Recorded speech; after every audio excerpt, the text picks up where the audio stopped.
Senator from Illinois. Are we in a quorum call? We are. Ask consent the quorum call be suspended. Without objection.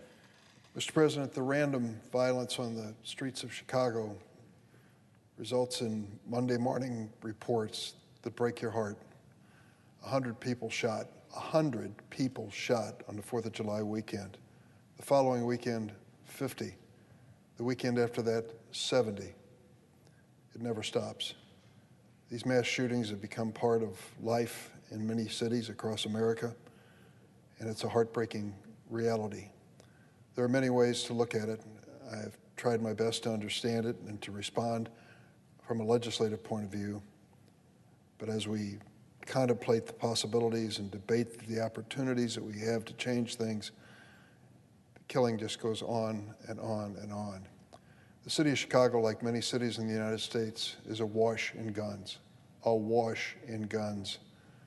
The police, I believe, the statistic, have confiscated 16,000 so far this year and still counting. Thousands and thousands and thousands of guns.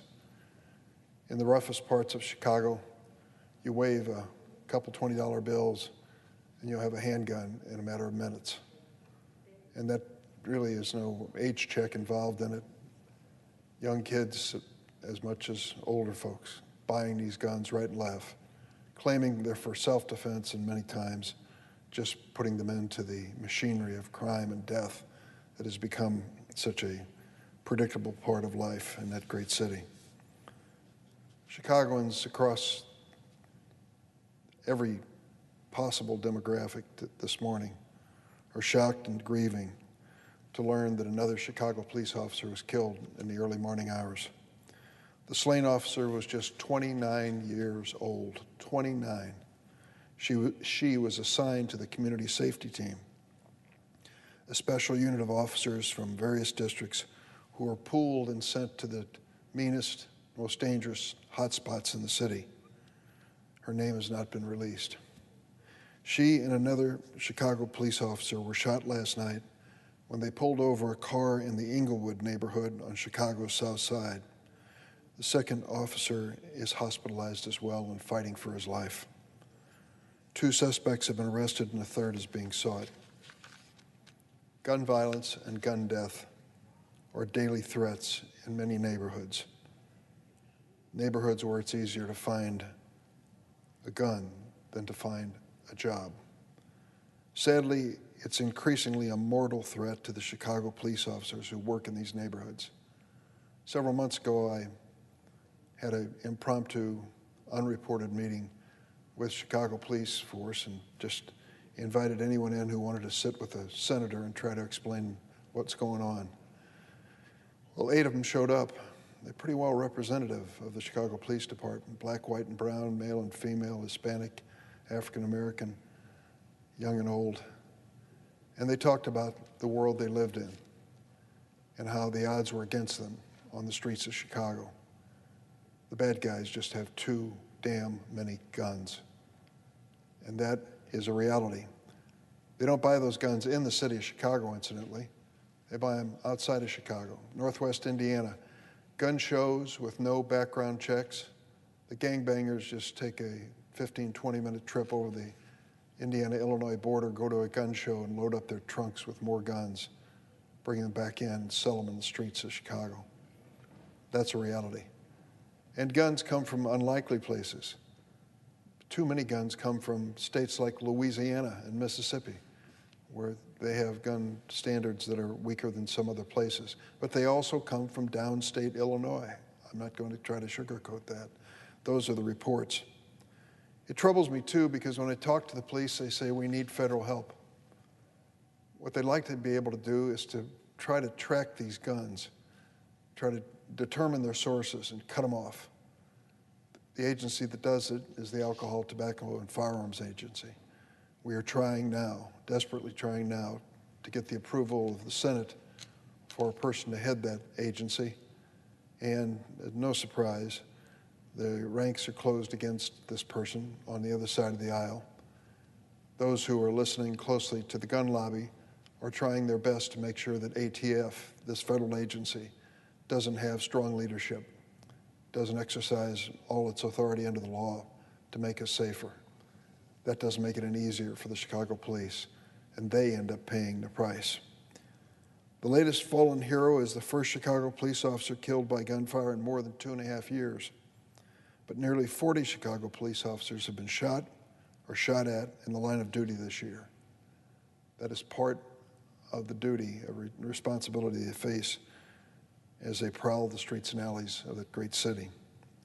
Chicagoans mourn for the police officer who lost her life, and we're going to pray desperately for the recovery of the wounded officer. But thoughts and prayers are not enough to end gun violence. In Chicago and nearly every community in America, we all know that.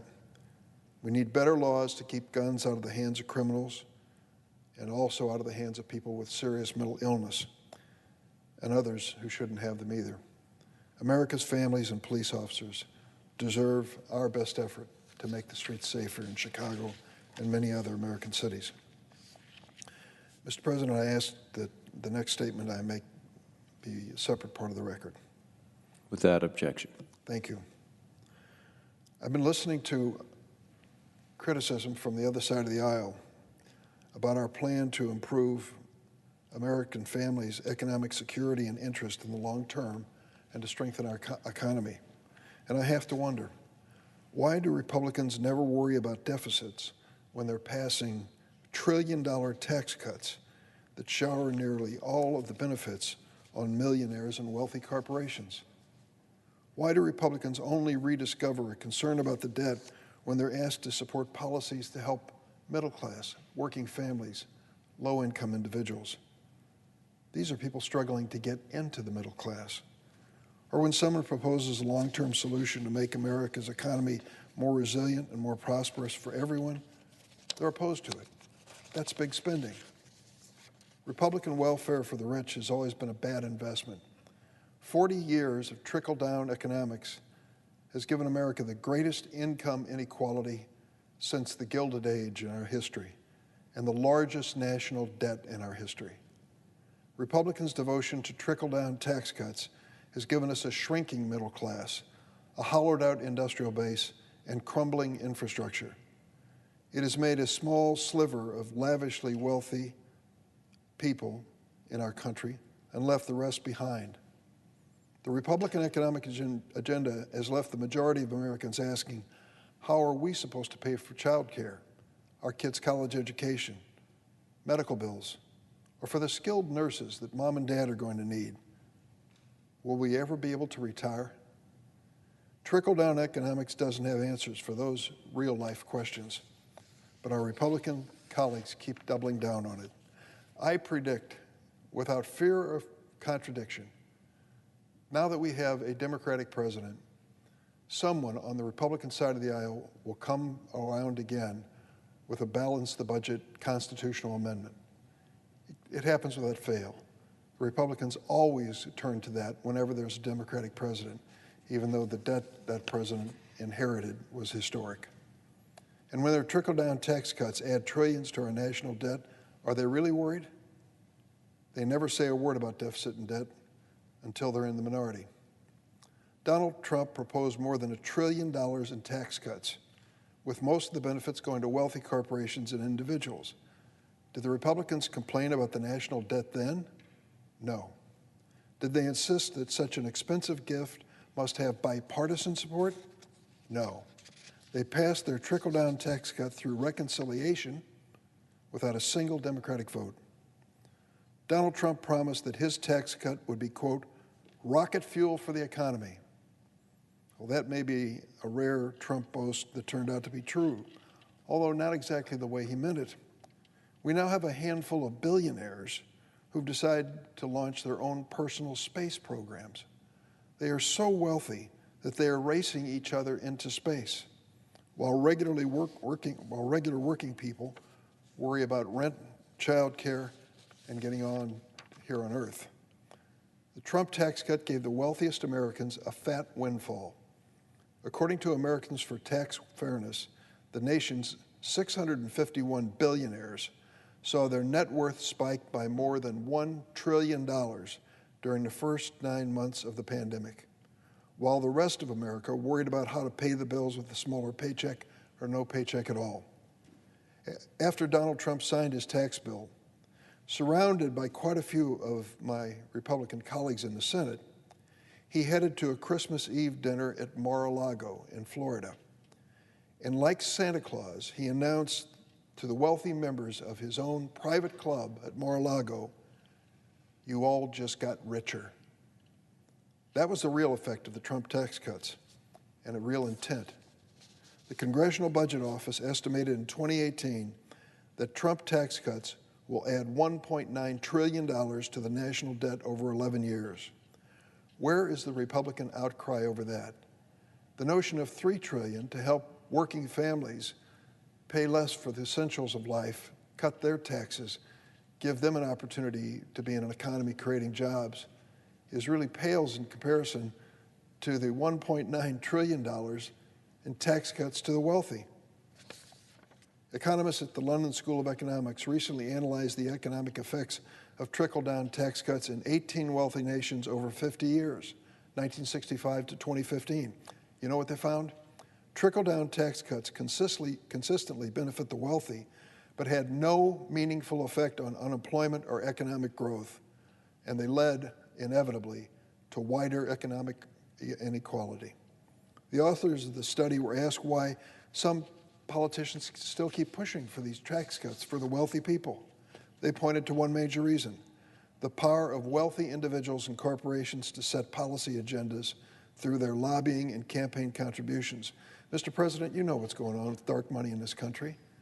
The fabulously wealthy people, embarrassed in doing so through mystery money and dark money, contribute to politicians and to causes that support their lifestyle, but they don't want us to know. Is that why no Republican senators support President Biden's Build Back Better plan to help American families and our economy?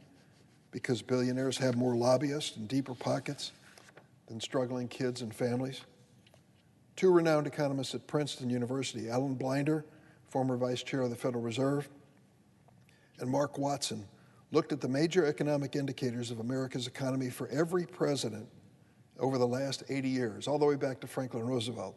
They found that by almost any major indicator, gross domestic product, employment, incomes, productivity, even stock prices, America's economy has grown significantly faster under Democratic presidents than Republican.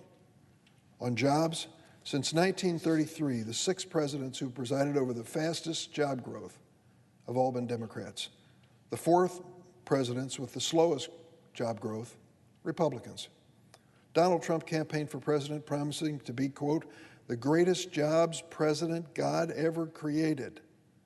When he left office, there were 3 million fewer jobs than when he started. Of course, we understand the pandemic played a major role in that.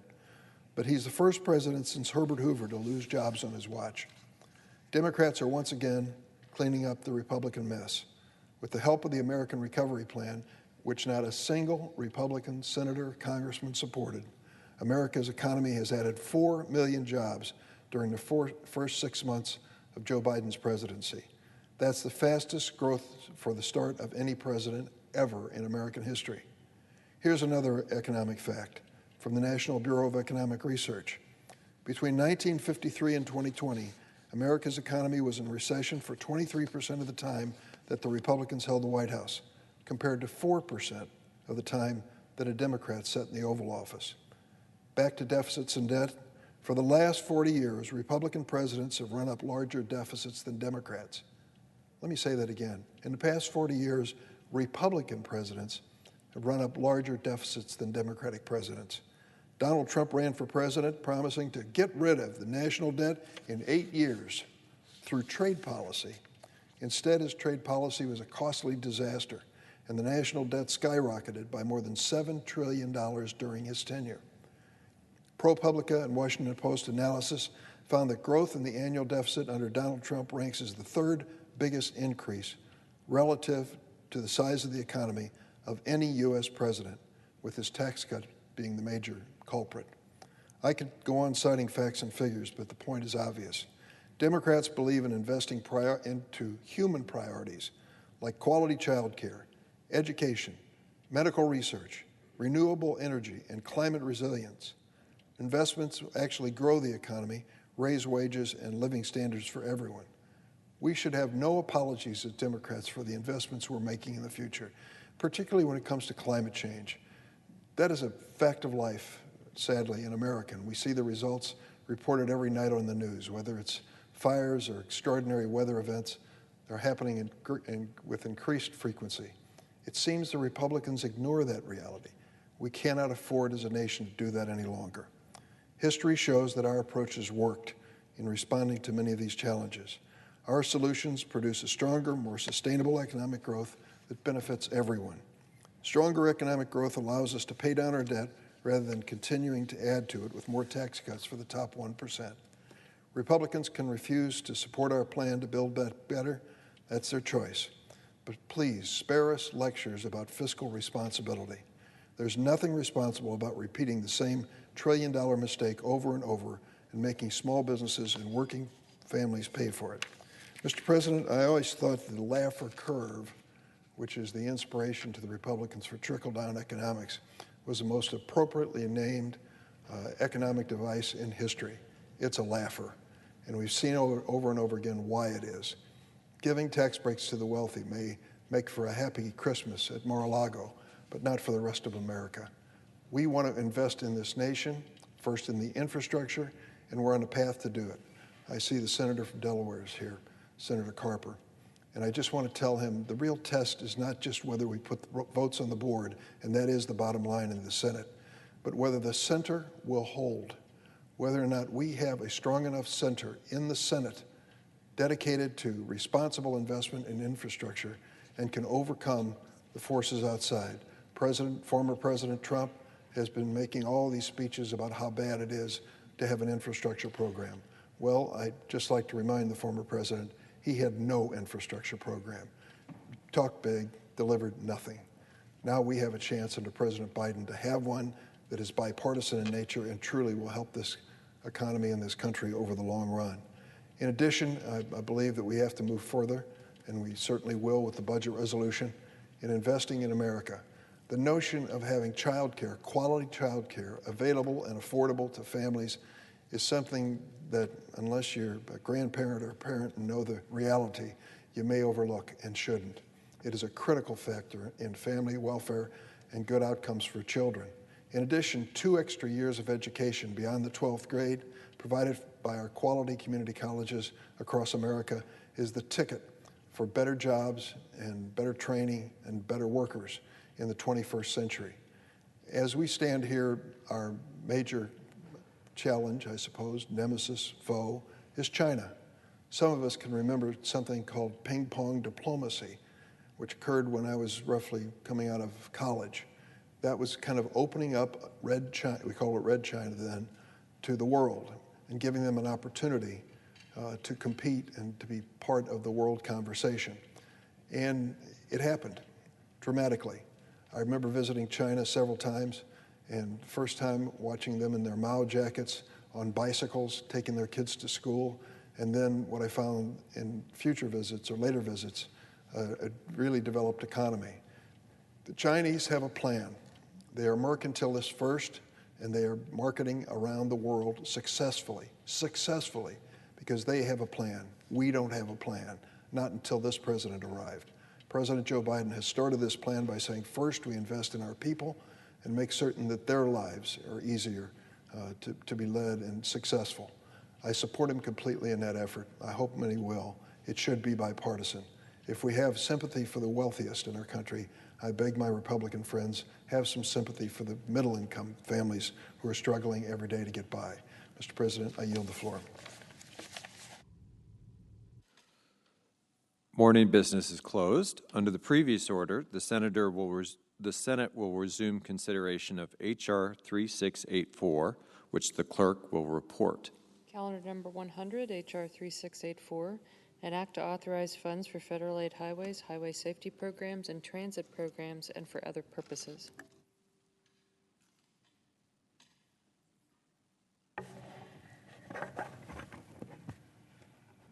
Mr. President.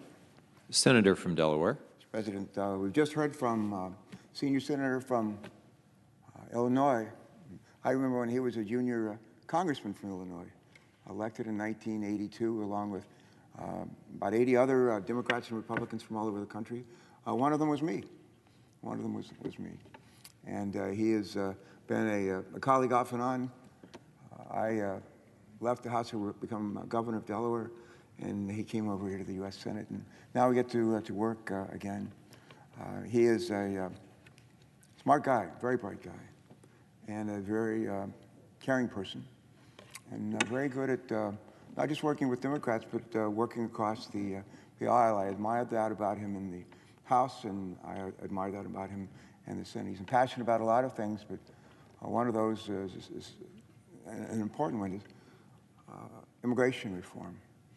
And immigration reform may seem like far afield from what we're talking about here today, but the 8 years I was privileged to be governor of Delaware, Mr. President, good economy. Bill Clinton was the president. It was a good economy for the country. More jobs were created in Delaware in those 8 years than any 8 year in Delaware history. As governor, I didn't create one of them, but we did see a lot of job creation and economic growth, and I was the beneficiary of that, as were other people in my state and around the country. One of the reasons why I believe that comprehensive immigration reform is something we should have done, ought to do, is not just because of we're reminded on a Sunday afternoon of Matthew 25, when I was a stranger in your land, did you welcome me? But also it's good and makes good business sense. One of the keys to economic growth, whether it's my state or the state of New Mexico, where presiding officers from, one of the keys is workforce. Having people who are either already trained or trainable, able, willing to do the work that needs to be done. We have a little bit of a mismatch right now in our economy with respect to the skills of a lot of folks that are without jobs, would like to have a job, maybe a better job. There's a mismatch in what employers are looking for and what a lot of workers bring to the workplace. A big part of what we have done in these legislative packages, I call them the CARES packages, in the last year or two, is to provide money for workforce development or redevelopment to better equip people with the tools that they need. And the reason why I mention these things, comprehensive immigration reform, workforce training, retraining, those are important ingredients to get our economy or keep our economy moving. Our economy is moving in the right direction now, but how do we keep it going? When I was privileged to be governor of the first state, we built a highway. I took the handoff from Republican Governor Mike Castle, and we built a highway all the way from all the way from I-95 in the northern part of our state, down past Dover, past the Dover Air Force Base, on the way to our beaches. Delaware has, I think, more 5-star beaches than any state in America, I'm told. And that's a significant part of our economy, tourist economy. And just as tourism is an important component in, I think, the economies of most of us. But we found that for folks to be able to get to our beaches, they needed to have roads, highways, and bridges. And we built State Route 1, a limited highway from one end of the state almost to the other. We took I-495, which basically circles the city of Wilmington, and essentially shut it down, resurfaced it.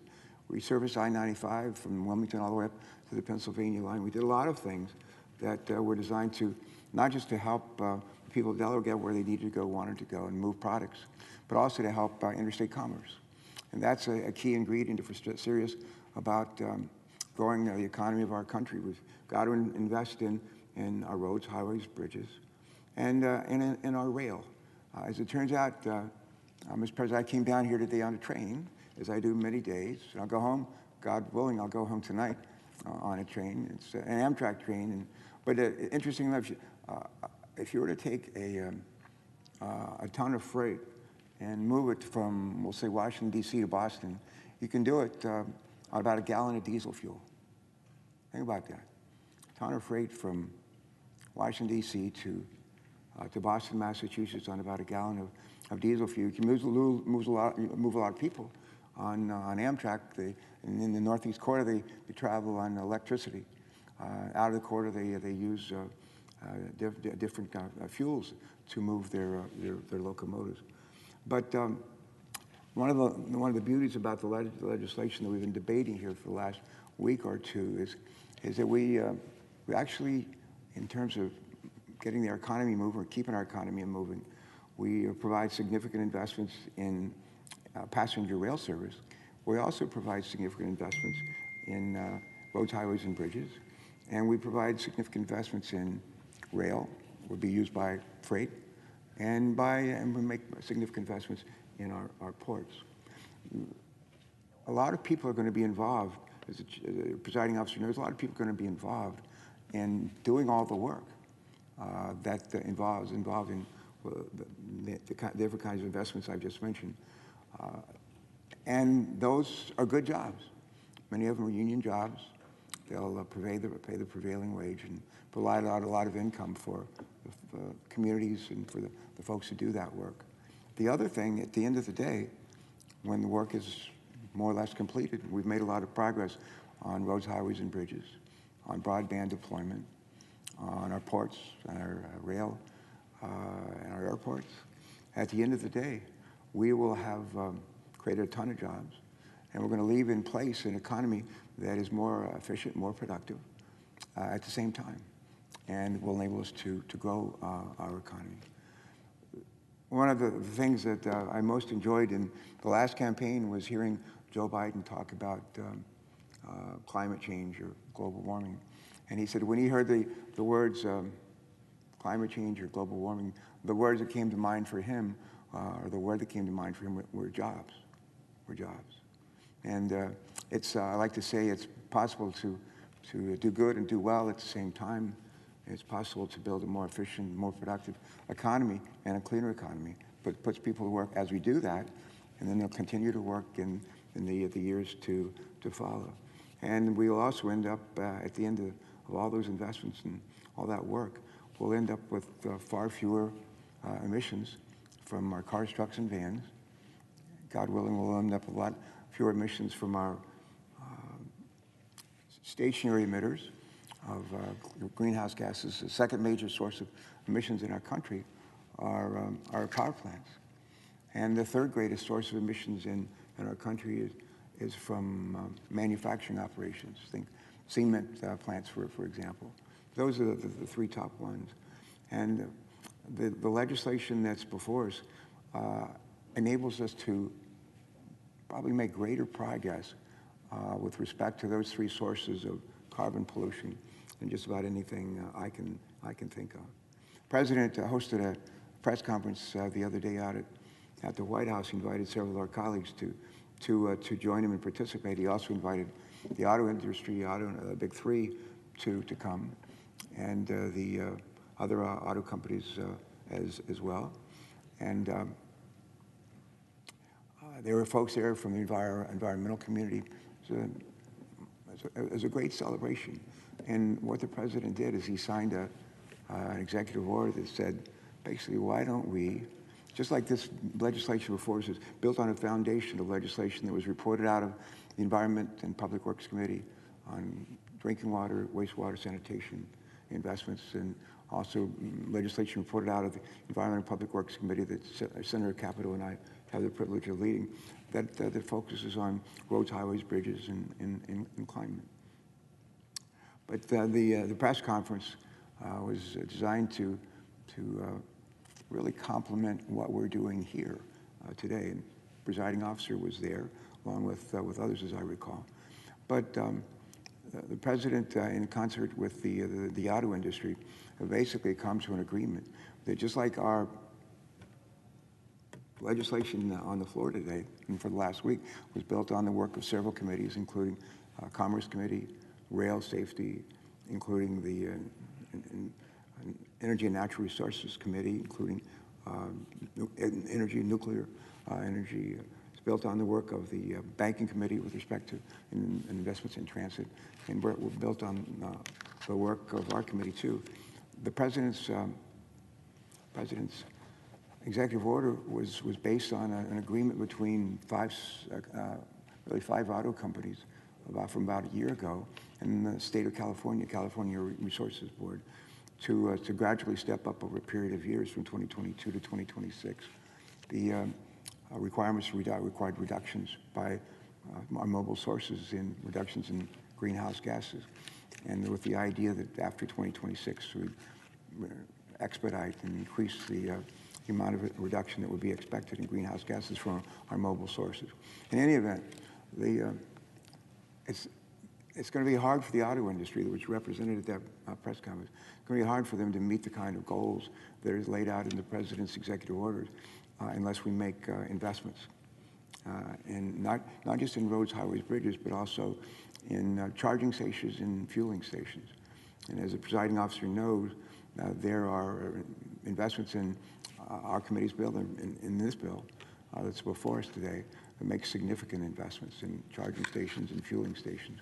When we say fueling stations, I'm not talking about necessarily gasoline and diesel. Actually, I'm thinking of hydrogen. And the Finance Committee piece of the bill, probably up in the reconciliation package it will take up, there's legislation that provides tax incentives to really build a much more efficient and clean economy in a variety of ways. Our presiding officer has worked a lot on the methane, to reduce methane emissions, and to provide maybe an economic structure where the leakage of methane, which is a potent greenhouse gas, but we want to reduce that, but to develop an economic model that rewards companies, refineries, and others to reduce their methane emissions and figure out how to reinvest that money in ways to create clean energy.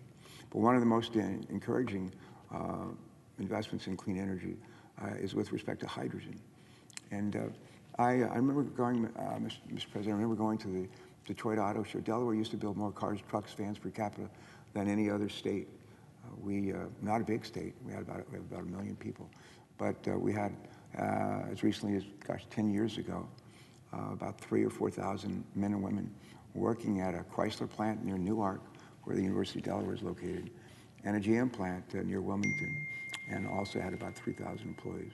And when we went into the Great Recession a decade or so ago, both companies went into bankruptcy.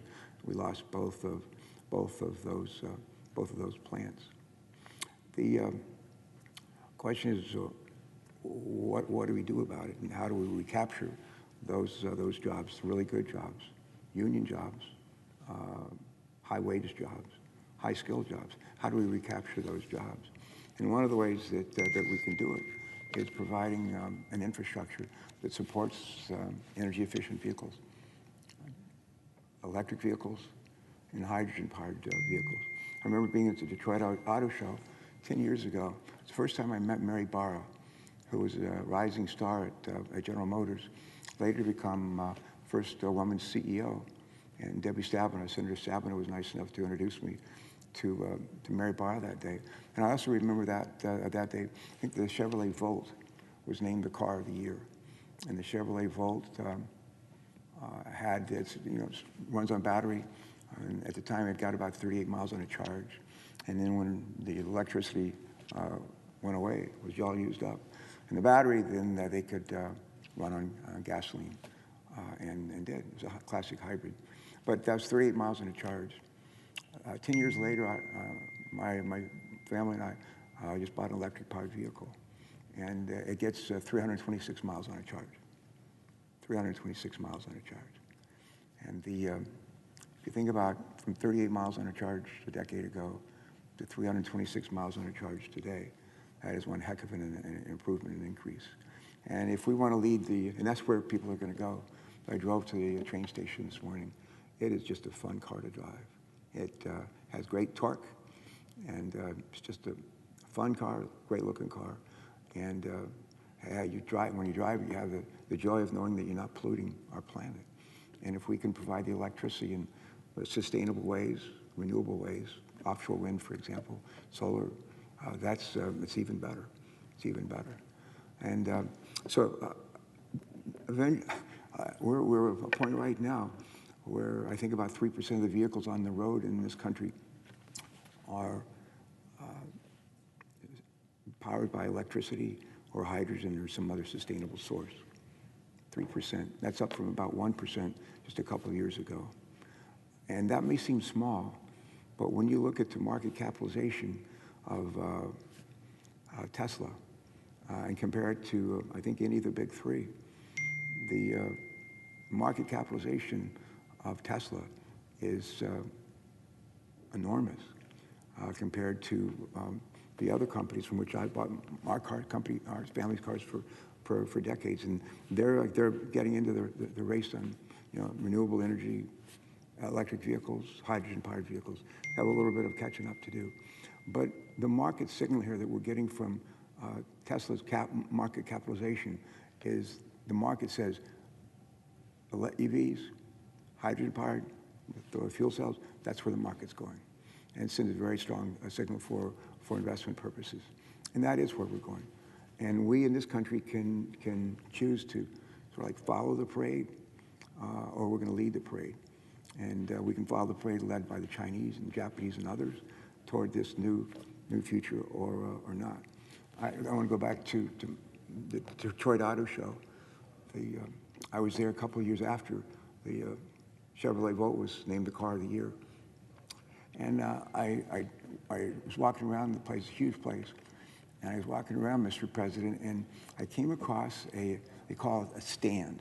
And at the auto show, it's not really a stand, but they have these platforms on which vehicles, they're maybe 2 or 3 feet up, and they have platforms that they have different models. Sometimes they're like models that are just being launched. Sometimes they're models of the future, And one day I was at the Detroit Auto Show about 5 years ago. I think it might have been Toyota. And I went by their stand, and it was really different. They had built around a vehicle on the stand. They had a framing, it was like with 2x4s, of what I was told was a garage. And there was a car in the garage. You had to use your imagination. But there was a car in the garage. And there was a house, or part of a house attached to the garage. And I asked the person from, I believe, Toyota, I said, what is this? And they said, this is the future. And they had actually named their future of this a division of the company. I think it's called Mirai, or something like that, which means future. And the idea there is to use fuel cells and hydrogen. And they told me that day, they said that combination can help propel that vehicle that's in that make-believe garage. It can heat the house that's there alongside of it using your imagination. You can heat that house in the winter and cool that house in the summer. And I said, really? They said, yeah, that's the future, and we're going to call it, I think, Mirai. And that's becoming real. That's becoming real. And one of the pieces of legislation that a bunch of us have worked on is how do we provide hydrogen? How do we provide hydrogen in a clean way so we don't contribute some more to greenhouse gases? And there's a process. I studied economics, but I know relatively little about chemistry. But there's a process called electrolysis where we can use electricity and water and create oxygen and hydrogen, do it in a clean, sustainable way. So those are some of the things that are going on. And the reason why I mention them is because in order for us to lead the parade on cars, trucks, and vans, low-emission vehicles around the world, in order for us to create the kind of good-paying jobs that will flow from that economic activity, in order to get reduction in not just carbon dioxide and greenhouse gases, but in other pollutants. The way to do that is to invest. And it's not all on the federal government. We provide R&D for technologies through a variety of ways. But the idea is for us to make those investments in ways that can be monetized, if you will, by businesses, by industry, to create good-paying jobs and do good and do well at the same time. Create economic value, create good-paying jobs, and help us meet our targets to reduce greenhouse gases in this country to by a great deal by the year 2050. That's the goal of the current administration. It's the goal of a lot of us here in this body and across the country. those, I hadn't really thought, Madam President, about giving that talk, but it was just playing off of what Senator Durbin was talking about, and I wanted to share that with everybody today. I love to quote Albert Einstein, and a lot of people remember Albert Einstein used to say, definition of insanity is to do the same thing over and over again and expect a different result. That's a pretty good quote. But my favorite is, in adversity lies opportunity. In adversity lies opportunity. I believe that with every fiber of my being. And we face plenty of adversity politically here in this country today, with threats against our country from terrorism, threats against our planet from too much carbon in the air, greenhouse gases. But as it turns out, on almost every one of those fronts, there's opportunity to make a better world, and to make a better world that provides a lot of jobs and a lot of economic opportunity. And with that having been said, I don't see anyone waiting to speak, Madam President. So I'm going to use my prepared remarks, and I should be finished by about sundown. And it may seem that way, but it won't be. But these are too good not for me not to remember it. Madam President, it's good to see you this afternoon rather. I rise to talk about the down payment that the bill before us makes in terms of climate by making investments in clean vehicles and clean vehicle infrastructure. Long before I began representing Delaware in the United States House of Representatives, and later as its governor and then its senator, I was a naval flight officer in the Vietnam War, and the last Vietnam veteran serving in the U.S. Senate today. In the Navy, we had a lot of sayings, but the Navy is one of the sayings that's, I think, most fitting for a fight against climate change, is this: all hands on deck. All hands on deck. And this is an all hands on deck moment, and it requires us to move past divisive rhetoric and to work together in finding solutions. Today, we are showing that we can work together and make real progress here in our nation's capital. And that's what the people who sent us here want us to do. Fortunately, we now have a president and I think a majority of members in Congress who understand that we can no longer wait for climate action. We need to take that action, take those steps. On President Biden's first day in office, he put the United States back in the Paris Climate Agreement. And soon after, President Biden told the world we would put this country on a path to reduce over half of our climate emissions by the end of the current decade.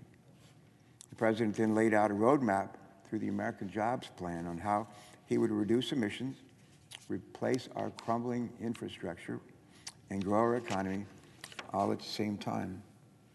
The bill before us today does not fully realize that transformative vision as some of us had hoped. In many areas, it falls short of the investments that we need to reach our climate goals. But this bill does make significant, in some cases, historic investments in sustainable infrastructure and a cleaner economy. As many of our colleagues know, some of the most important climate investments we can make in the federal government are investments in clean transportation.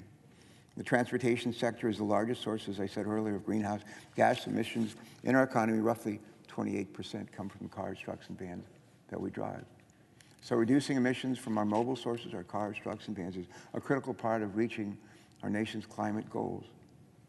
In the Environment and Public Works Committee that I'm privileged to lead with Defi Capital of West Virginia and our colleagues on both sides of the aisle, we worked together earlier this year to pass service transportation reauthorization that advances many of the climate goals in President Biden's American Jobs Plan. I might add that we have 20 members of our committee, 10 Democrats, 10 Republicans, and we voted unanimously to report the bill out of committee and to send it to the Senate floor, where it became part of this legislation that's before us today. Our bill includes an historic climate title with over $18 billion in investments to reduce greenhouse gas emissions and make our roads more resilient to a changing climate. Within the service transportation climate title is significant funding in support of a national network of clean vehicle recharging and refueling infrastructure throughout our nation's highways and our state roads. This investment is about giving Americans a real choice when it comes to figure out what they want to drive, and ensuring that every driver in America, in every region of our country, can conveniently access fueling and charging stations for electric or hydrogen-powered vehicles. Madam President, investments in clean vehicle infrastructure is more important today than ever. Every CEO of our nation's car manufacturers tell us the same thing. The future of the auto industry is zero-emission vehicles. Let me say that again. The future of the auto industry in this country and around the world is zero-emission vehicles. The global market is rushing to zero-emission vehicles, and our car companies need to invest in electric vehicles or be left behind. I mentioned Mary Barra earlier when I met her at the Detroit Auto Show a number of years ago. I called her, it was last year, and urged her and General Motors to join 5 car companies which had found common cause with the California Air Resources Board and several dozen other states on stepping down and reducing greenhouse gas emissions from the vehicles they manufactured. Urged her to bring GM into the fold and join the other 5 or so companies that had found common cause with California and a bunch of states, including my state of Delaware. But she said to me, she said, we're not prepared to do that just yet. But she went on to say, the future is electric. She said, the future for our industry is electric. I'm all in on electric. And she said, we need 3 things in order to be able to be successful in doing that and making that transition. She said, the first thing we need is 300-mile range. 300-mile range on recharging. I just bought a vehicle a month or 2 ago, Madam President, that gets 326 miles on a charge, 326. That's up from 38 miles of charge on a car of the year 10 years ago, the Chevrolet product. So it was a huge improvement. But anyway, Mary Barr said, we need 300-mile range, and they have it in their cars now, several other models. Ford has that. Chrysler's moving in that direction. A bunch of the foreign companies as well. And anyway, she said, in addition to 300-mile range, we need fueling stations, charging stations. And we need them, she said, not just in a couple of places, but we need them all over the country. And the third thing she said we need technology where people can recharge their batteries, and not in hours around the country, but in minutes. My wife and our son, oldest son, and I drove over the 4th of July weekend. We drove from Wilmington, Delaware to Wilmington, North Carolina in our new electric vehicle. And we had to recharge it a couple of times, but it has a 326-mile range. And the other thing, along I-95, there's a lot of charging stations. And we have a vehicle that actually tells you where the charging stations are, so you don't have to worry about have range anxiety. But we don't have enough charging stations. And the legislation that's before us today will not create enough in and of itself. But the investment tax credit that will be part of our Finance Committee package later on will help and encourage a whole lot of investment from the private sector. Sort of using like a little bit of federal money, actually quite a bit of federal money, to incent investment by the private sector. I was talking to some folks from a company, I think it's a Tennessee-based company. I don't want to mess up their name, but they have truck stops throughout the country. Where largely trucks can fill up on diesel fuel. They sell gasoline, and they have food and that kind of thing. And they're interested in investing in charging stations and fueling stations, hydrogen fueling stations. And what they need is an incentive to do that. And the legislation that's before the Finance Committee provides that kind of incentive. And I think it will make a difference. So the need for charging stations, fueling stations, is not going to be just on the federal government's dime. It's not going to be state and local governments. It's not going to just be the Wawas of the world or the convenience stores of the world. It's not going to just be the auto industry. So it's really all of us. And there's a role for the federal government to try to encourage those investments. Speaking of General Motors has announced its intent to produce only electric vehicles by 2035. Only electric vehicles by 2035. Ford has announced that all of the vehicles it sells in Europe will be electric by 2030. Jaguar will go electric in 2025. Volvo has announced that it will sell only electric cars by 2030. Volkswagen has announced its plan to increase its sales of electric vehicles by 2030, such that 70% of vehicles it sells in Europe and 50% of the vehicles it sells in the US and China will be electric. Mini, that's like Mini Cooper, has also announced its transition to electric vehicles. Mercedes just announced its new cars would all be electric by 2030 in markets that were ready for electrification. And the list goes on. The leading trade association for the auto sector states that it is committed to net zero carbon transportation and believes that the nation will lead the development and adoption of electrification and other innovative technologies will, this is a quote, shape supply chains, define global standards, and potentially reshape the international marketplace.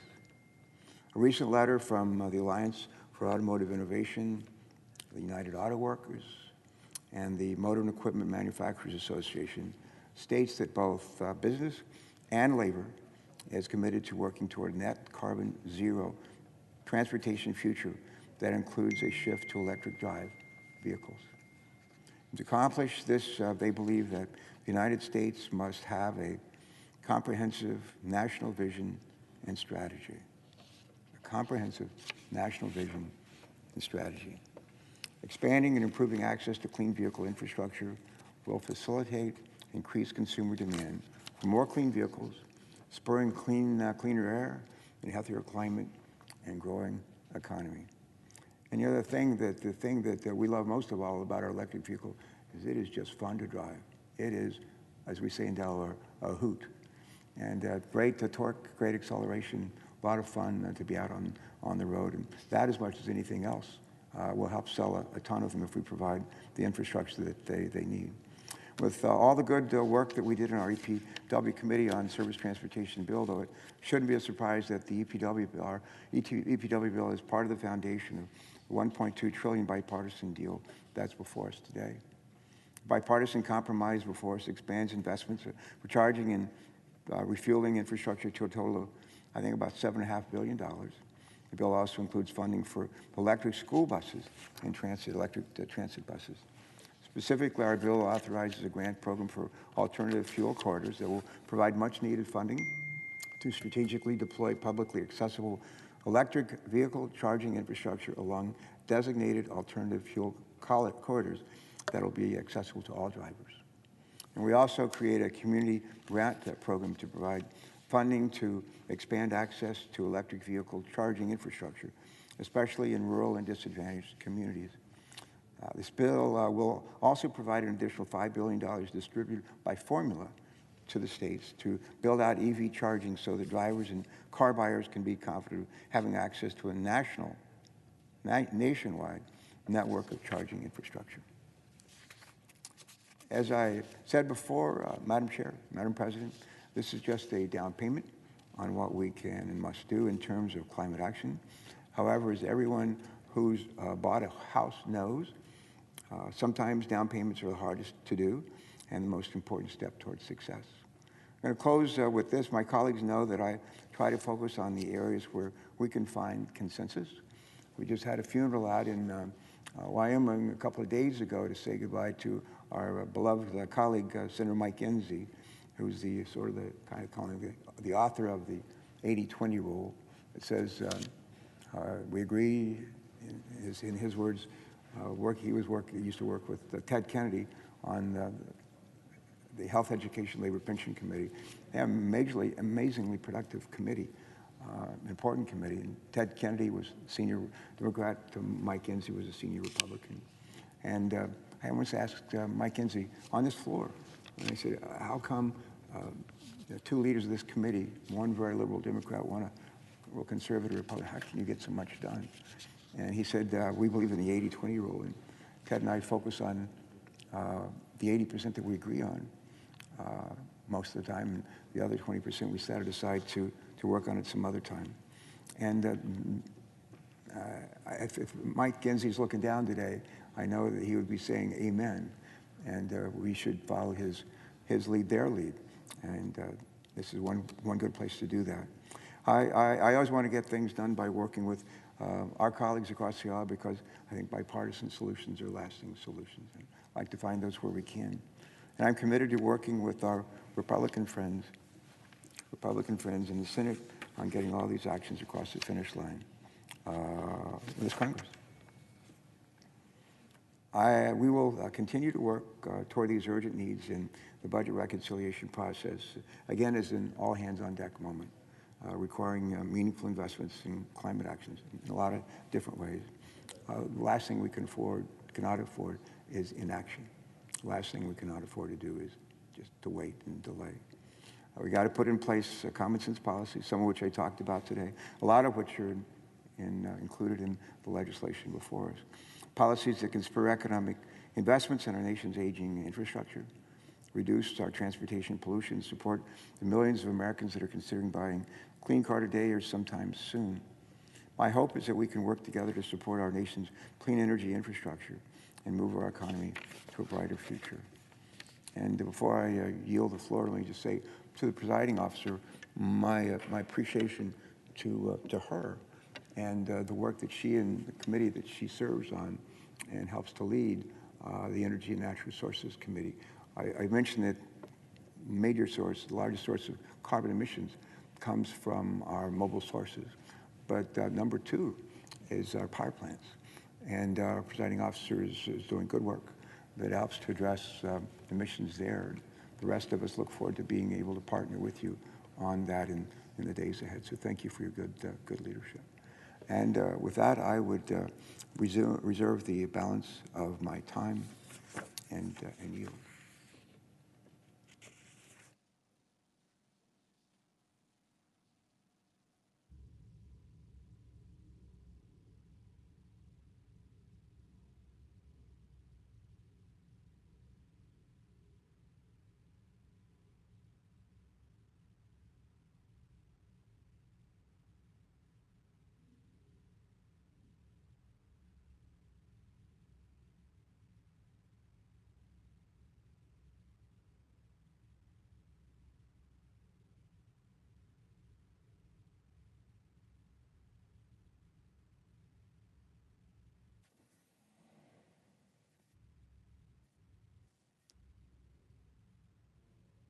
From Delaware? Before the gentleman from Ohio speaks, just want to acknowledge him. He's my friend and a friend of many of us.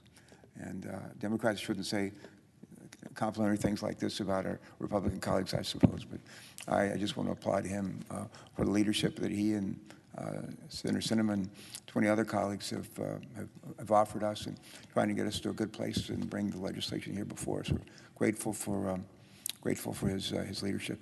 He has about another year and a half or so to serve in the Senate, and I and the rest want to make sure that is a very productive period of time. And we are hopeful that we can get this done, and we'll not just celebrate together, but we'll do good work.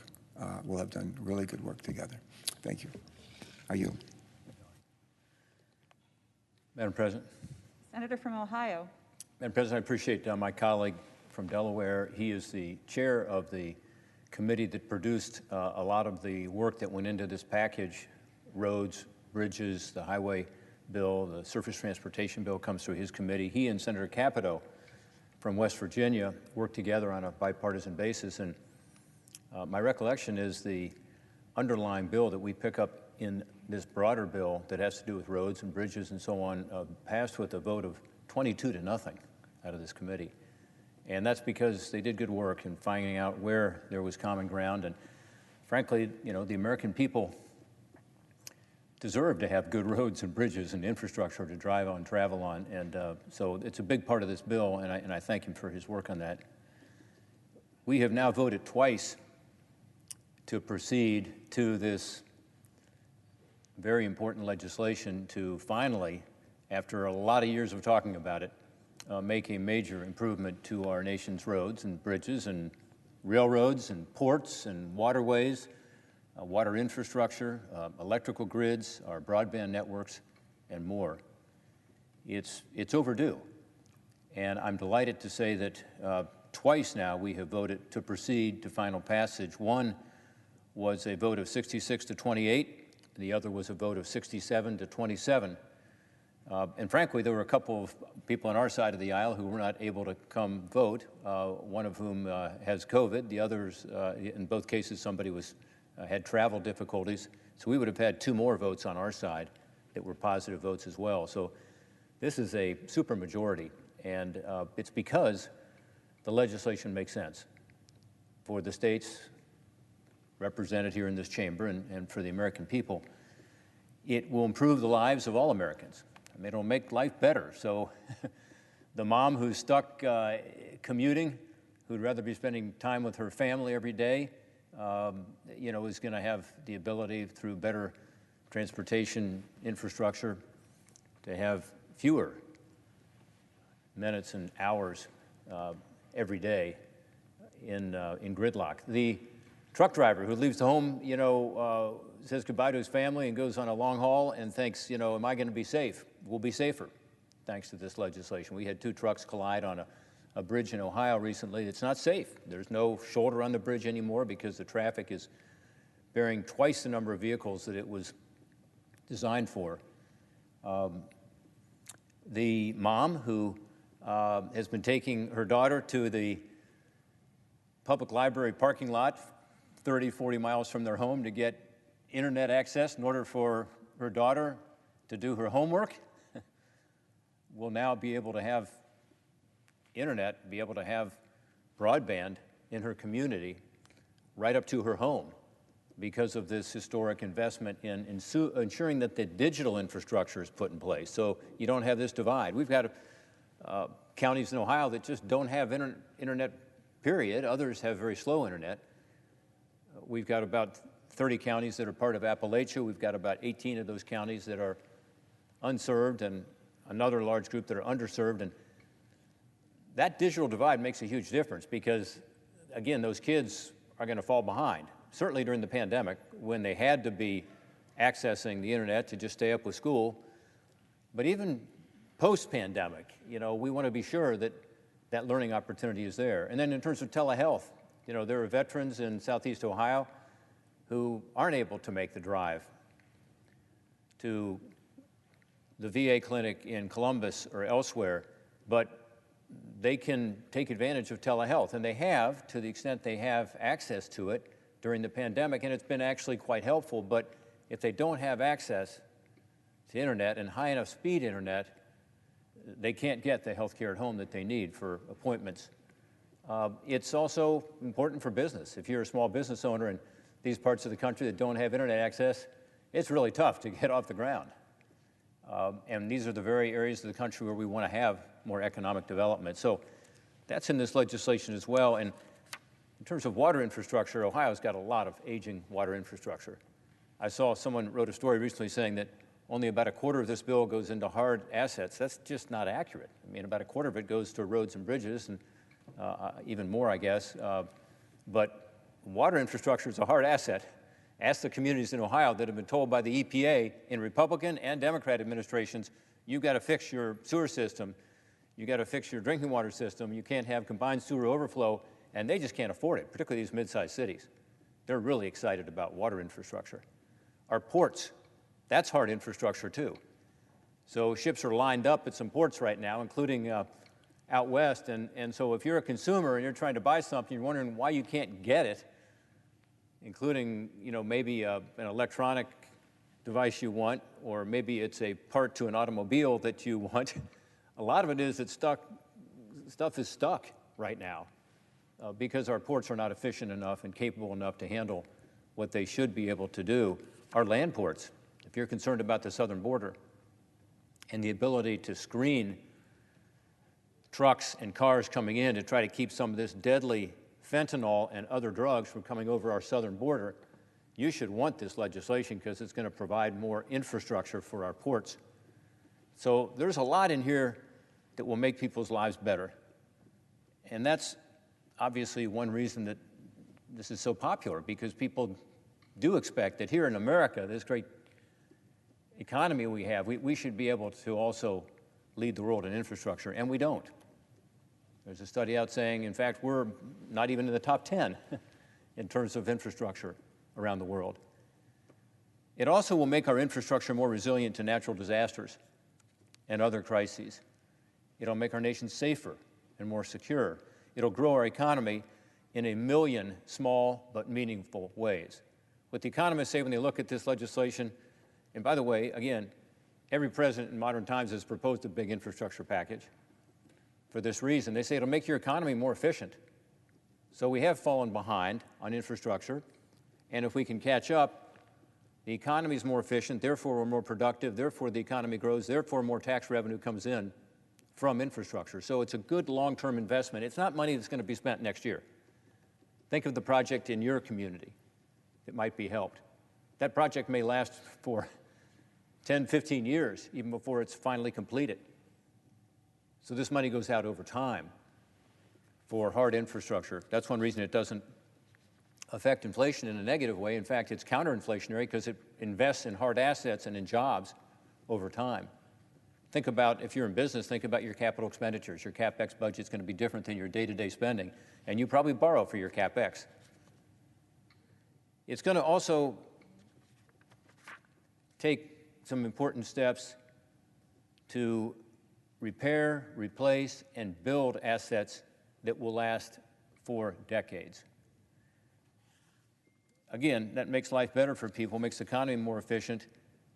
It also is something that, as economists look at it, they believe will be counter-inflationary.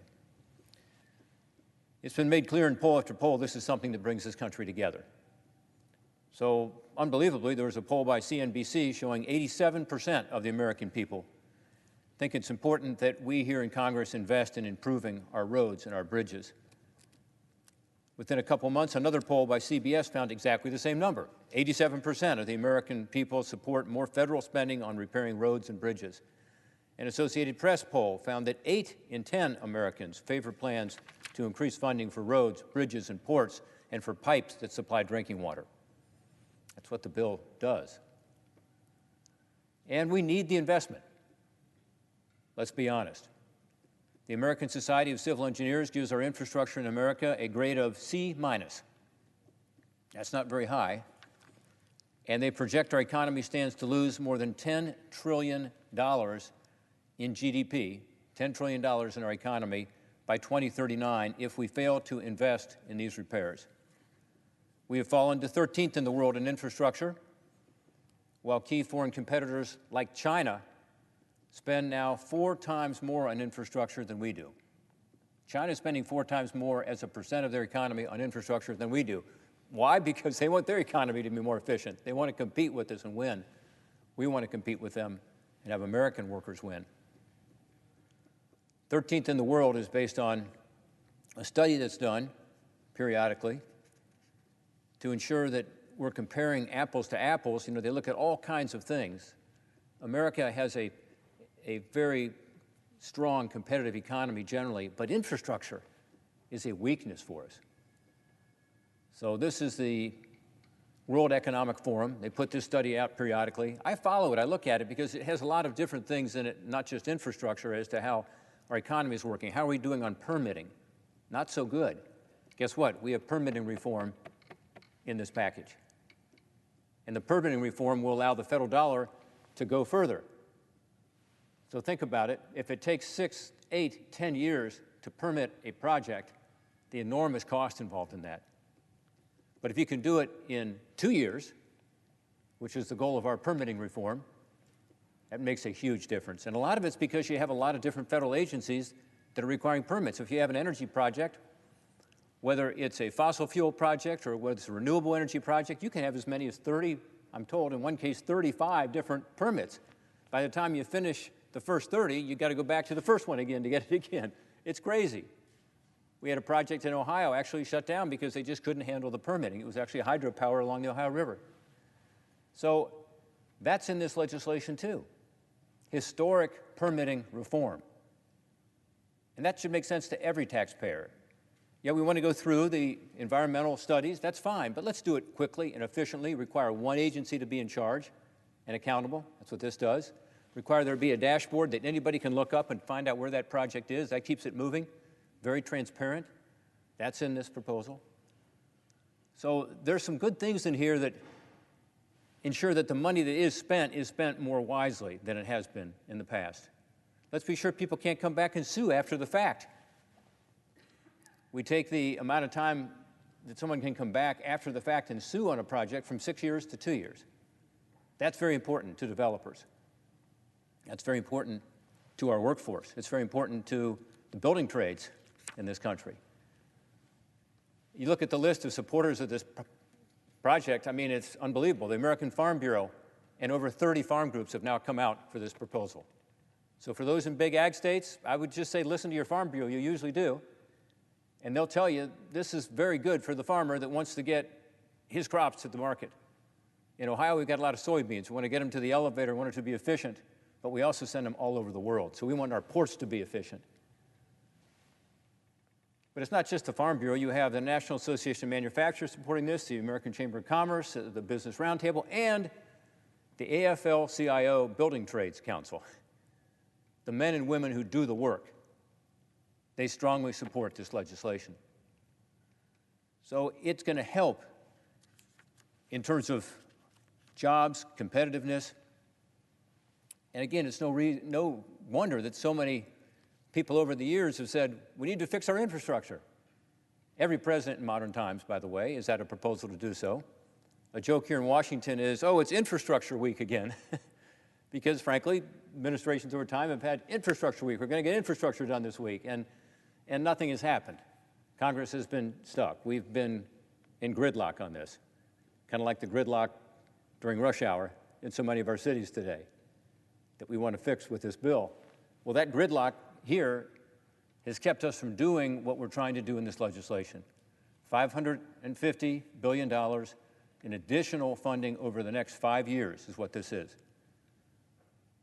Others have said it's $1 trillion, or it's 550 billion. It's actually a little less. 548 trillion is what the final number was over 5 years, as a shot in the arm to help get these projects going, not just in the next year or 5 years, but over the next 20, 30 years.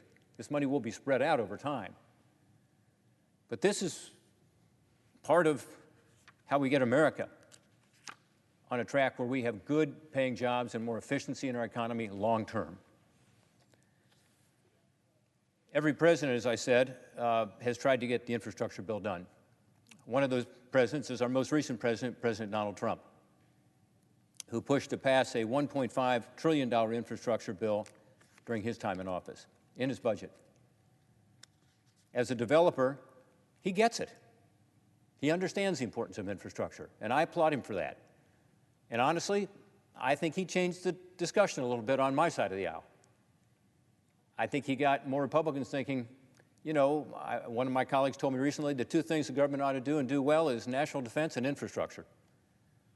Now, I think there are other things government does as well, but that's not a bad list for what the priorities ought to be for the federal government.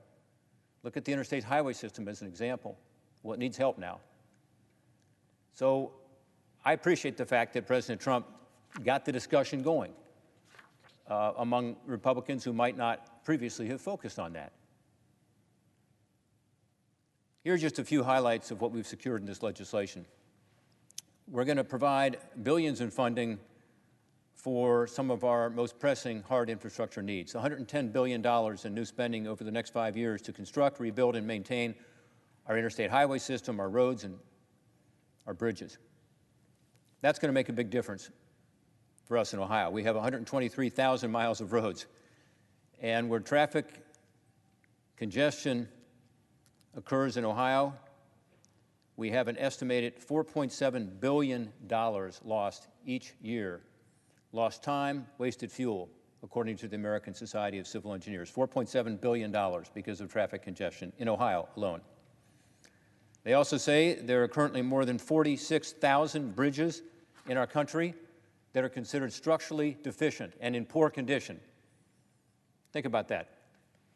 46,000 bridges considered structurally deficient and in poor condition. 46,000. And yet 178 million trips are taken across these deficient bridges every single day. 178 million cars or trucks go over these same structurally deficient bridges.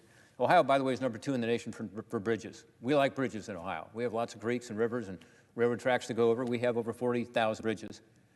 But nearly half of those are not in good condition.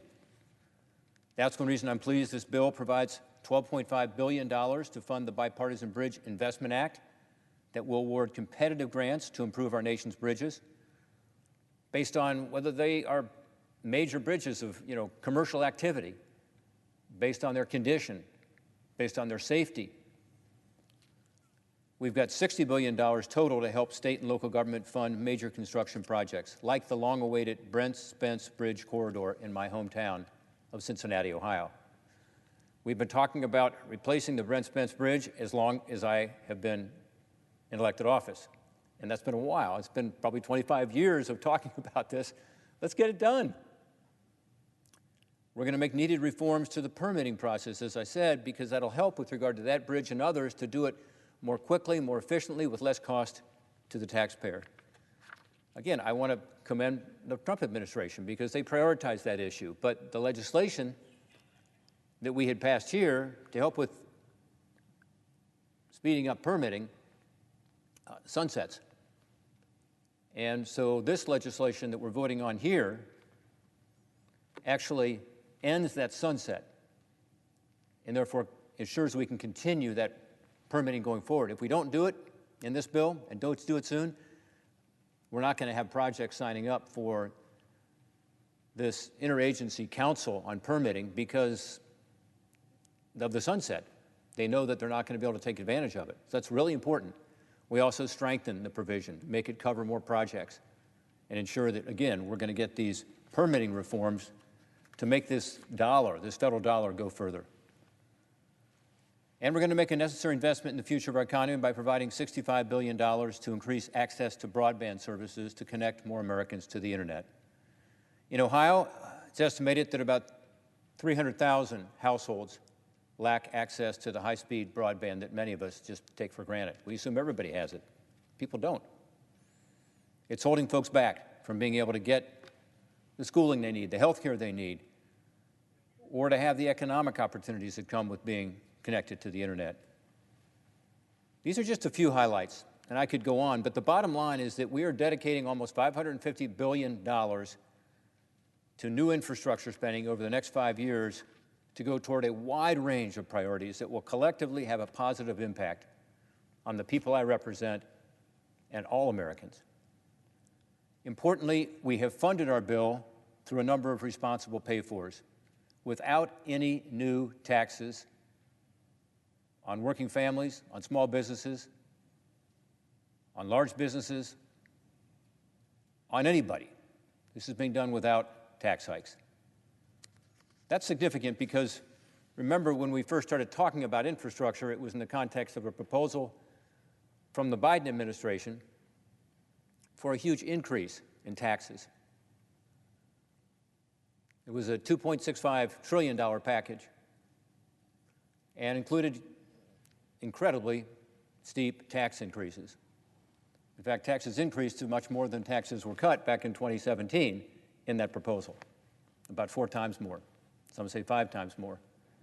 But we decided, no, let's not do that. Let's pull infrastructure from this package, really core infrastructure, because infrastructure was being defined in ways that had never been defined before, including so-called soft infrastructure, social spending for nursing homes or for health care or for electric car companies outside of infrastructure. We said, no, let's just pull the core infrastructure out of it, and let's take the taxes off.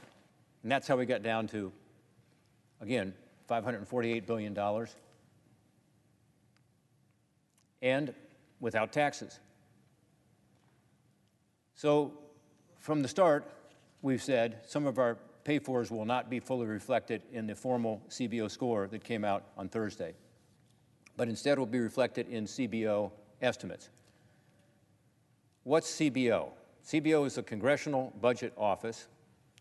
It's the group up here that we have to rely on in terms of our legislation to say how much something costs. Republicans and Democrats alike love to complain about CBO. In fact, often it's my Republicans complaining about them on my side of the aisle because they don't give enough credit to the feedback effect from tax cuts. Democrats, kind of just the opposite. They think there should be more feedback effect. In other words, a dynamic score as relates to spending. And we disagree on their calculation of scoring. But that's who we have to rely on. So the CBO estimates that just came out, including what they said about their official score, was disappointing to me because they didn't follow what we wrote in the law. And we've had this discussion, and, you know, they are the arbiter. So my same Republican colleagues who have complained about CBO over the years in other contexts are now saying, well, look, the CBO score isn't high enough. You know, you said about half of it would be paid for by official CBO scores. Well, it is, but they didn't give us credit for it. One example is CBO's limitation that they can't account for states returning to the federal treasury the money that we dictated they had to return in our bill. They just won't do it. $53 billion was in our legislation for unused funds from the enhanced COVID UI supplemental put in place during COVID-19. Recouping this outdated supplement is a win for the American taxpayers, and everyone should support sending it back toward projects like infrastructure that help move our economy forward, rather than for other purposes. And yet CBO gives us no credit for that. CBO is not fully able to reflect the funding streams that will help pay for our legislation in other ways as well. I'll give you perhaps the two most striking examples of this. One is that working with the White House, working with the Office of Management and Budget, working with the individual agencies, we were able to determine that some of the COVID-19 funds that this Congress had sent back to the states through agencies was not being spent. And so we wanted to repurpose that money for this purpose. Remember, we've spent a lot of money, including $1.9 trillion recently, but even before that, 4 different pieces of legislation sending money out to the states for COVID-19 purposes. And so we said, well, if it's unused COVID funds, let's return it to the Treasury and apply it to this. And it makes sense. Infrastructure is something states and localities are eager to have, better infrastructure, and appropriate to use some of that funding. So we said in our proposal that $41.8 billion would be rescinded, based on what we got from OMB, from the individual agencies on their unobligated funds. The White House signed off on it. We all signed off on it, Republican and Democrat. Unfortunately, CBO chose to give us credit for just $13.4 billion rather than $41.8 billion. Frustrating. It's a difference of $28.4 billion in savings.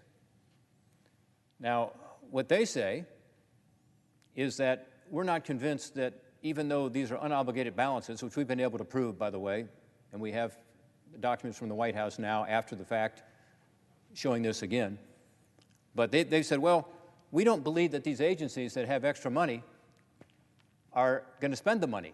That's one of the reasons they gave. We think they'll just keep the money. When has an agency not spent the money that Congress provides them? I would ask my colleagues. I will give you a real-world example of this. As we started to look for these unused COVID funds, it turns out that the U.S. Department of Agriculture, USDA, had some extra funds they had not sent out to anybody and weren't planning to.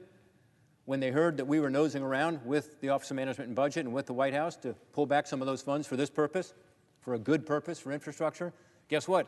They came up with another program. They had the discretion to send the money out under another program, so they came up with one and said, oh, we've got this money covered. You're not allowed to touch it. So, I mean, I'm just telling you, that's one of the challenges with these CBO scores. They took $28.4 billion in savings and just decided, because they knew best, that this was not going to be available because the agencies were going to spend it, even though they haven't spent it, they had no reasons to spend it, they had no plans to spend it. And again, the Office of Management and Budget at the White House had confirmed that. Another example, we went from a savings of $65 billion from the next auction for spectrum down to $20 billion in response to concerns by colleagues on our side of the aisle that this might affect our national security. So $65 billion in savings, CBO scored savings in this legislation, went to $20 billion. Working with the Department of Defense carefully, working with the Office of Management and Budget, working with the Armed Services Committee here, ensuring that we weren't going to touch any spectrum in that future sale that had a national security implication. So that reduced our CBO score. We understood that, but we wanted to be sure that we weren't taking any risks by having any issue with regard to DoD spectrum that they didn't want to provide. CBO then, in their report on Thursday, decided that they weren't going to give us credit for that $20 billion. They took it down to about $10 billion. We lost $9.8 billion on a CBO score there. And again, when we pushed on that, they said, well, we just need to know that the White House is going to move ahead with a spectrum auction. Well, they are. And they have sent us a letter saying they are. So again, this is a little arbitrary, don't you think? How can CBO decide? So just as they took $30 billion away from the CBO score with regard to repurposing COVID money, which is based on the unobligated balances that the White House agreed to, OMB agreed to, but CBO is saying somehow the agencies aren't going to spend that money. I mean, all the records, if you look at what happens, is that they will spend the money, and so we are saving the money. We're pulling it back and applying it to a good purpose infrastructure. So I would just caution my colleagues who, again, traditionally are skeptical of CBO, but somehow in this case think CBO is perfect, to look a little closer at these scores and look at the fact that they are not necessarily accurate. What this legislation does not do, the Infrastructure Investment and Jobs Act, is it does not include the grab bag of massive new social spending that Democrats included in their first package, and certainly that they are now including in their $3.5 trillion spending proposal they unveiled earlier this month. And this is an important point that my colleagues shouldn't miss. The President has said that the package, the $3.5 trillion, will not include more core infrastructure funding. Remember, that was pulled out of his original package, the $2.65 trillion. We took about half of the core infrastructure out of there and took out all the taxes, so we're at $548 billion. And he made a commitment both privately and publicly, as have Democrats up here, that that's the negotiation on the core infrastructure. So the roads and bridges we talked about earlier, the water infrastructure, the rail, the ports, that can't be double dipped in terms of also including that in the $3.5 trillion. Now, they will have a lot of other spending in there that is social spending, that is not this capital expenditure spending we talked about. Many of my colleagues know what CapEx means, that you typically borrow for your CapEx, and it's long-term spending for hard assets. But that's not what the $3.5 trillion is about. And that's why I strongly oppose it, as do my colleagues on this side of the aisle. The President, having said that the package will not double dip, we won't have that in there, is very important to remember, because we've saved taxpayers not only huge tax increases by finding a bipartisan solution here, but we saved taxpayers from a lot of additional spending that otherwise would have occurred. This investment in repairing and upgrading our nation's infrastructure will have real, lasting benefit for our country through building out hard assets that improve productivity and improve efficiency without adding to inflation. It will create hundreds of thousands of good-paying jobs in industries ranging from construction and plumbing to electrical engineering and software development, with one recent study from the Association of Equipment Manufacturers finding that the legislation could create around 500,000 jobs by 2024. This is why every business group in America is supporting this legislation, as well as all the ag groups, over 30 ag groups, including the American Farm Bureau. It's why the AFL-CIO Building Trades Council is supporting it, because they're going to provide a lot of the workers for this. Even more importantly, given the recent economic news we have seen, is that this proposal will not cause inflation to increase. As Democratic economist Larry Summers on the other side of the aisle, and many of us here on the Republican side of the aisle have been warning about for months, including me, inflation is here, with prices for consumers up 5.4% over this time last year. And this rate of inflation, in my view, could well go up even further. Douglas Holtz-Eakin, former CBO director, now head of the American Action Forum, a conservative economist, Michael Strain, director of economic policy studies at the American Enterprise Institute, AEI, also a conservative scholar, has said that our bipartisan infrastructure package will slow down inflation. They said, quote, improving roads, bridges, and ports would make it less costly for businesses to operate, allowing them to increase their output per hour and putting downward pressure on consumer prices. So I know some of my colleagues want to conflate these two, the $3.5 trillion extravaganza with huge tax increases and immediate social spending, and this long-term spending we've talked about here, where very little money is going to go out the door even in the next year or two. They're not the same. And I think it's irresponsible to say they are the same. The bottom line is that the Infrastructure Investment and Jobs Act will provide an historic investment in hard infrastructure with input from a bipartisan group of senators while avoiding the tax hikes that would hurt our economy, destroy jobs, and undermine our competitiveness around the world. And importantly, for the sake of future bipartisanship here in Congress, it's an infrastructure plan that allows us to avoid the repeat of the COVID-19 spending bill, the $1.9 trillion, that passed under this partisan process of reconciliation. It's also the alternative way that we ought to operate around here instead of the $3.5 trillion reconciliation package that is coming next. It demonstrates to the American people that we can, in fact, work together to get big things done in a responsible way. President Biden promised to govern in a bipartisan manner in his inaugural address and in his campaign. Unfortunately, he hasn't done that with regard to the COVID package, $1.9 trillion under reconciliation, the $3.5 trillion that they're now going to attempt to pass here in this chamber. But this bipartisan package is an opportunity for all of us to fulfill that pledge, to figure out how to work together to get big things done. It's a genuine compromise. It's not the bill I would write. It's not the bill my colleagues, Kirsten Sinema, would write on the Democratic side of the aisle. But it's good for the country. It builds our core infrastructure. It doesn't raise taxes on the American people. It'll grow the economy. It'll lead to more tax revenue coming in to the Treasury, and yet it includes responsible pay-fors. Soon, I hope we will all be able to vote on final passage of this legislation. As I indicated, we've already had 2 votes to proceed to final passage. One was 66 to 28. The other was 67 to 27. I think it's time for us to come together and to enact this bipartisan achievement for our nation, for our economy, and for the people we represent.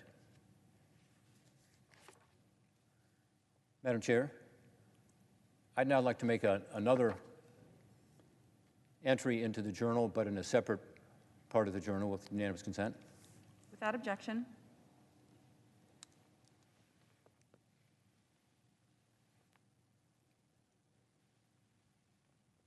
Madam Chair, I want to address a specific part of the legislation that is before us. It relates to cryptocurrency. As we know, cryptocurrency is a digital asset that more and more people are investing in, and we should want that to continue, and continue in a healthy and sustainable way. There's consensus here in Washington and around the country that there should be better and more consistent reporting on cryptocurrency transactions. By the way, this would be a good thing for honest tax-paying holders of cryptocurrency, which is the vast majority of them, who today have to figure out their basis and sometimes their gross proceeds when filing taxes because they don't get a 1099. The Form 1099 that a financial institution would give you if you invested in stocks or bonds or other financial instruments often is not available for holders of cryptocurrency, which creates problems. Standardizing this basic information reporting by crypto brokers for tax purposes is going to help provide more certainty for everyday Americans looking to invest in these digital assets. The experts at the Nonpartisan Congressional Joint Committee on Taxation and the Treasury Department say that this would lead to better tax compliance as well. So the information reporting would lead to better compliance with the tax code. The question is, who should issue that 1099 in a cryptocurrency context? Again, the consensus is that it should be the brokers of cryptocurrency, just as it is for stocks and bonds and other financial instruments. In the underlying bill, a broker is defined as any person responsible for regularly providing any service effectuating transfers of digital assets like cryptocurrency, which for tax purposes means a sale on behalf of someone else. Some crypto brokers already comply with these standard information reporting obligations. But for those who have not yet adopted these practices, this rule change is going to make it easier for their customers to pay their taxes due. The concern has been expressed that some in the cryptocurrency industry who are not brokers could be inadvertently caught up in this definition. The Treasury Department, the Nonpartisan Congressional Joint Committee on Taxation, and others believe that the current language is clear and that the reporting requirements only covers brokers. But my view is that we should work to clarify this given the potential for confusion on an extremely important issue. In particular, we want to be sure miners and stakers and others now or in the future who play a key role by validating transactions, or sellers of hardware or software for digital wallets, or node operators, or others who are not brokers, are clearly exempted. While it's not the intent of the underlying bill to include them, I believe we can do more to make this clear, which is why I will continue to work with colleagues to clarify the intent of the information reporting language. There have been a number of amendments that have been filed to try and make this provision more clear. And I've been working with my colleagues, Senator Warner, Senator Wyden, Senator Toomey, Senator Lummis, Senator Ossoff, Senator Sinema, on a potential solution that I believe will help reassure stakeholders that these individuals will not be considered brokers while maintaining the information reporting in this bipartisan legislation. Today, we will continue these important discussions, and I'm hopeful we can come to a solution that will provide certainty for taxpayers and avoid any potential loopholes for bad actors. With that, Madam President, I yield the floor. Madam President. Senator from Alaska. Madam President, I want to thank Senator Portman for his outstanding work, all the great work that he's doing on this bill with Senator Sinema and others, and I'm hopeful that we can get some of these amendments, bipartisan amendments on the infrastructure bill onto the floor. I know my colleague, Senator Haggerty, is going to work on that here in a minute. I support what he's trying to do. I have an amendment, for example, that's very bipartisan, would help all the tribes in America, Alaska Native tribes, Lower 48 tribes, to simply get the authority to extend the spending of their original CARES Act money that they got in March of 2020. They just got authority to actually start spending it. All we want to do is extend the deadline.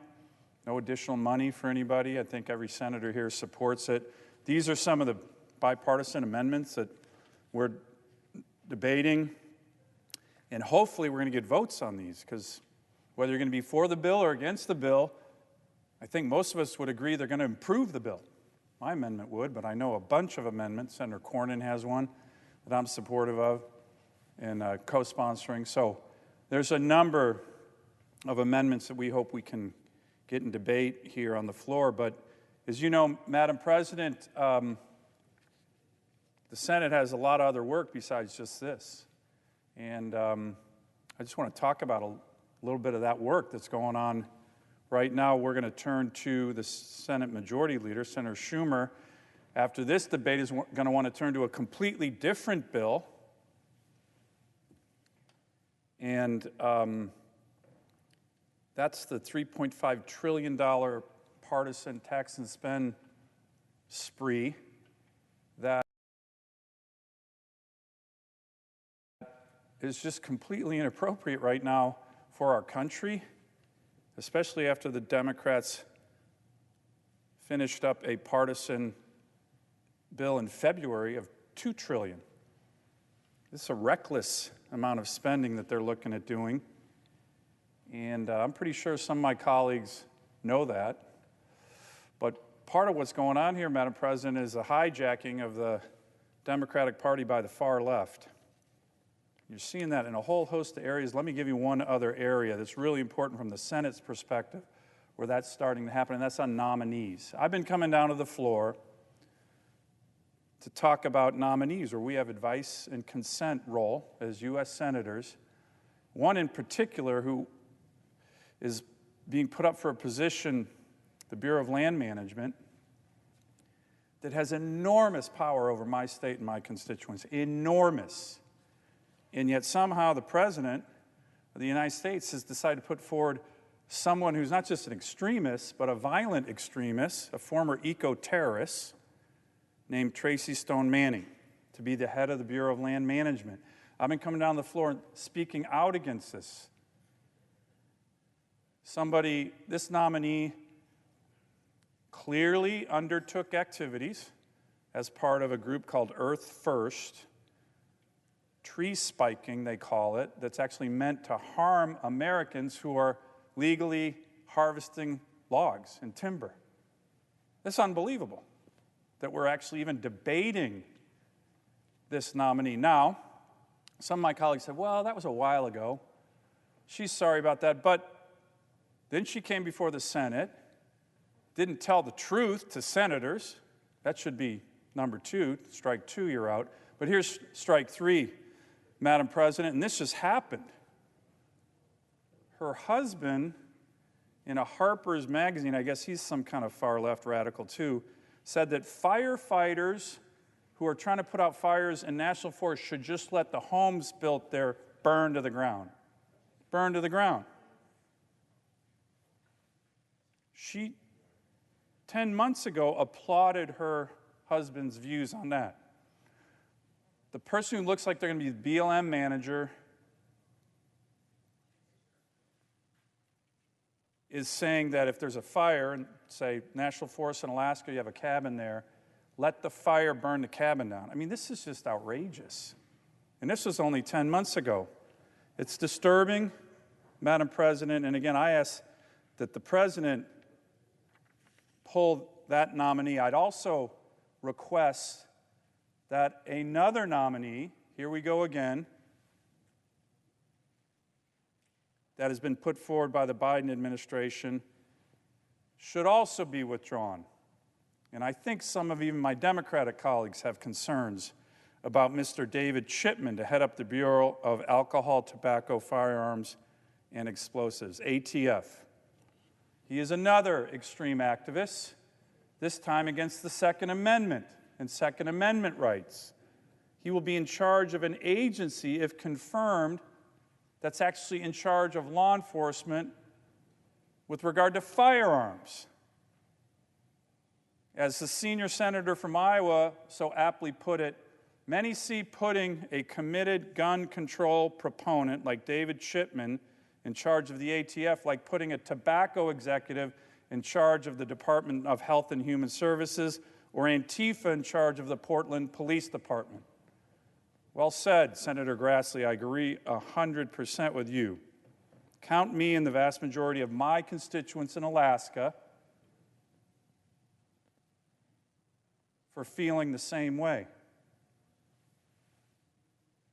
Madam President, I want to talk briefly about why I feel so strongly about this nominee and have come down to speak out against this nominee as well. The Second Amendment is not some lower-class constitutional right. It's the Second Amendment to the Constitution. In my office, I actually have the Bill of Rights emblazoned on the wall of my office, every word of it, to remind me and others who come there just how important this is for our country.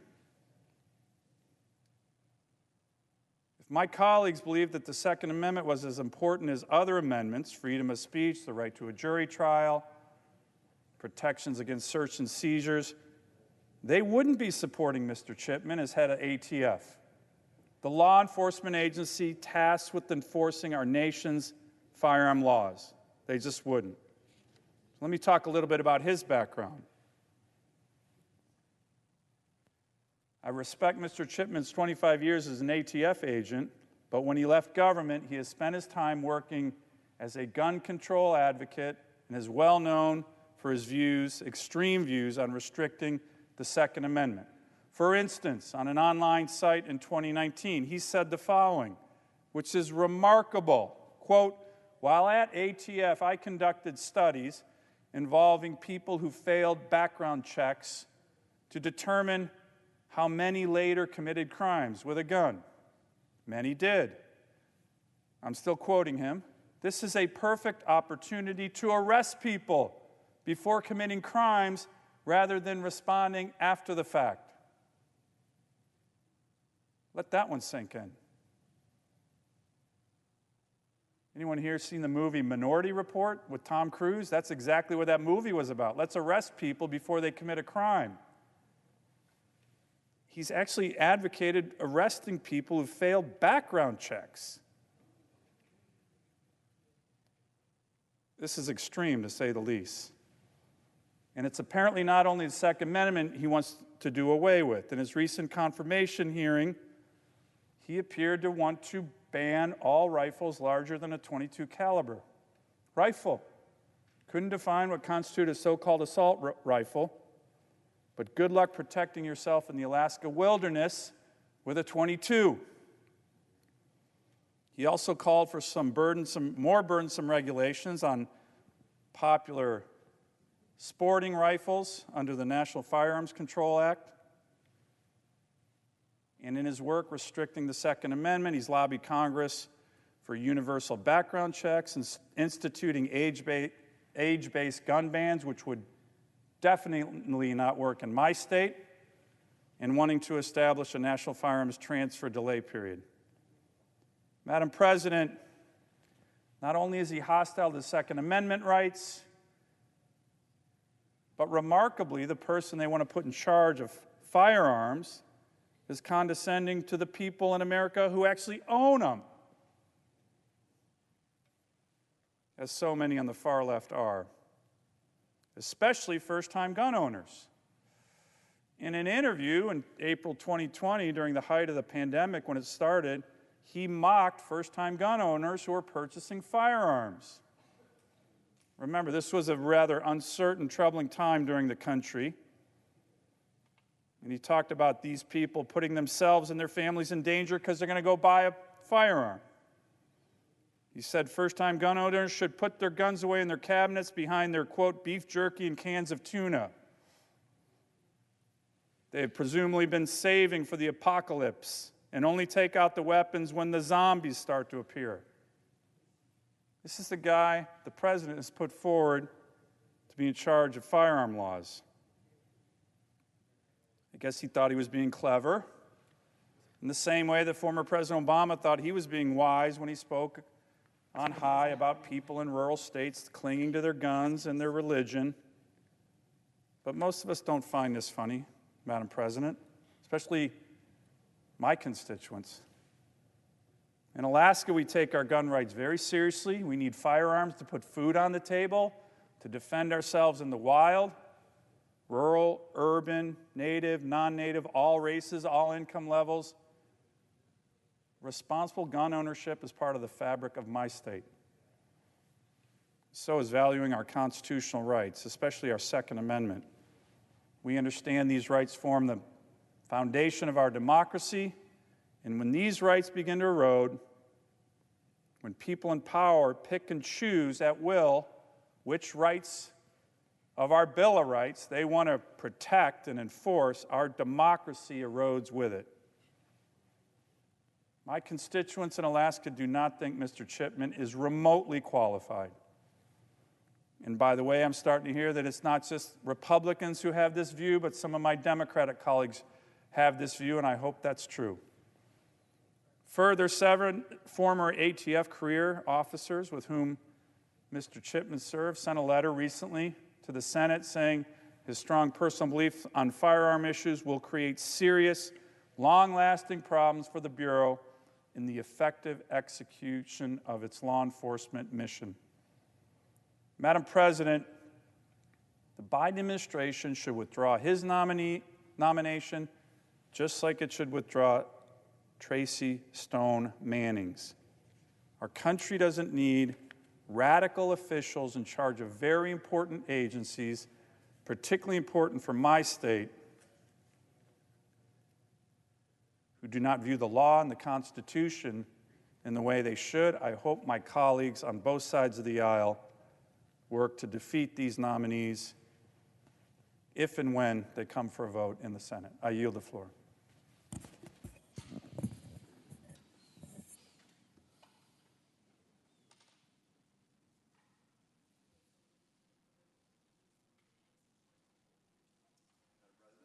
The senator from Tennessee. I ask unanimous consent that the following amendments be called up to the substitute and be reported by number, and that they be the only remaining amendments in order. First, Ernst, 2639. Cornyn Padilla, 2602. Wicker-Stabenow, 2206. Cruz, 2389. He's calling 20. Lee, 2517. Grassley-Klobuchar, 2500. Crapo-Wyden, 2507. Blackburn, 2328. Warner Portman, 2617. Wyden Loomis Toomey, 2619. Cantwell, 2588. Wyden Murkowski, 2603. Cantwell Braun, number 2621. Van Hollen, number 2613, as modified. Cruz Lujan, 2490. Daines, number 2599. Sullivan, 2586. Shelby, 2535. Rounds, 2636. Sinema Portman, number 2620. Further, that the Senate vote in relation to all pending amendments, with no amendments in order to the amendments prior to a vote in relation to the amendment. And that if a roll call is ordered, then 60 affirmative votes be required for adoption for the amendments listed in this agreement, except for Lee, number 2517, Warner, number 2617, Wyden, number 2498, Ernst, number 2639, and Grassley, number 2500, and that there be 2 minutes for debate equally divided prior to each vote. Is there an objection? Madam President, The senator from Arizona. reserving the right to object. Thank you, Madam President. As my esteemed colleague from Tennessee is aware, and as we all are aware, the Senate operates under unanimous consent, reserving the right and the prerogative to any one senator to object to moving forward when consent is not present. Now, as the senator from Tennessee made clear yesterday in his remarks on the floor, he has declined to provide unanimous consent for a time agreement moving forward in this post-cloture time period. I'm sure it will then come as no surprise to him that there are senators on both sides of the aisle who object to unanimous consent on one or more of the amendments listed in his proposed list today. I'm sure that he offers the same level of respect to those senators denying their unanimous consent as has been offered to him as well. Now, I am proud to report that throughout this bipartisan process, we have produced over the course of a number of months a piece of legislation drafted entirely by the independent and bipartisan members who've worked together over this number of months. We've introduced the legislation and we've had robust debate, and I'm proud to say consideration of 22 amendments on this bipartisan bill. It has been an open and welcoming process. As we are currently in the post-cloture debate time, again, as I've mentioned, it requires unanimous consent to both move forward with all of the amendments, or any of the amendments, as well as a time agreement. And as we have seen today, we do not have unanimous consent on either a time agreement or on moving forward on amendments. And therefore, Madam President, I propose that we continue moving forward under regular order. And with that, I object. Objection is heard. Madam President, The senator from Tennessee. the senator's objection exposes the Democrats' true intention. I've never objected to consider amendments on this bill, not once. Democrats say that they want amendments, but they can't take yes for an answer. Democrats' true intention is to rush this bill through so that they can hurry up and light the fuse on their $3.5 trillion spending spree, a socialist debt bomb, then leave town for vacation. If they want to vote on amendments, why would the senator object to my reasonable request? The only way that Democrats will agree to amendments is if they can rush this bill through. I note the absence of a quorum.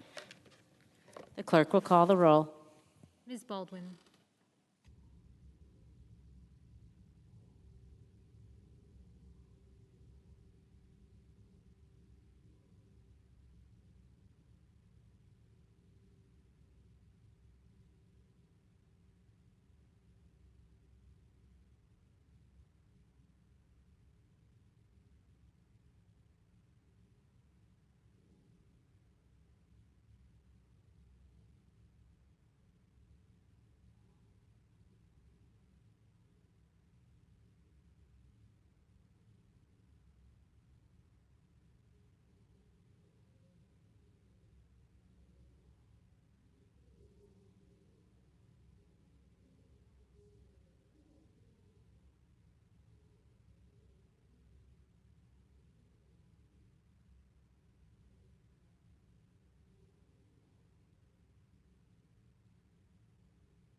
Madam President.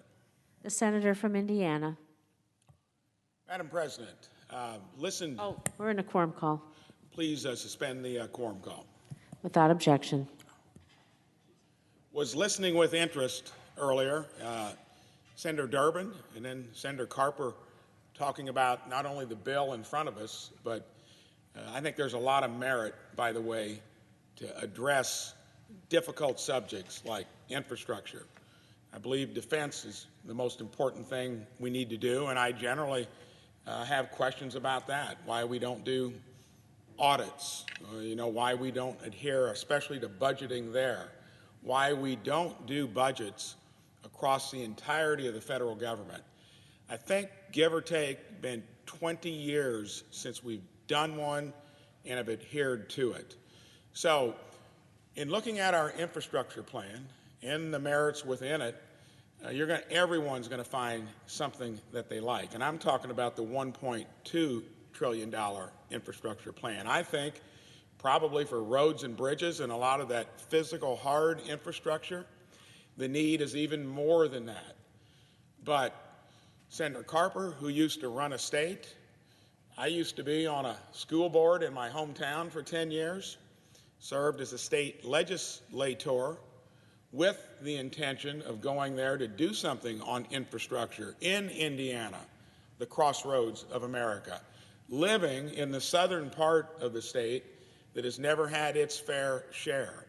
And I think you need to be entrepreneurial through government in certain cases, especially at the local and state level, where you're accountable to where your entrepreneurialism through government, and I almost don't like to use that word because I've been a Main Street entrepreneur my entire life, and it's hard to use that as an analogous term to what we do here. Anyway, Senator Durbin was talking about, I think, more than just the content of the bill. I generally, whenever I'm coming down to vote for something, look at the principles that I know have worked in the real world. In building a business, in running a school board, local or state government, he referred to something that really caught my attention, and that inevitably, in times like these, we will then, on our side, revert to wanting to do a balanced budget amendment. Of course, I've been a proponent of that, and term limits as well, not at the local and state level, but here. I don't think the founders ever intended us to grow a government like this, that for all the good intentions of policy that we want to put in place, to where we do it on the back of borrowing money and not doing it in a way that is painful, takes political will. Never forget, back in Indiana, 2017, 70% of Hoosiers wanted better infrastructure. We polled, 70% didn't want their taxes to go up. Fiscal conservative like me even got in trouble talking about paying for it, not borrowing the money, not pushing it down the road. At least there, you can make the argument you need a dedicated stream of payment for something that we most agree is essential. When you drive that point home, and when you took it through regular order, listen to this, nearly 2 to 2.5 months in a 3.5-month session, we ran it through Ways and Means Committee and Roads and Transportation. And by the time we were done, we had roughly 45 out of 47 witnesses, stakeholders, from the Manufacturing Association to the Farm Bureau to the Indiana Truckers Association, for it. We got people to buy in. And how did we do it? We did it with diesel and gas taxes. Some complained that we were raising taxes. It was in the context, though, in Indiana, of a balanced budget, rainy day funds. We've got one of the best business climates in the country. So it was within a system that was working. And I think what disturbed me listening a little bit ago is I agree with Senator Durbin. This is a shared blame in terms of how we've gotten here. My observation, building a business, frustrated each night when I'd come home, listen to the news, starting maybe roughly 2 decades or so ago, when we went from Democrat and Republican administrations that did believe in maybe having some political will, in other words, paying for the things we do here in a way that is not borrowing the money. And borrowing money sometimes is okay if it's a tangible asset. That's an investment. That kind of makes sense. And this has a little bit of that component as well. But in general, when you become a nation of consumption and spending, and you're putting it on display in a way like we have over several decades here, from the Gulf Wars to what we did in 08 and 09 looks like small change compared to what we're doing now. And I don't begrudge trying to get things done in an effective way. But I want the American public to be clear that when you borrow money to spend it or consume it, that has never ended up well in the long run. I read a book given to me by our friend Mike Enzi called The Empire of Debt. Actually, on that reading, it took a dismal subject, looked at it historically, put a little humor alongside it, because you need that to get through it to see how this all ends up. It's never worked well.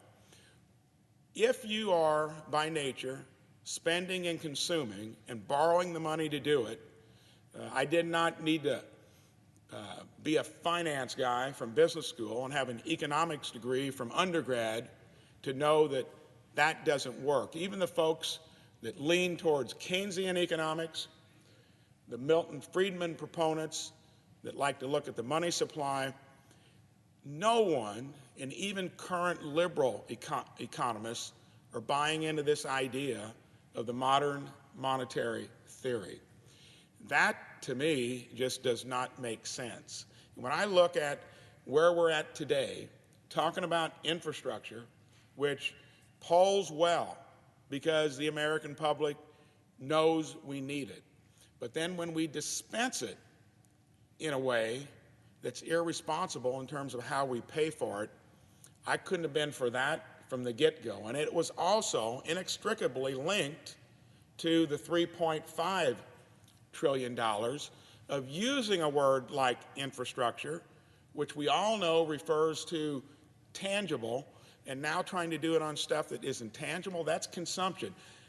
I think the merits of discussing child care, the high cost of post-secondary education, but we ought to do it like we did back in Indiana when we were talking about infrastructure. Run it through regular order, bring in experts and stakeholders across the country to buy into it. Here I see, and I used it just recently, if you try to be entrepreneurial through government, which I think is what's on display here, part of that equation is, yes, you got to take a little risk, you got to get it out there. But no one would put this much at stake and try to be entrepreneurial by borrowing the money. You'd be almost certain to fail, because in the real world, school board, local state government, especially in enterprise, you've got other rigors that won't let you do that. And you cannot count on a Fed, like since last year, has been accommodating and basically printing money in the basement by buying a lot of this debt, and is committed to do it even on this, as well as the major piece that's going to drop here in a few days.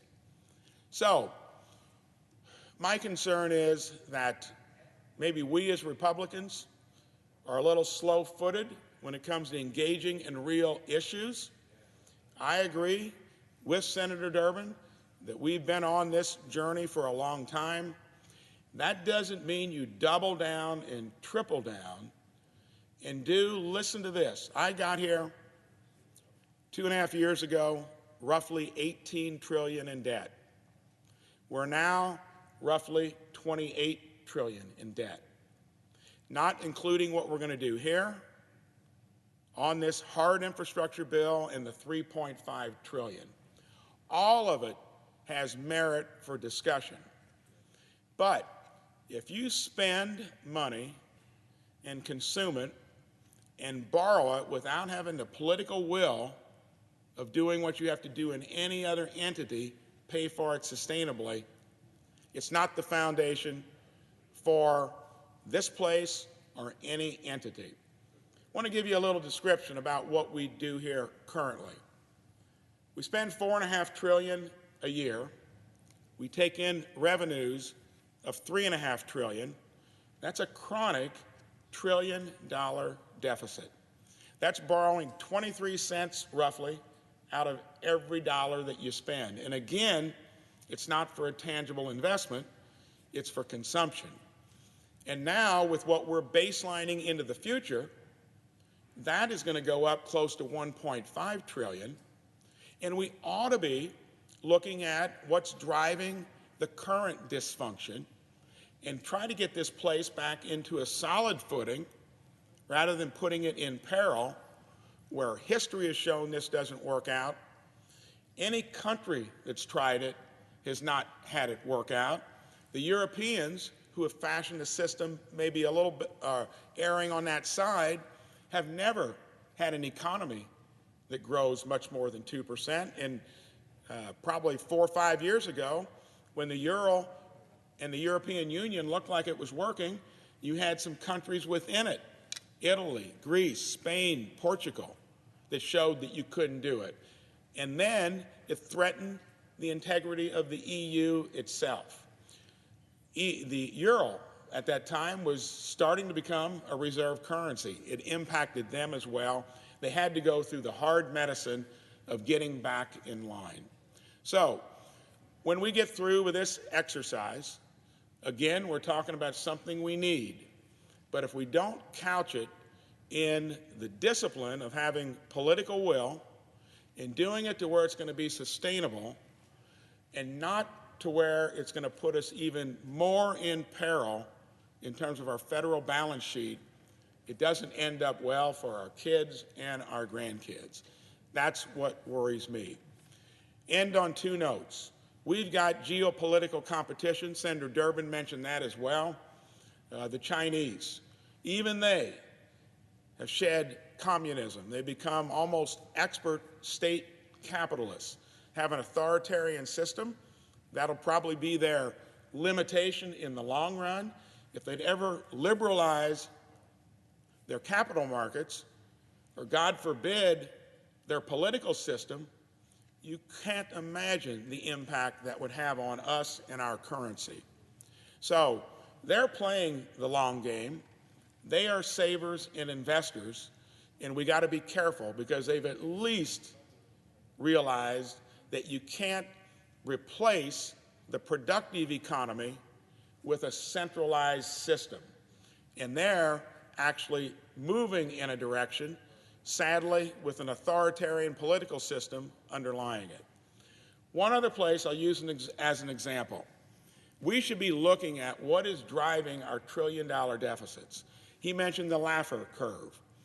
We were, pre-COVID, at a point where I think it's a sweet spot of where we needed to be. Wages were rising in the most difficult places.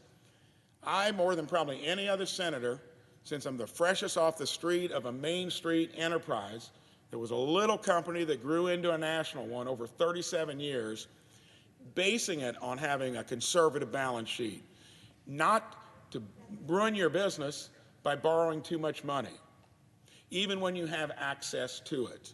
And here I see that same thing happening here. We will be outrun by our competitors that are long-term thinkers, that are investors, not spenders and consumers. And if we wanted to really right the ship, we ought to be tackling the high cost of health care.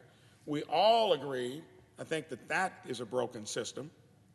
And one side of the aisle wants to dump more government into it by making it a one-payer system. What we ought to do first is reform the industry like I did in my own company with health insurance, with a few simple principles. Made it consumer-driven to where every individual should be a health care consumer, not relying on your insurance that pays for everything from your employer or the government doing it. That's given us a health care system that Warren Buffett cites as a tapeworm on our economy. We need something better, but we should have a common interest there. Make it transparent so we can shop for it like you do anything else, including a big screen TV, groceries. You have transparency. You can compete in terms of how you shop. That would work. If we did that with health insurance, with health care costs, we could start the process here because Medicare that our elderly depend on goes broke in roughly 5 years. Automatic benefit cuts across the board. That's waiting to solve something once you're in a crisis. We ought to roll up our sleeves on it, on Social Security, and we need to quit turning discretionary spending, which requires budgeting, into mandatory spending simply because we don't want to go through the rigor that any school board, state government, local government, or especially business would do to be successful in the long run. So I think we've got a bit of time that we could do this and maybe do it preemptively, or we can run this thing into the ditch. And for the people that love the federal government, want to grow it as a growth business, that are political entrepreneurs, I would think that side of the aisle would be especially concerned about its long-term health. And for those of us that always talk about it and then seem to be part of the same old thing that occurs each year, that's being a hypocrite, because we've gotten here not with one party driving us. Both have been in the vehicle that's ready to run us into the ditch. I yield the floor.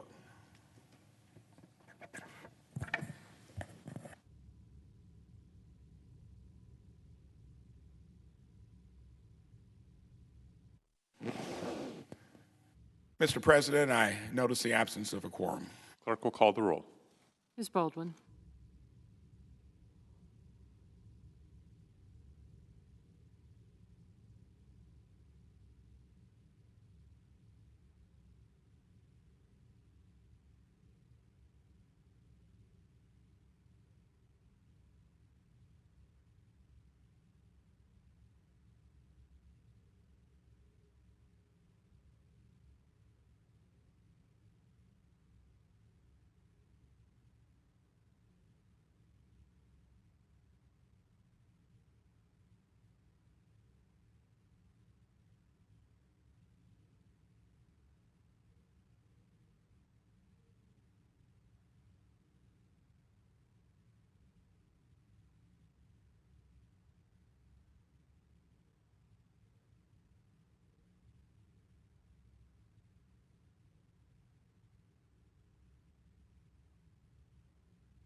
Mr. President, Senator from Utah.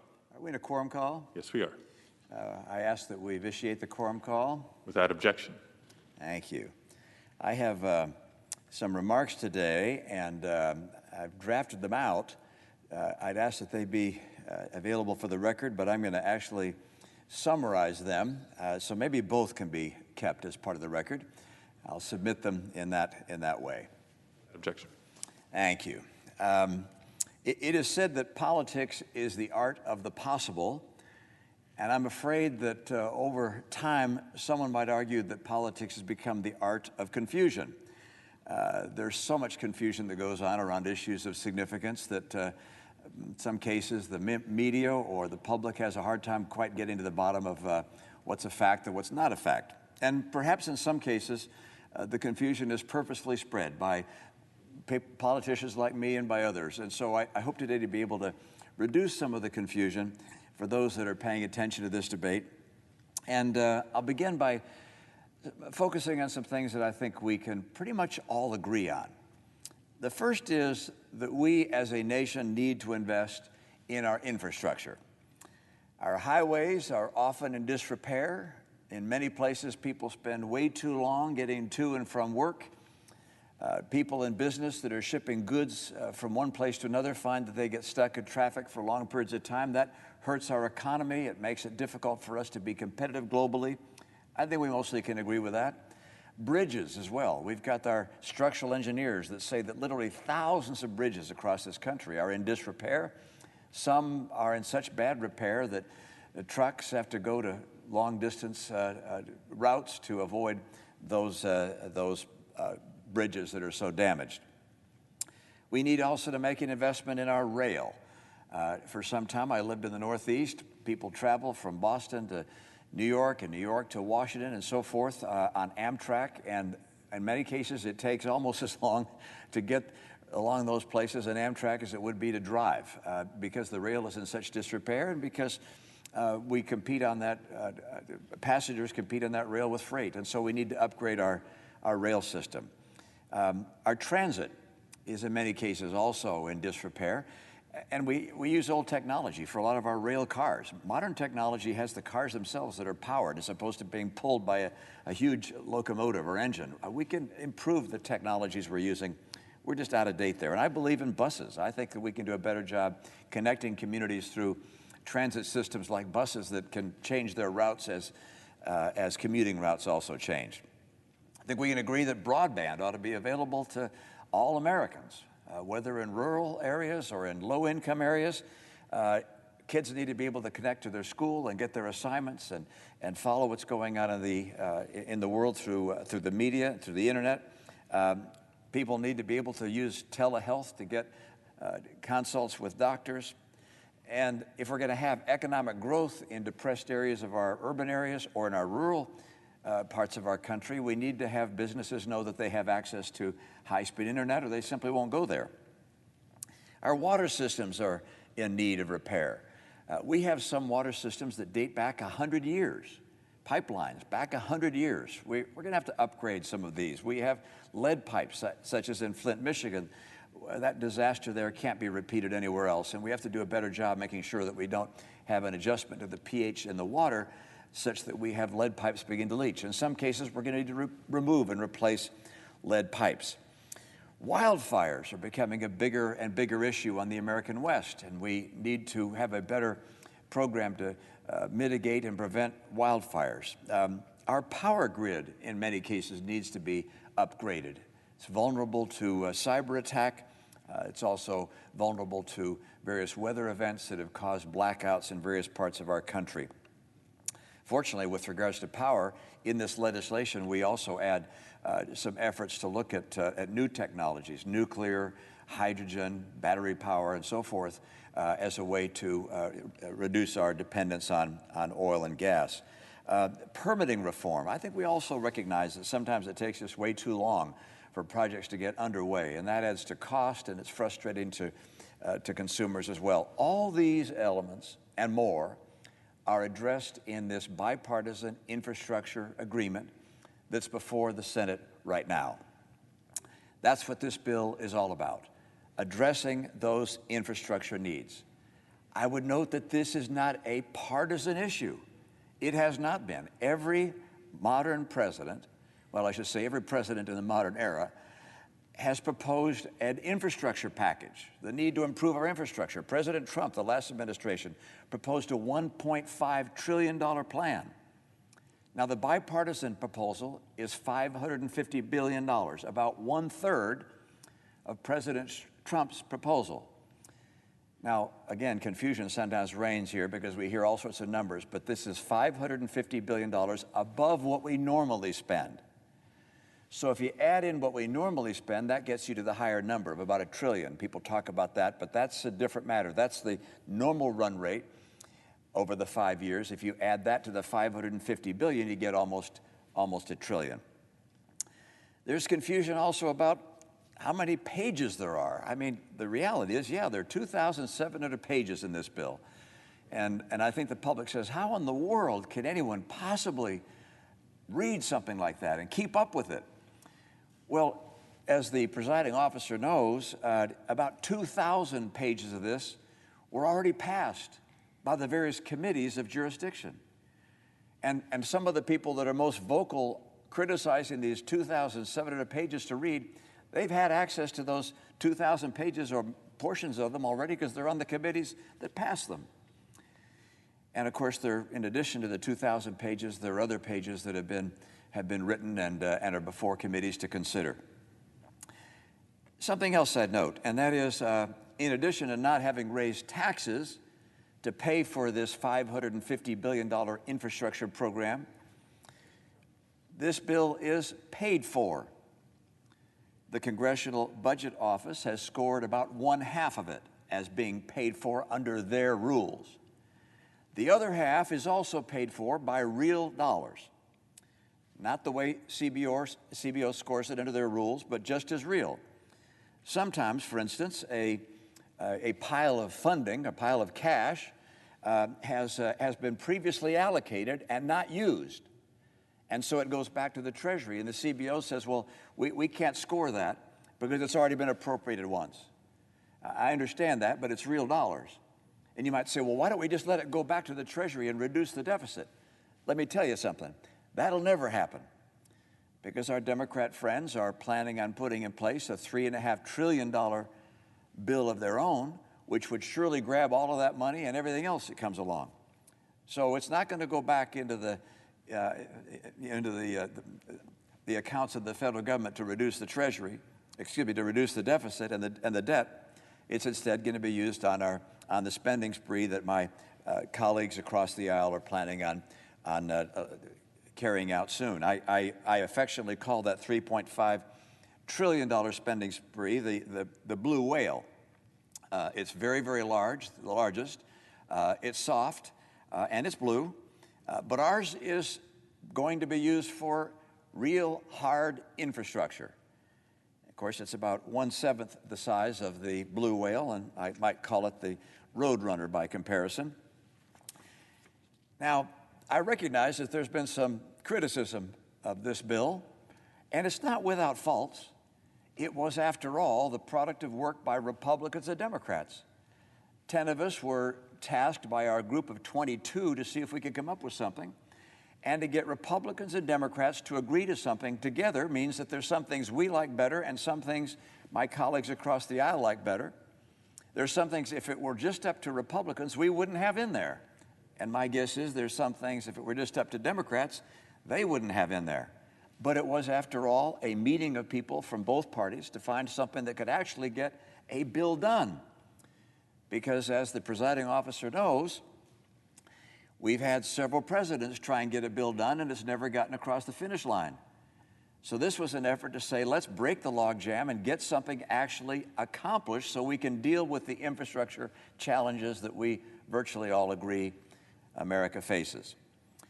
Now, criticism is expected, and I note criticism is also pretty easy. Anytime you have a bill that's worked out by compromise between two sides, why, the side that looks at the other side's work is going to criticize it. And I can point at all the things I don't like about the bill. I won't waste anyone's time doing that.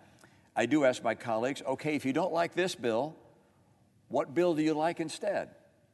What would you do instead? President Trump's $1.5 trillion bill? How would you pay for that one?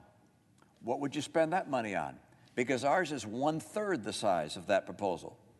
So one can stop and say, what would you do instead? I know some people would say, well, nothing at all. We don't want to spend any money at all. No bill. Let's not spend $1 in infrastructure. That's, I'm afraid, not an option in reality, because we have two options. One is to accept the bipartisan work of our respective colleagues, and the other is just to say, hey, because the Democrats have the House and the Senate and the White House, just let them do it all by themselves, without any Republican input at all. And I'm pleased that the president decided not to take that course, and the Democrat leadership here in the Senate concluded as well that's not the right course to take, that a bipartisan approach was better. But let me note that if the option were taken to have a Democrat-only bill, my estimate is that it would cost about $500 billion more than our $550 billion bill, that it would expand union rights through Davis-Bacon with prevailing wages on areas where it's not currently existent. There'd be more money going into things like transit and Amtrak, more money for lead pipes, more money for administrative costs. We hold administrative costs down to 3% of this bill. There were many efforts to try and raise that as high as 10%. That would mean tens of thousands of new federal government employees. We held it down to 3%. That, in my opinion, would change if it were simply a partisan one-party bill.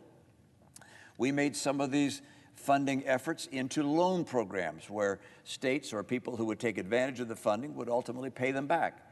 My guess is if it were a bill that did not have our input, some of those would be transferred into grants.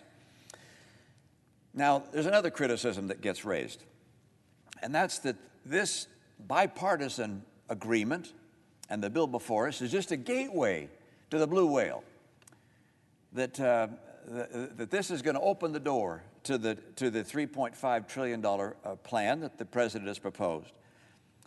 I don't really follow that one terribly well, that argument, because obviously if there's no agreement on this legislation, if it doesn't pass or if the House blows it up in some way, why then this effort, the hard infrastructure effort, will just be added to the blue whale, to the $3.5 trillion. That's going to get done anyway, and this would become part of that. So there's going to be an effort to pass a blue whale one way or the other. I hope that doesn't pass, by the way, but this is not just going to go, this is not a gateway to anything, but a gateway to better roads, better bridges, better water, better broadband into rural communities, and a better economic vitality for our country. Now, I do admit that I do understand and appreciate the argument that's being made, one criticism that's being made against this bill by some in my party, which is by being in favor of this legislation for $550 billion, we're going to confuse the voters, and they're going to think that we're also all just part of this big blue whale thing. We're spending $550, and my colleagues across the aisle want to spend $3.5 trillion, and it's all just one big, massive spending mess, and it's going to be hard for the voters to understand the difference, and we're going to get blamed for the whole mess. I subscribe to what Lindsey Graham said. He said, I think we can make it pretty clear to our voters that we love one and we hate the other. That's what my Republican colleagues would hopefully say. That's the way I feel. I love one, I hate the other. But I happen to feel that this is not so much a matter of confusion as a matter of recognition of what's right for America. Because by being for this bill, even though there is a risk of some confusion, we do save about $500 billion for the American people and reduce the deficit over time by about $500 billion. We do restrict Davis-Bacon from being expanded into areas where it's not now. We do hold down some of the transit spending and the Amtrak spending. We hold down administrative costs and the number of federal employees that are going to be hired for these programs. So, in my opinion, we have to put aside sometimes the politics for what's absolutely right for America. I'm sure some people are a little disturbed when they see headlines that say, oh, this bipartisan effort would look like a win for Biden. Well, it's a win for Republicans, and it's a win for Biden, it's a win for Democrats, it's a win for the Senate to say we can work together, that we've been able to overcome partisan differences to do something that's right for America. Mr. President, I'm convinced that this is a win for America. I support this legislation. I'm proud to have been part of the effort to help draft it and negotiate it. I admire and respect my colleagues on both sides of the aisle that have worked on this legislation.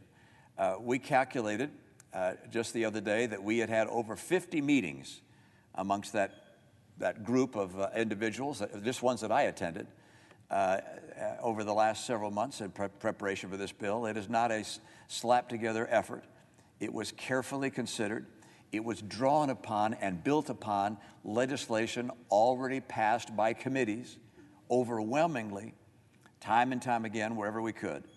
And I certainly hope that the senators from both sides of the aisle will join together in passing this legislation, sending it to the House, that the House will address it in a way that's consistent with what we have agreed to, and we can send it to the President and help America finally get its infrastructure in order. Thank you, Mr. President. And I suspect the absence of a quorum. Clerk will call the roll. Ms. Baldwin.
President.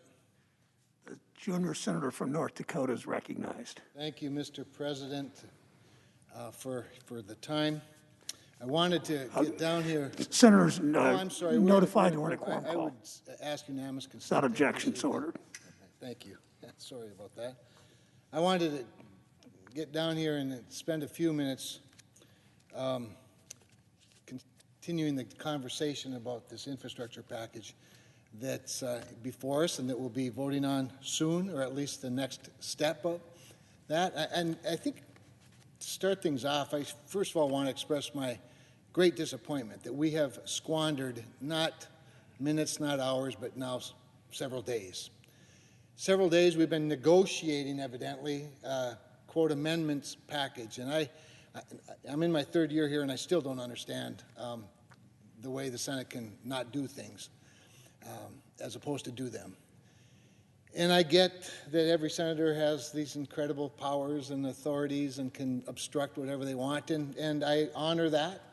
When the time's right, maybe I'll do the same. I don't know. But I do think it's unfortunate that we have this, what's really a pretty good bill to start with. But now that we've opened it up for the last week or so to the opportunity for the rest of our members who weren't on the committees of jurisdiction that heard a lot of this, that are seeing a lot of this for the first time several days ago, to now improve upon it. And I say improve because I'm familiar with a number of the amendments, and they're really good amendments, and they should be passed. Some aren't as good. I would vote against them. Maybe we'd kill most of them. The point isn't whether we'd pass them or kill them. The point is that we should be voting on them. We should be voting. And I know there's hundreds of them, and that can take a long time, and absent an agreement, we don't have the time. Either way, we ought to be voting on them. We ought to be taking the time to vote on amendments. And so I'm disappointed we aren't. I'm still hopeful that in these waning hours, maybe we can get a couple of them. I just find it frustrating that we're not, that we're sitting here speaking instead of voting. That said, I want to, again, express appreciation to the leadership of the bipartisan group. Senator Portman, Senator Sinema have done incredible work proving that the Senate can work. Building on the framework that was passed by the Environment and Public Works Committee and the Commerce Committee and some of the work that's being done by other committees, building on that framework, adding some more infrastructure to an already robust infrastructure package. High priorities for Republicans, high priorities for Democrats, in most cases priorities for both.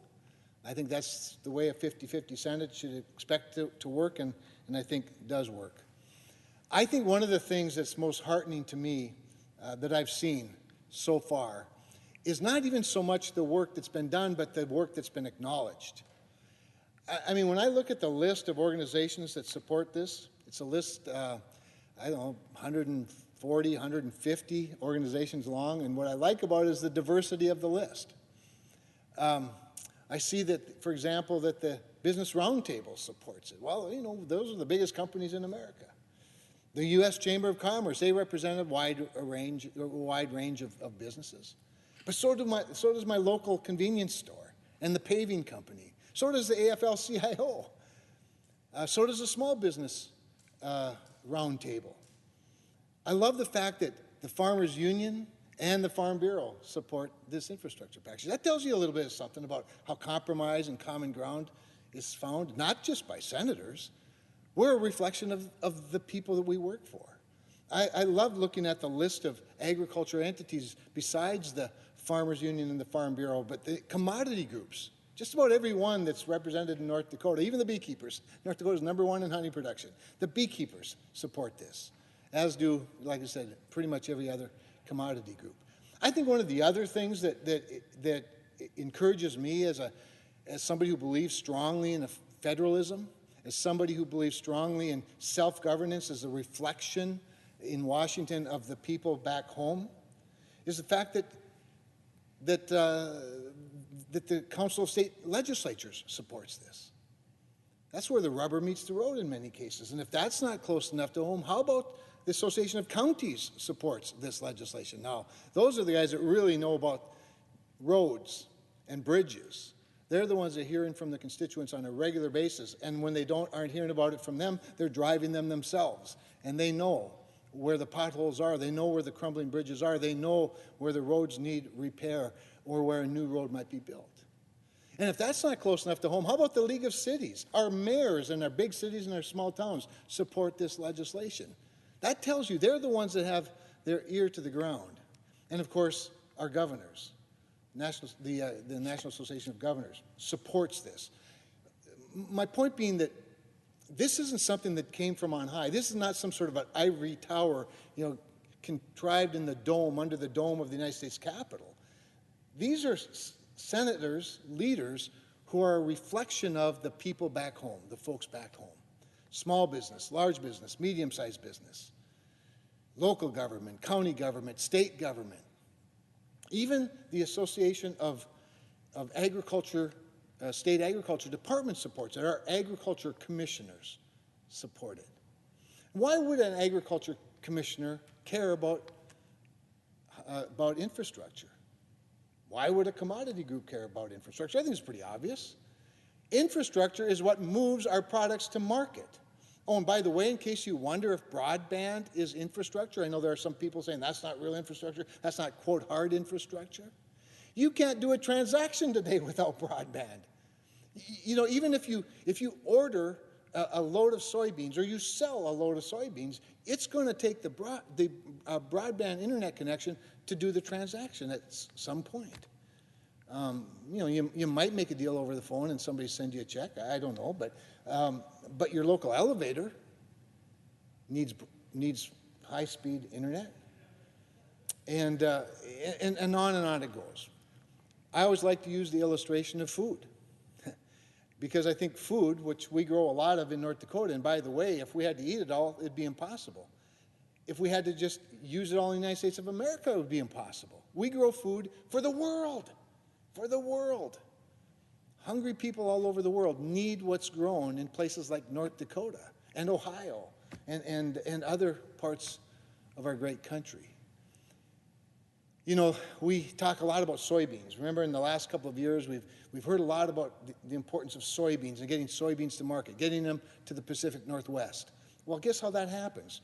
The way it happens is the farmer combines the soybeans after they've, of course, planted and nourished and then harvested the soybeans.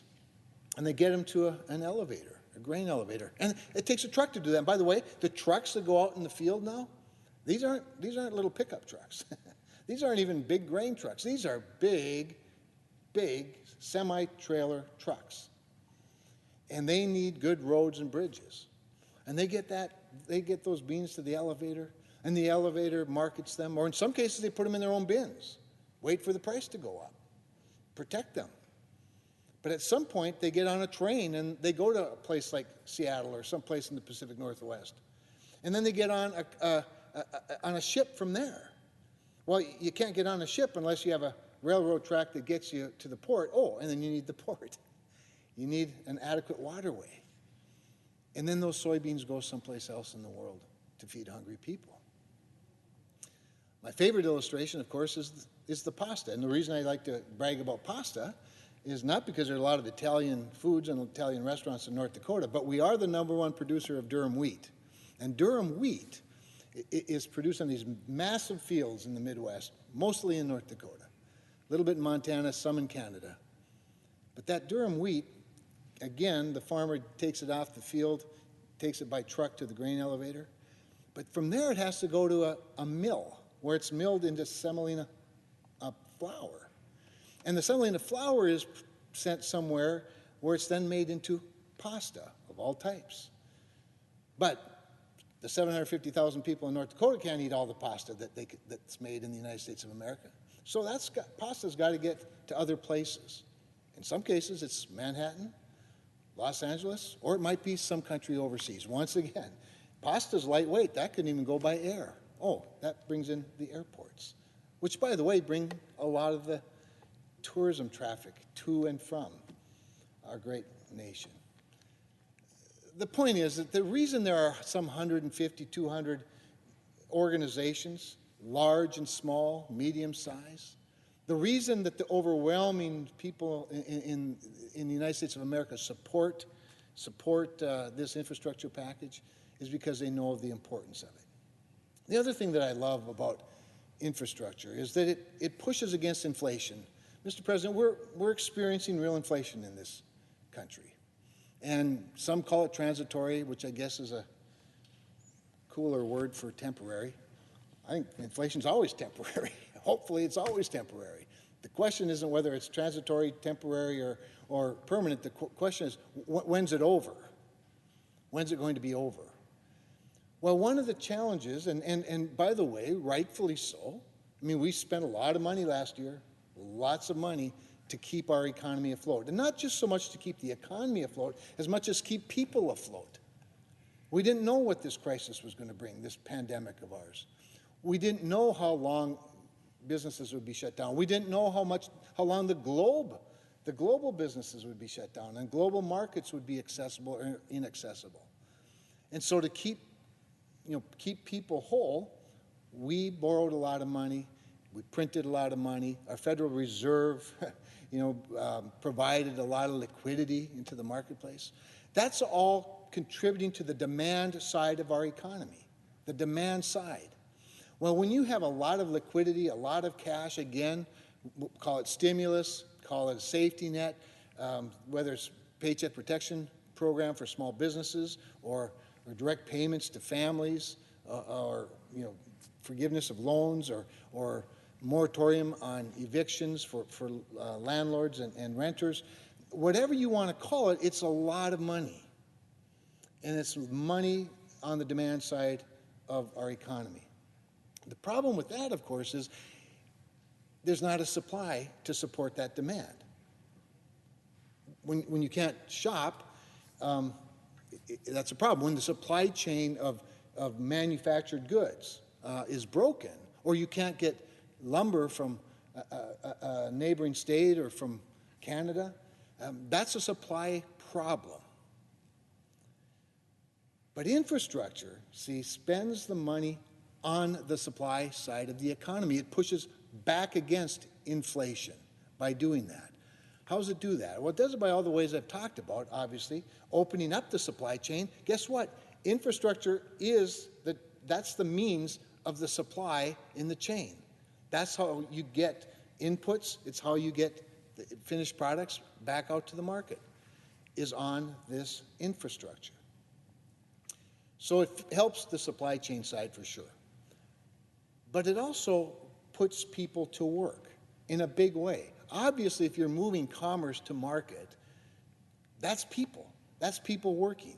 Whether it's working on the train or on the railroad, whether it's working on the building of bridges and roads, or building out the infrastructure, stringing the fiber optics and burying them under the ground, hooking them up to homes and businesses and institutions, or whether it's driving the trucks or working at the factory, you're helping the supply side.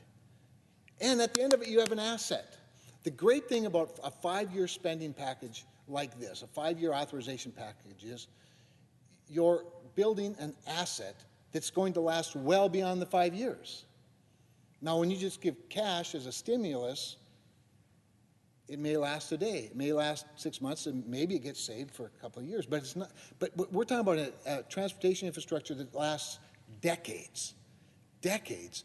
That's why the Penn-Wharton study shows that it actually pays for itself, even if you didn't have any pay-fors, and we can talk about that in a little bit. Over the course of time, the economy actually pays back the government for infrastructure. That's what pushes against inflation. That's what helps keep inflation down. That's what balances the demand with the supply. And so there's lots of good reasons for us to do this. I want to talk a little bit about the pay-fors, because it's been so talked about, and I think in many cases grossly misrepresented. The pay-fors for the $550 billion new spending are real. I know that everybody waited with bated breath for the CBO to prove us wrong. And yet the CBO proved exactly what we thought it would prove. It proved that where they can score, and by the way, can I just say, these are word salads, words like score, pay fors, filibuster. These are word salads that if you stopped 100 people at the mall in Fargo or Bismarck 99 wouldn't even know what you're talking about. But this is what we're trapped with here, are these archaic processes. So anyway, we'll talk about new spending pay fors and what the Congressional Budget Office can score. They're confined to what they can score. And some of it makes sense. They're accounting terms, they're government accounting terms, and they make sense. They identify a whole bunch of legitimate pay fors, or at least what they call scores. But they also recognize that there are a lot of things they can't score that actually do pay for this infrastructure. For example, the $53 billion from certain states that would come back as unused unemployment insurance benefits. That's real money. They can't, quote, score it because, of course, it's already been appropriated. And there is, in theory, nowhere in reality, there is in theory that somehow that $53 billion might not be spent by the government. I've never seen that happen, but, I suppose theoretically it could. But believe me, it's a pay-for.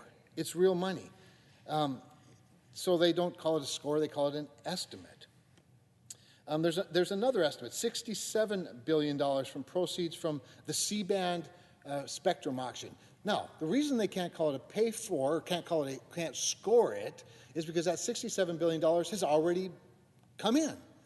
The auction was in February of this year, so it's already in. Theoretically, it could maybe not be spent. Therefore, it can't be, quote, scored. But it's going to be real money. It is real money that exists that doesn't require taking it from anybody else. No tax increases, no new taxes, $67 billion. And that's called, quote, a estimate, not a score. There's an analysis, I think a pretty conservative one, by the way, $53 billion in economic growth.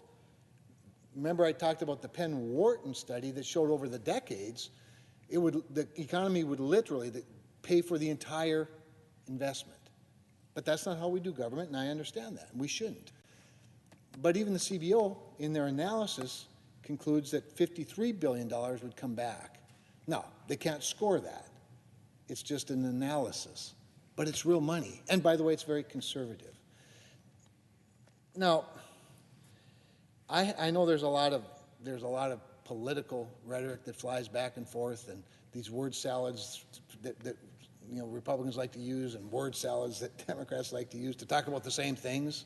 And we tend to talk to our people, if you will, to rationalize or convince or persuade, and that's all good. That's all fine. But I know this much for sure. I don't think there's a single American that thinks we ought to fall behind our adversaries any further. We are under real economic challenges, global economic challenges by our adversaries, not the least of which, of course, is China. China's fast becoming the #1 economy in the world. They are by far the largest population, other than probably the only thing close would be India. And yet China has made it a strategic decision to overcome the United States as an economic powerhouse, along with, by the way, a very, very advanced and efficient military. They don't pay people to join the military, they just make them join the military. Their money goes a long ways, and whatever technology they can't discover or create, they steal. This is not a small threat. And one of the advantages they have is that they've been investing at a very fast and very aggressive rate in their infrastructure, all forms of infrastructure, highways, bridges, roads, internet, water, ports. And by the way, they invest in a lot of other countries' infrastructure to both win them over and then to use it as leverage against other countries. So, Mr. President, there's lots of good reasons to support this bill as it comes time to, first of all, finalize, of course, the substitute, the amendment that makes up the bill, and then get on to final passage. I'm going to wrap up where I started, however, and that is to just stress how disappointed I am that we haven't been voting on amendments. There are some really good ones out there. In fact, the best ones I know of were introduced by Republicans and Democrats together, equally. And we'd be wise to, all of us, to just agree. Maybe it's not the top 10, maybe it's not the top 20 amendments, but even if it's the top 4, 5, let's recognize that the bill can still be improved in these final hours, and get some folks down here. Let's get the 100 of us together and make some decisions together while the hours are still in front of us. Improve this bill so we can get about the business of debating it, getting us to final passage, and sending it over to the House of Representatives, where I would plead with the Speaker of the House to take it up, apart from this $3.5 to $5.5 trillion tax and spend wish list of the Democratic Socialists. Take it up and do something good for the country, and then we'll get about the business of debating the next big package. With that, I yield the floor.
Senator from Nevada.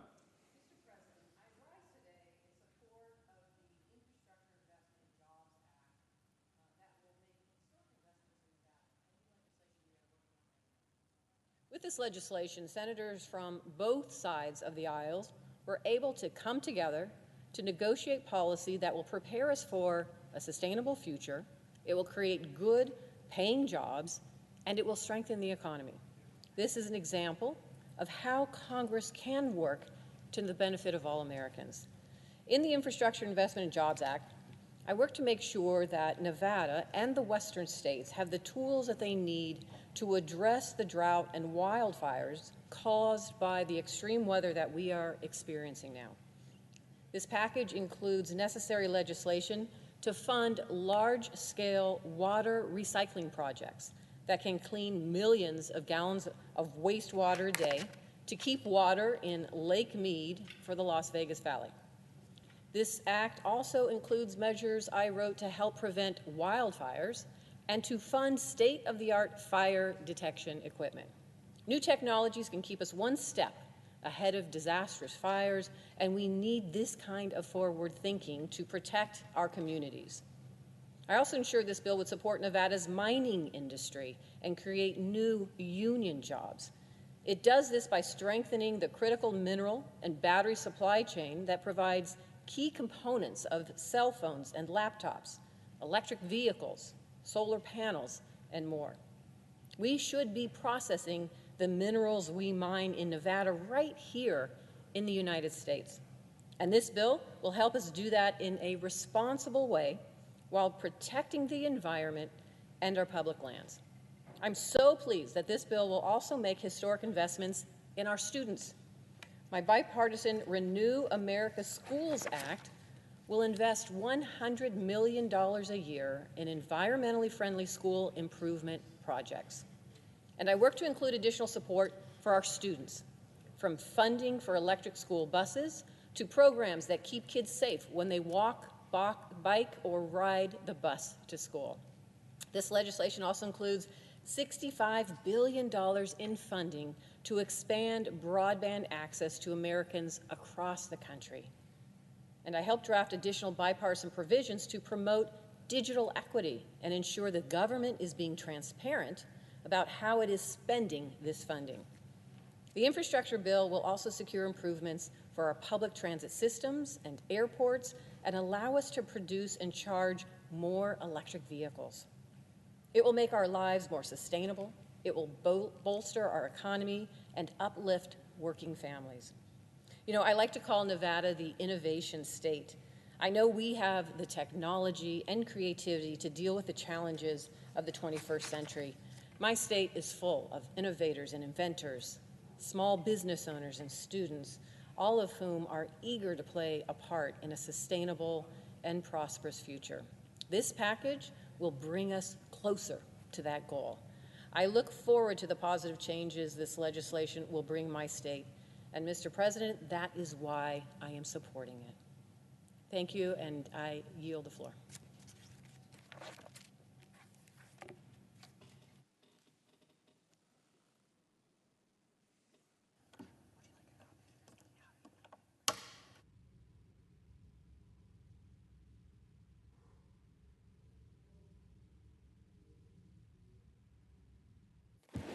Mr. President, Senator from Nevada.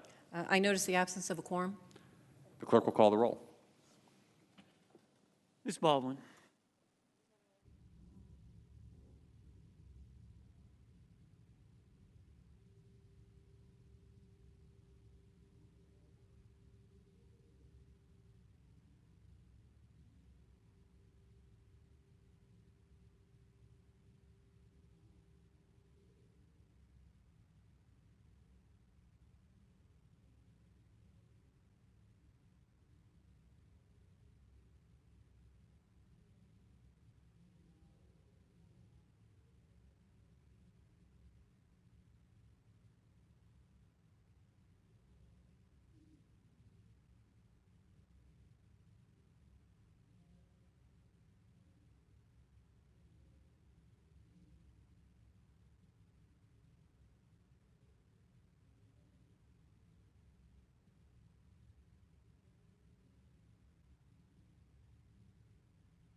Senator from Iowa is I ask that recognized. the calling of the quorum be suspended. Without objection. I come to the floor to ask unanimous consent on two pieces of legislation. The first one is a bipartisan amendment that I have with Senator Klobuchar. It's been cleared on both sides of the aisle. It does not cost anything. It is non-controversial, and I'm not aware of any opposition or controversy about it. I filed this amendment as soon as we were on the bill and have been asking for a vote ever since. I'm happy to accept a voice vote. I do not understand why that is not possible. This amendment is entitled Assisting Broadband Connectivity Act that Senator Klobuchar and I introduced last month. This amendment will make changes to the rural broadband program at USDA so that areas aren't automatically ineligible for federal funding because the project previously received state funding. In other words, if a project got state money, now they can't qualify for federal money. This change will ease the administrative burden for those applying to provide broadband in rural America. However, this won't change the requirements for rural utilities service when they administer these programs, such as overbill and coordination with other broadband entities. This bill also provides more flexibility with funding and resources that allow states to use funds received from the federal government, such as COVID state funding, to be used for matching funds provision that is required for most applications. This update will help rural America move forward by providing more coordination and funding availability for broadband projects. This is not unusual for the rural utility service. They currently allow CDBG and state revolving loan funds for water and wastewater to be used for matching purposes. This amendment will help our states and providers connect all the pieces from both the state and federal level to help get some of these expensive and urgent rural broadband projects completed. This amendment has been cleared by the Senate Agriculture Committee. There is no reason it should not get a vote. I'm not aware of any opposition, and I have some letters of support I want to put in the record. I ask you see. Without objection. Okay. The second amendment is also, the second bill is also a bipartisan bill by Grassley and Leahy. My amendment provides anti-fraud provisions to the infrastructure package.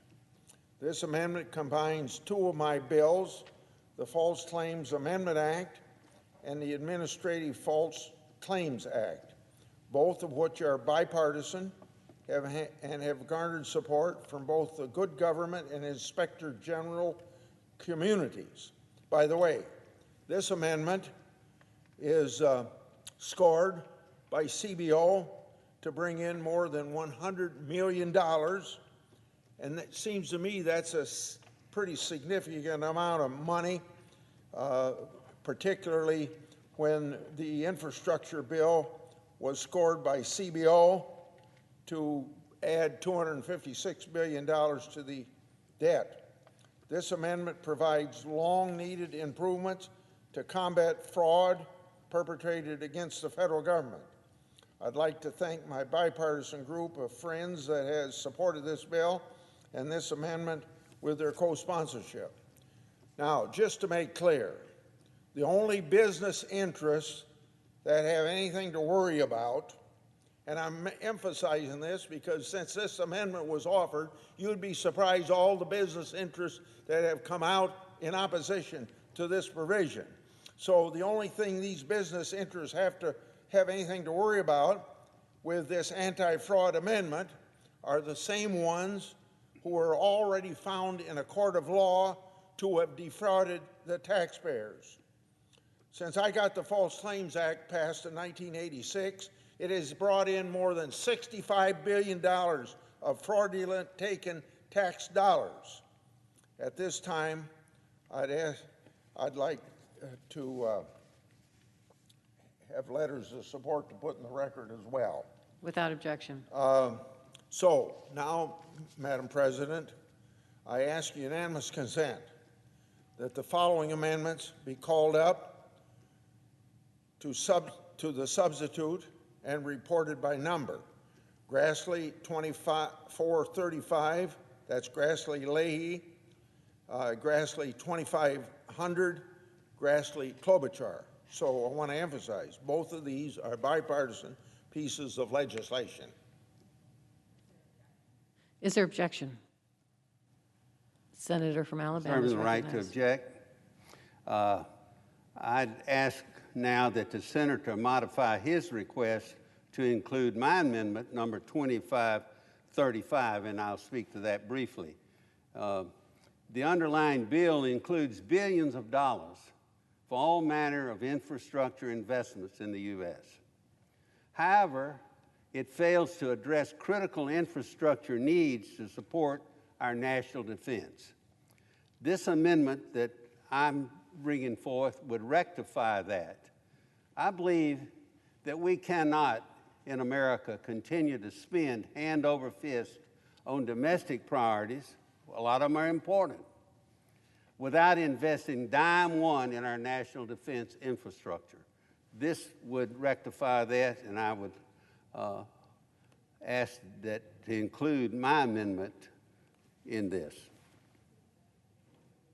Is there an objection to the modification? Senator from Iowa is recognized. Reserving the right to object, I would ask that the request be further modified to include my amendment number 2639. And my amendment is very simple.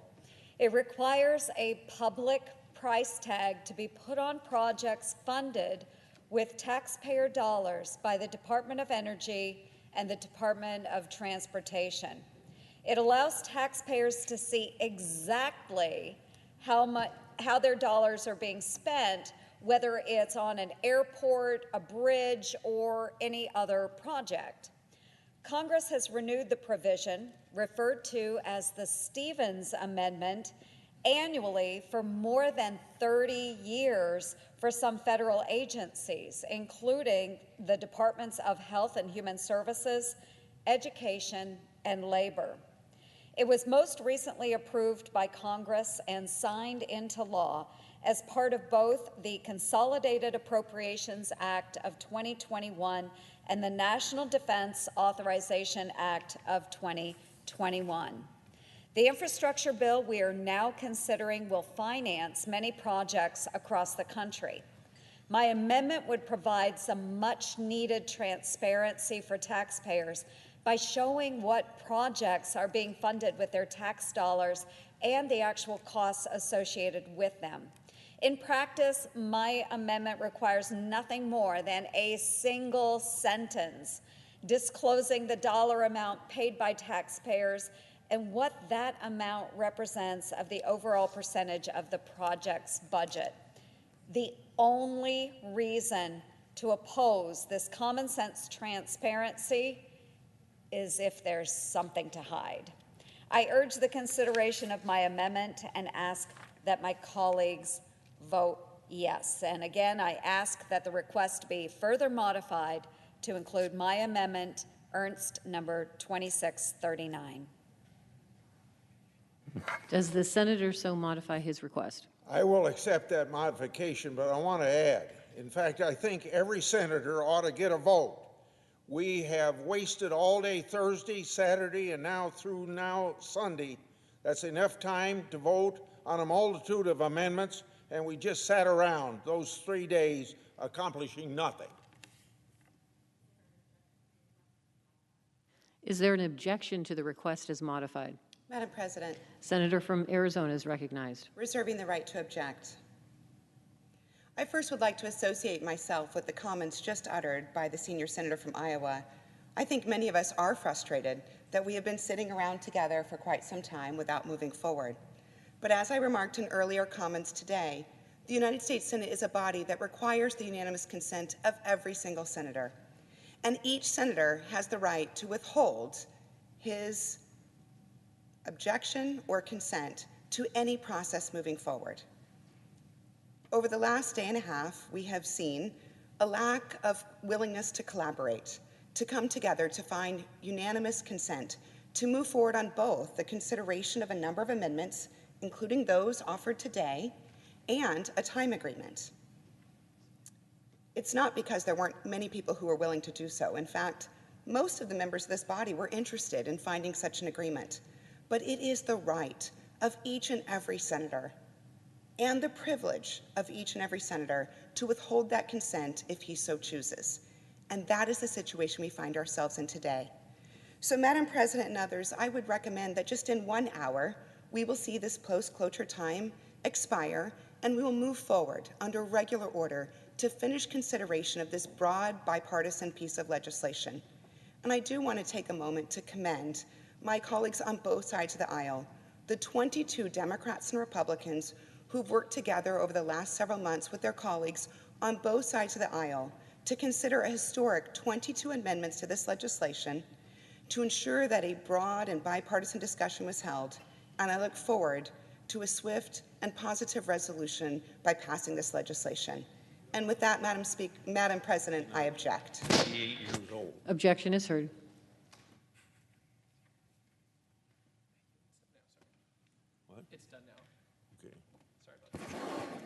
Madam President. Senator from Mississippi is recognized.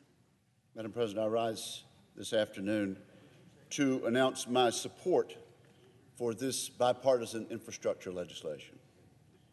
Coming to this decision has not been easy or straightforward. As the minority leader said recently, quote, "I'm quite confident that out of 100 United States senators, there are 100 of us who believe this bill is imperfect." Madam President, I want to associate myself with that statement. The bill we're now debating is far from perfect. If I were the only one with a pen, I would have made many changes. But at the end of the day, I believe this package will do a great service for the United States of America and a great service for my home state of Mississippi. Republicans and Democrats agree that roads, bridges, broadband, ports, and rail are the building blocks of a healthy economy. This bill makes historic down payments on those core priorities. I'm pleased that this bill incorporates all of the Surface Transportation Investment Act of 2021, which Senator Cantwell and I co-sponsored, and which passed out of the Commerce Committee by a vote of 25-3, with the support of 14 Democrats and 11 Republicans. The provisions of that bill ensure that Mississippi will get a fair shake in the competitive grant programs included in this bill, which totaled more than $20 billion. This bill has a number of other vitally important provisions that will benefit Mississippi. It provides my state a lump sum of $3.3 billion for roads and highways, as well as $225 million to replace and repair bridges. We will also be able to compete for funding from another $12.5 billion in bridge grants. Madam President, Mississippi has nearly 6,000 miles of highway in poor condition, and over 1,000 bridges are also in poor condition across our state. Commute times in Mississippi are up 5.6% over the last decade. According to the American Society of Civil Engineers, Mississippi drivers on average are paying an extra $820 per year in extra vehicle repairs and operating costs.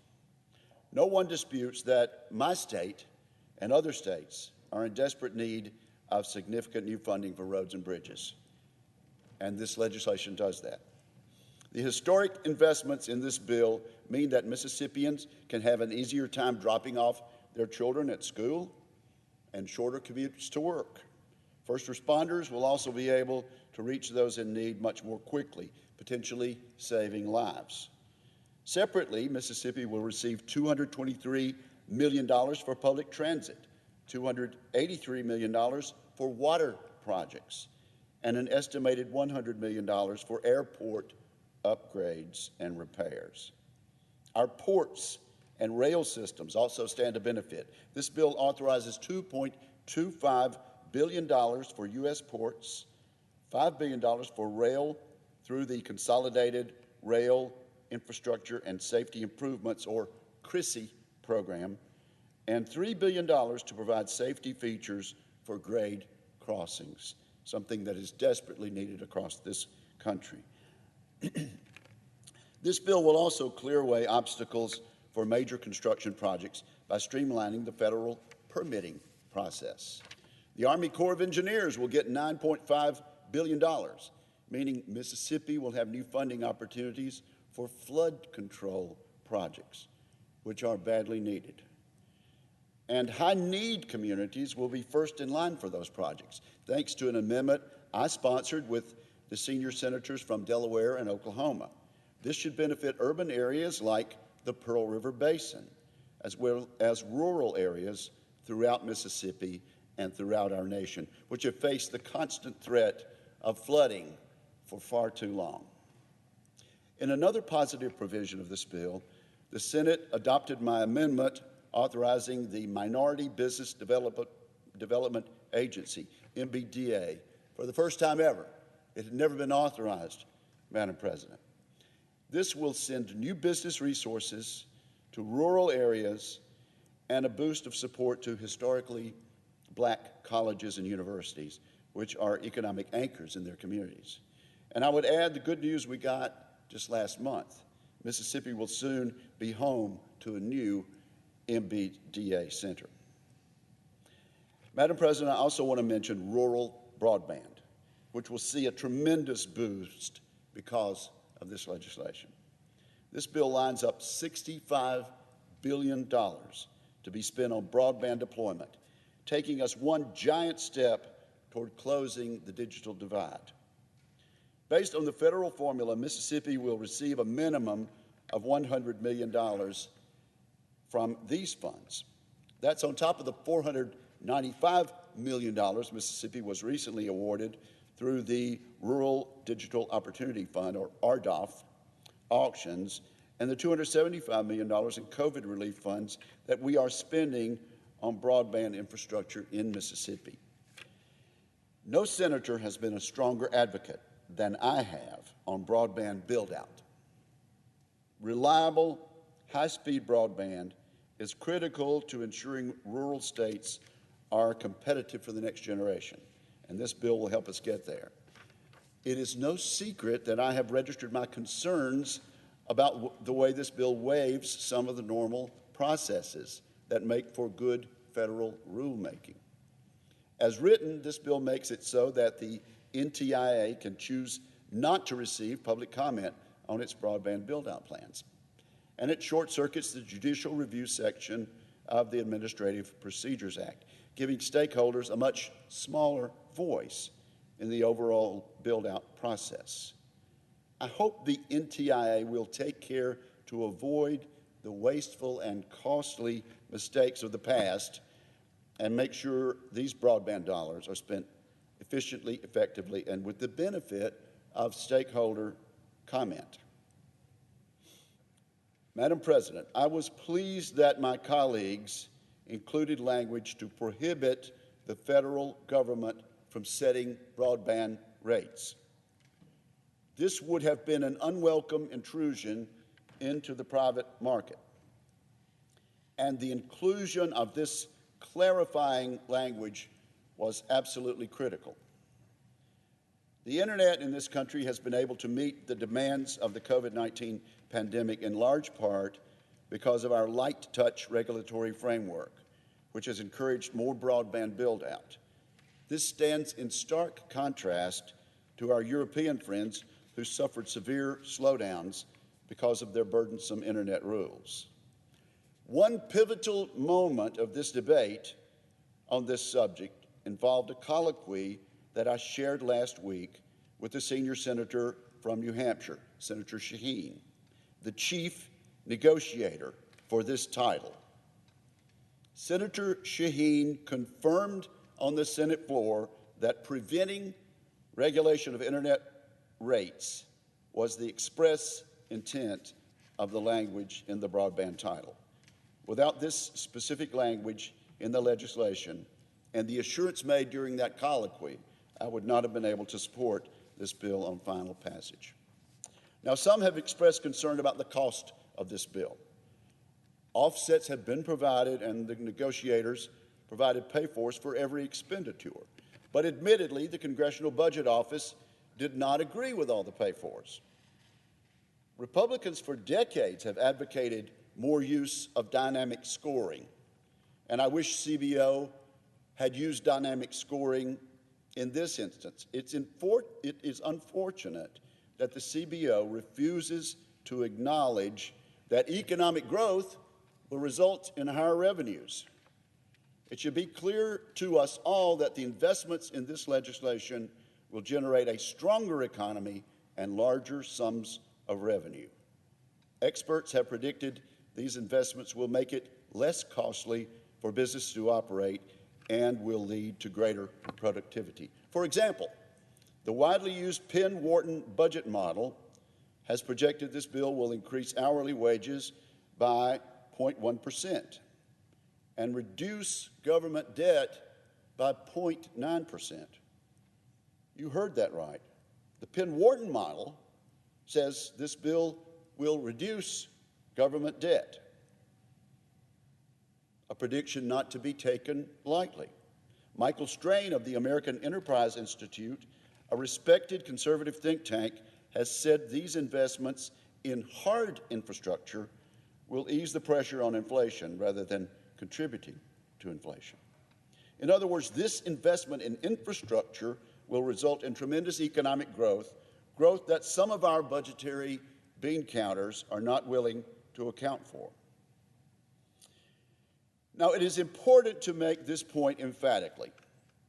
This legislation involving hard infrastructure, which I support, stands in sharp contrast to the Democrats' forthcoming bill, which will certainly not gain even one Republican vote, and which the 50 Democrats in the Senate and a slim majority in the House hope to pass with only Democrat votes. They say their bill will be Infrastructure Part 2, but a momentary glance at what they are proposing should dispel any notion that their bill counts as real infrastructure.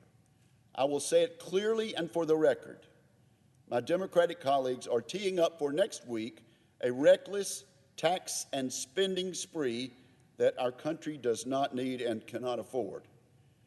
The Democrats' reckless budget bill will amount to a staggering $3.5 trillion. It threatens the successful Trump tax cuts. It includes crushing tax hikes on job creators, hundreds of billions in wasteful giveaways to green corporations, and a slew of spending that would heat up inflation, jeopardize our recovery, and drive our nation deeper into debt. Democrats are even considering an amnesty measure in the midst of the worst border crisis in recent memory, without giving a thought to improving border security, which would count as real infrastructure. But that's next week's bill, not this one. This bill, the bipartisan bill that I'm supporting tonight, is the real infrastructure deal that America needs. As the Senate moves forward with this important debate, and as I consider the infrastructure needs of my own state of Mississippi, it is instructive for me to recall the history of infrastructure programs I have personally seen at the state level. In 1968, my father was a first-term state senator from Pontotoc, Union, and Benton counties in North Mississippi. One of his major goals that year was the passage of a comprehensive four-lane highway program. That was 1968. The legislature met from January until September of that year with vote after vote on the highway bill before finally adjourning in frustration with the hope of trying again next year. Sadly, the next year came and went. as did others, with no meaningful highway legislation. It was not until 1987, a full 19 years later, when I myself was a candidate for the state Senate, that a major four-lane highway bill was finally enacted, and only then by the tiniest of margins in a vote to override a gubernatorial veto. If you ask almost anyone involved in economic development efforts during the decades that followed, and even today, they will tell you that the 1987 four-lane highway bill was one of Mississippi's most significant pieces of legislation for job creation. For this small-town boy from Mississippi, this is just as pivotal a moment. For my state's economy, today is such a moment. When will it come again? Maybe next year? Maybe the next administration? Maybe 19 years. Can we afford to pass on this opportunity? We cannot afford to pass this opportunity up. I will be voting yes on this legislation. Thank you, Mr. President. I yield the floor.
Mr. President, are we in quorum call? We are not. Mr. President, since Senator from Illinois. Thank you. Since the beginning of our history, United States Marshals have protected our federal judicial process and defended the integrity of our Constitution. Today, the Marshal Service oversees thousands of deputy marshals and investigators across America who guard federal officials and witnesses, track down fugitives, and transport federal prisoners. They are an invaluable part of our law enforcement system. This afternoon, the Senate has an opportunity to confirm a proven, trusted law enforcement professional to lead the United States Marshal Service, Ronald Davis. In June, the Judiciary Committee approved Mr. Davis's nomination on a bipartisan basis. 3 Republican members of the committee, including Ranking Member Chuck Grassley of Iowa, joined every Democrat to support his nomination as Director of the Marshal Service. With Mr. Davis' experience in the military, the Justice Department, and as a police officer on the beat, he's an outstanding nominee. But despite his bipartisan committee vote, decades of law enforcement experience, and the support he enjoys from virtually every major law enforcement organization in America, some of my Republican colleagues are blocking him from being confirmed by unanimous consent. Unanimous consent is the expedited process that the Senate has used to confirm every other director of the Marshal Service for as long as this position has been subject to Senate confirmation. We have always confirmed the Marshal Service Director by unanimous consent because the position is so important and, up until now, has considered to be above partisan politics. I hope my Republican colleagues will reconsider their position. At a time when our federal judges and court officials face a growing number of threats, the Marshal Service needs Mr. Davis' experience and leadership now, and the American public deserves his steady hand at the helm. Let me briefly speak to Mr. Davis' qualifications and the support he enjoys from law enforcement. After serving in the United States Air Force, Mr. Davis joined the Oakland, California Police Department, serving for 20 years in uniform, ultimately attaining the rank of captain. He then went on to serve as chief of the East Palo Alto Police Department, implementing crucial initiatives that curbed gang violence.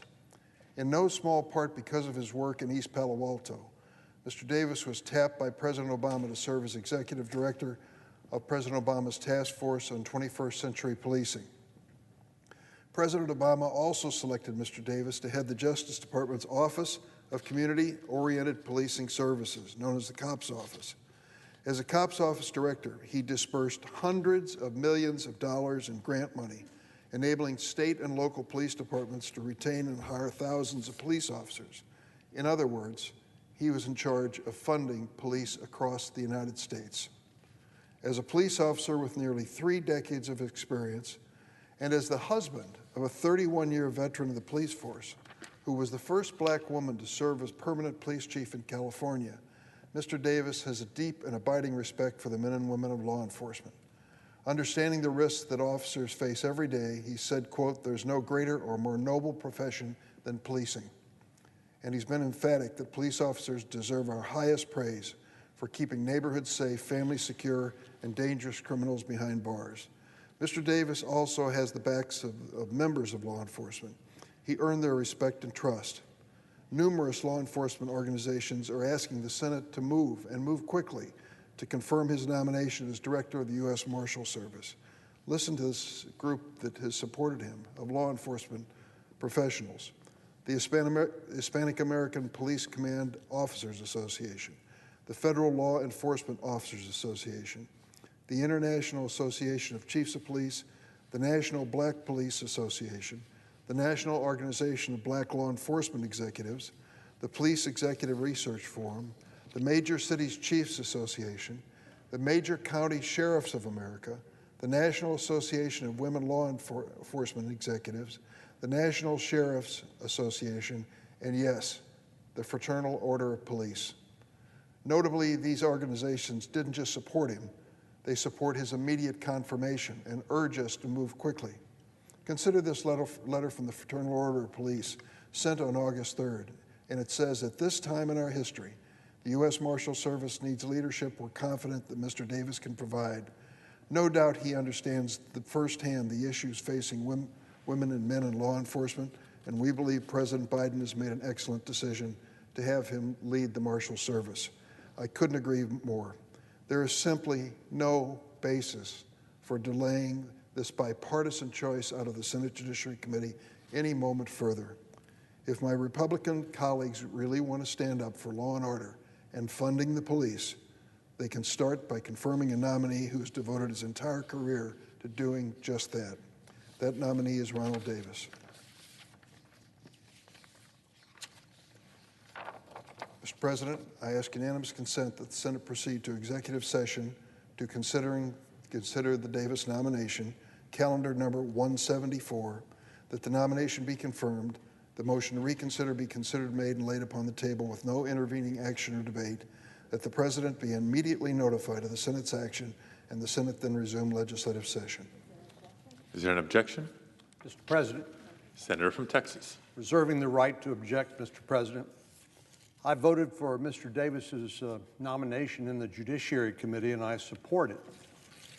But I think the chairman of the Judiciary Committee, my friend from Illinois, could help me try to resolve a problem that I have, primarily with the Chief Law Enforcement Officer of the United States. That's the Attorney General. The Attorney General simply will not answer his mail. Let me explain. Back in March, I wrote a letter to the Attorney General urging him to conduct an investigation of a chemical company named Avantar and their role in the opioid epidemic that's sweeping America and the planet. In 2020, 93,000 Americans died of drug overdoses, with 69,000 plus of those from opioids, including heroin.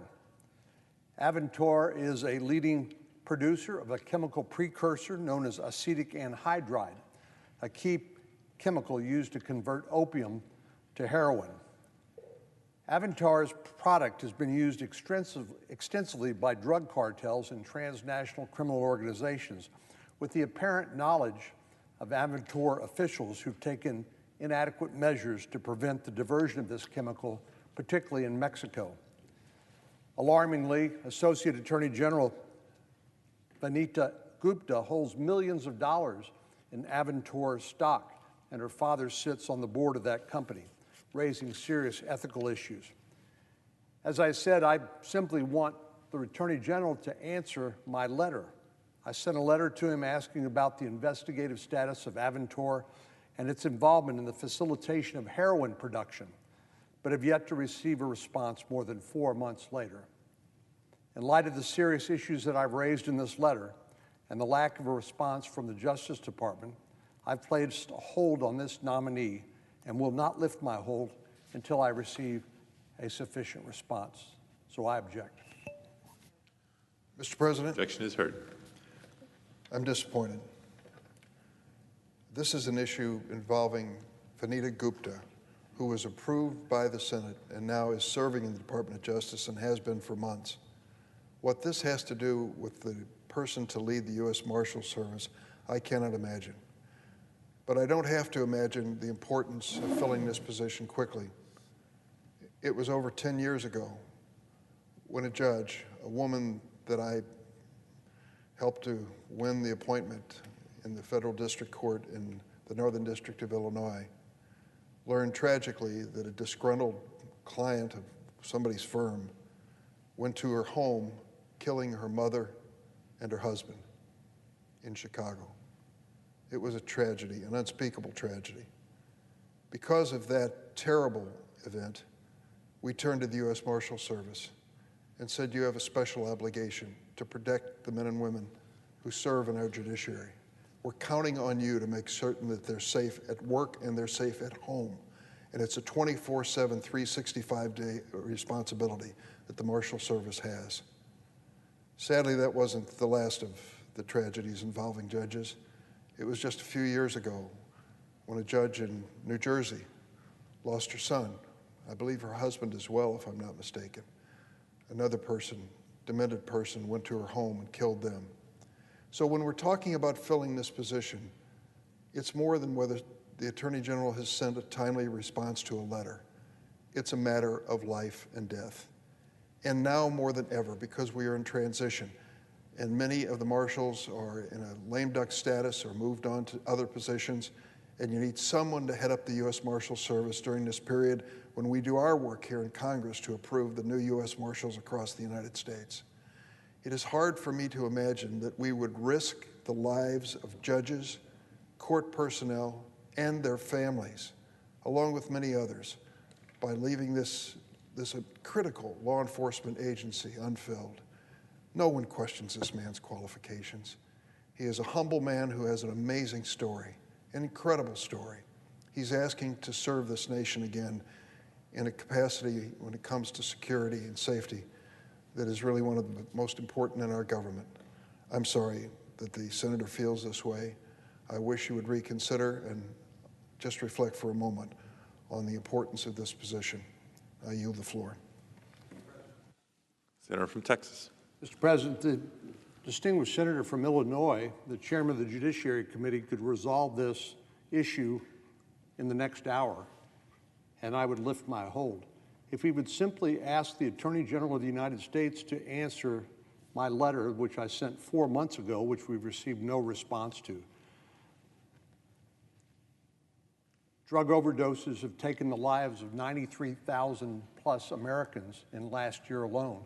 Most of those drugs come across the southern border from Mexico, including heroin, which is an opioid, which together with prescription drugs, which we know have been widely abused, is a serious threat to the health, safety, and welfare of the American people. I simply want to make sure that American companies are not complicit in selling precursor chemicals that produce this poison that's then imported into the United States and has taken so many American lives. This is, as I said, no reflection on the nominee himself, but as the distinguished senator from Illinois knows, senators have very few tools, very little leverage to actually get the executive branch to do what they're obligated to do, which is simply to respond to our inquiries and our letters. That is a simple matter. This does not implicate the safety and security of the federal judiciary, as the senator knows. This is an administrative position, and we all support the safety and security of all of our judicial officials. So this could be satisfied very quickly and literally within the next hour if the chairman of the Judiciary Committee would simply pick up the phone, call the Attorney General, and ask him to answer his mail. Mr. President. Senator from Illinois. Mr. President, first, let me say that this issue about this corporation, I believe the senator said it was known as Avantar, was a corporation which was once under the control of Vanita Gupta's father. She had no active role whatsoever in the administration of this corporation, was a shareholder as the daughter of the owner. Her only connection, it was a stock portfolio. That was it. That's the reason why these suspicions and charges went nowhere. There's just no connection between Vanita Gupta and this company. And it was my understanding at the time that this company had discontinued its business in Mexico, had already done that long before her hearing. And that was a matter of public record. Secondly, when members of the Judiciary Committee on both sides of the aisle said they wanted quicker responses to the letters sent to the Department of Justice than they received under the Trump administration, I said that was perfectly legitimate request, and I invited the members of the committee to join me in a conference call with the Attorney General to discuss it. Several did. I'm not sure whether the senator from Texas was part of it or not, but the message to the Department of Justice was provide a timely response to all inquiries. The Attorney General gave us his personal assurance that he would do that. I know this letter is very important to the senator from Texas, but I think the safety of our judges is even more important. So let's press on, if you wish, for a reply to this letter as soon as possible. But today, let's do the right thing and put the person in charge who keeps safe the judges and their families all across the United States from terrible things that have happened to them in the past. Mr. President. Senator from Texas. Mr. President, I have to respond. For the senator from Illinois to say that Vanita Gupta has no relationship with Avantor, the company that's been selling this precursor drug into Mexico that's used to manufacture heroin. It's true she is not part of the board of directors or the administration or the leadership of that corporation. But she literally owns, or did own, tens of millions of dollars of stock in Avantor. We do not yet know whether she has kept her promise to sell that Avantor stock. She said she would during our confirmation hearing, and we are investigating to see whether she actually followed through and kept that promise. But for one of the chief law enforcement officers of the United States to own tens of millions of dollars worth of stock in a company that arguably violated U.S. law by selling chemical precursors into Mexico that's used to make heroin that's killed so many Americans through drug overdoses is a serious matter. I would not raise this issue if I did not feel that it was so serious. And again, I think the solution is very simple. But the suggestion that Ms. Gupta has no relationship with Avantor is simply not true, unless she has, unbeknownst to us at this point, disgorged the tens of millions of dollars of stock that she owns in that company. Mr. President. Senator from Illinois. I believe I made it clear that her father owned the company and she was a stockholder, not in the management of the company. So whatever choices they made to sell whatever chemicals anywhere in the world was not her personal decision. I just find it very difficult for a person who has already been appointed to the job, Vanita Gupta, and that happened months ago, for us to be holding up this critically important position over a letter that wasn't answered. I hope we can satisfy the senator from Texas and anyone else who's objecting. It's important to put Mr. Davis on the job. I yield the floor. Quorum. Clerk will call the roll. Ms. Baldwin.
Senator from Arizona.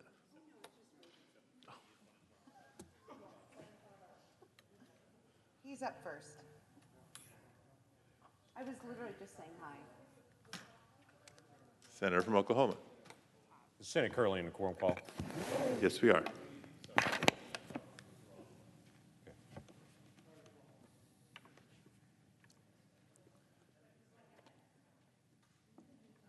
I'd ask unanimous consent to end the quorum call.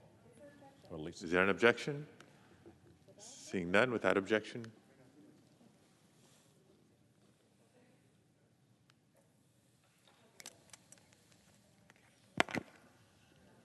I'll wait on Carper. You need Carper to answer something.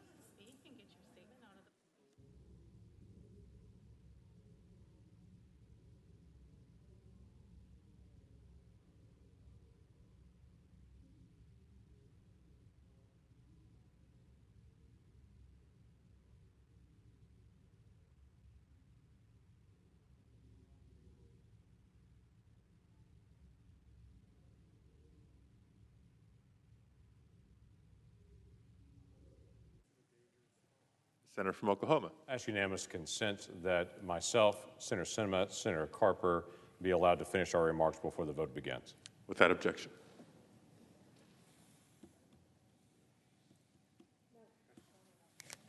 You want me to go ahead and start, or you want to wait on it? That's fair. Yeah, that's fair.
Senator from Arizona. Mr. President, I withdraw Carper Amendment number 2633. I ask consent. Is there an objection? Without objection. The amendment is withdrawn. Senator from Oklahoma. Mr. President, I want to set some context to where we are financially at this point. Everyone knows last year and the difficulties of COVID-19 and what happened and the extraordinary measures that were taken to be able to offset the economic damage that was significant. CBO, as of July 21st of this year, estimates the federal deficit for 2021 will be $3 trillion. Much of that based on what was done last year during an emergency time period. It's 13.5% GDP. That deficit in 2021 will be the second largest since the World War II, since 1945. Now this year, in a year that we're finally working our way out of COVID-19, though still taking it seriously, this year, there's $2 trillion in additional spending in March of this year. There's a $1 trillion infrastructure plan that's in front of us now, and a $3.5 trillion tax and spend bill that apparently we start in 2 days. Listen, I've been told over and over again throughout the course of this debate that the infrastructure package would be paid for. And then later I was told, well, mostly paid for.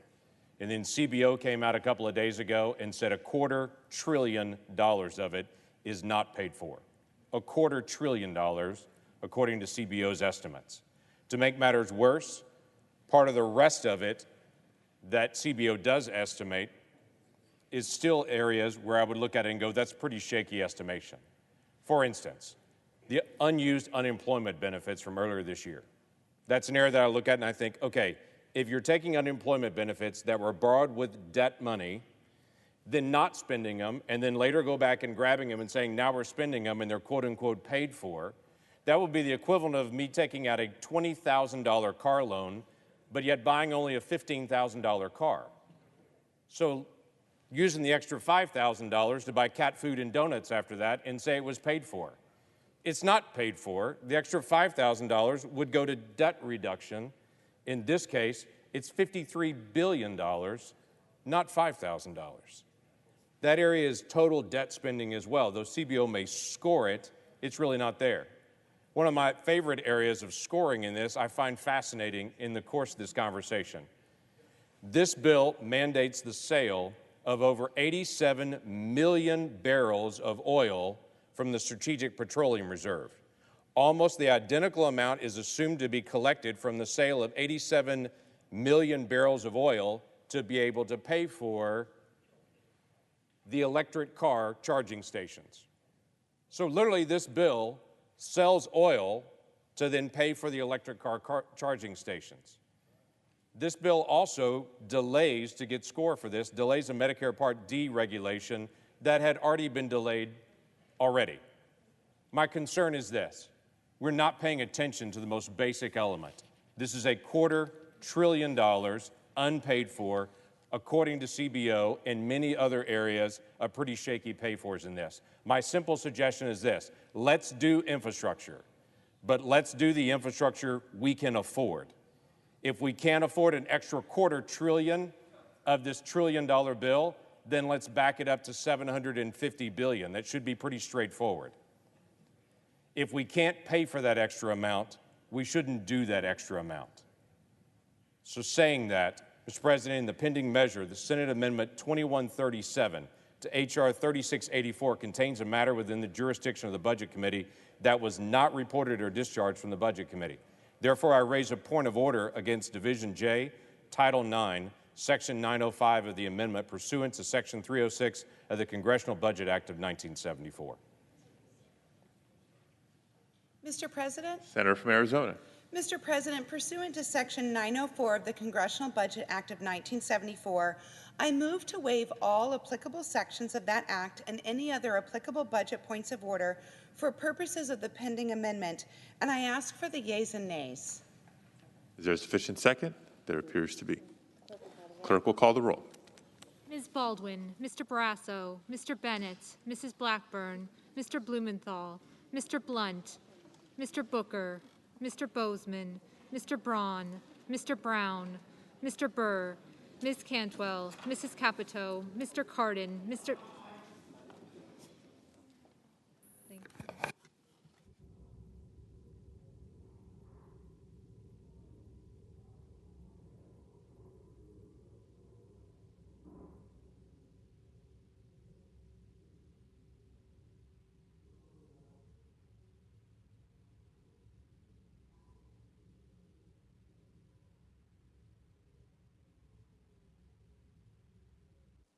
Mr. Carper, Mr. Casey, Mr. Cassidy,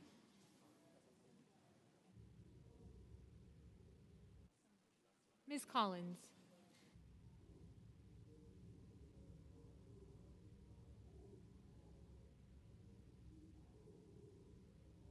Mr. Coons,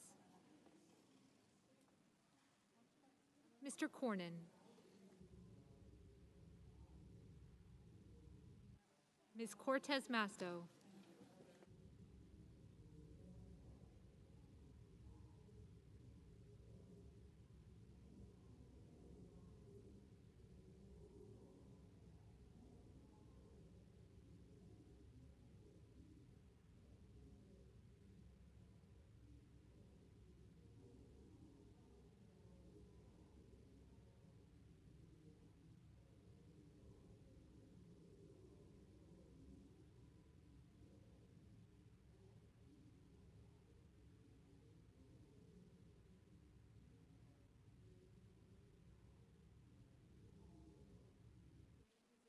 Mr. Cotton,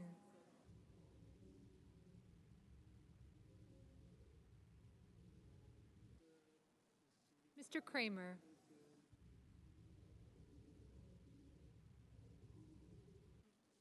Mr. Crapo,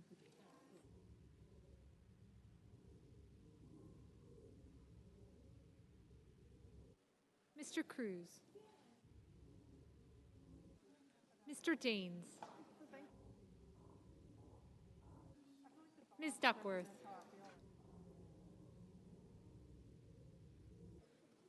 Mr. Durbin, Ms. Ernst,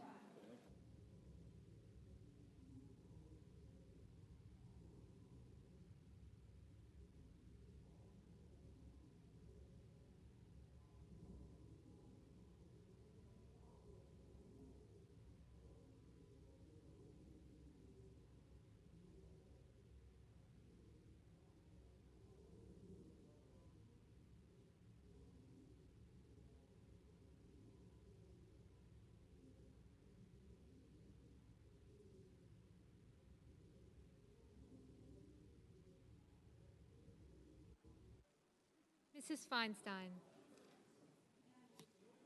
Mrs. Fisher, Mrs. Gillibrand,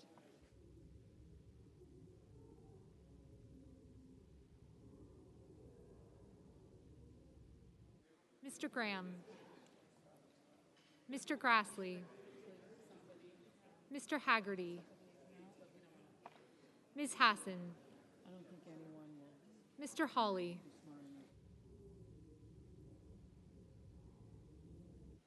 Mr. Heinrich,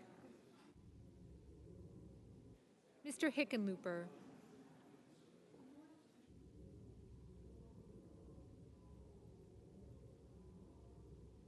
Ms. Hirono, Mr. Hoven, Mrs. Hyde-Smith, Mr. Inhofe, Mr. Johnson, Mr. Kane, Mr. Kelly,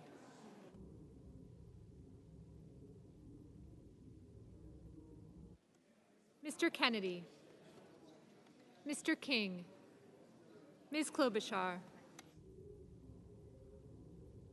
Mr. Langford, Mr. Leahy,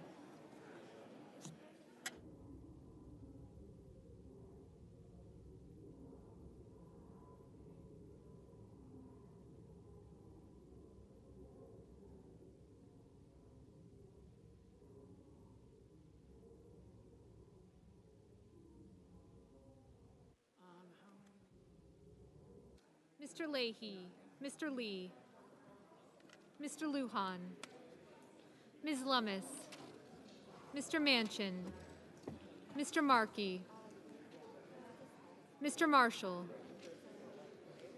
Mr. McConnell, Mr. Menendez,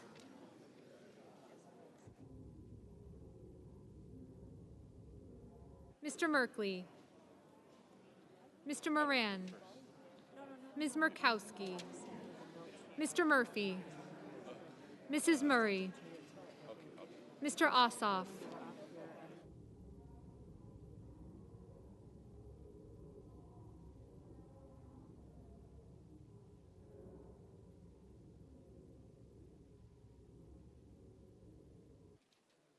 Mr. Padilla, Mr. Paul, Mr. Peters, Mr. Portman, Mr. Reed, Mr. Risch, Mr. Romney, Ms. Rosen, Mr. Rounds,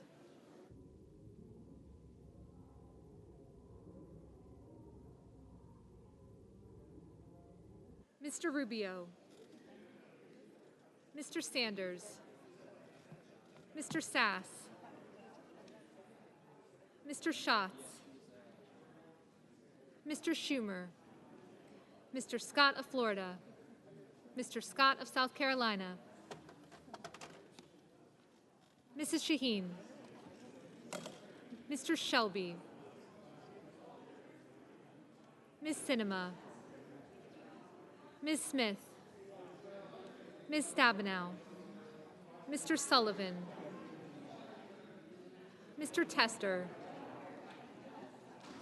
Mr. Thune, Mr. Tillis,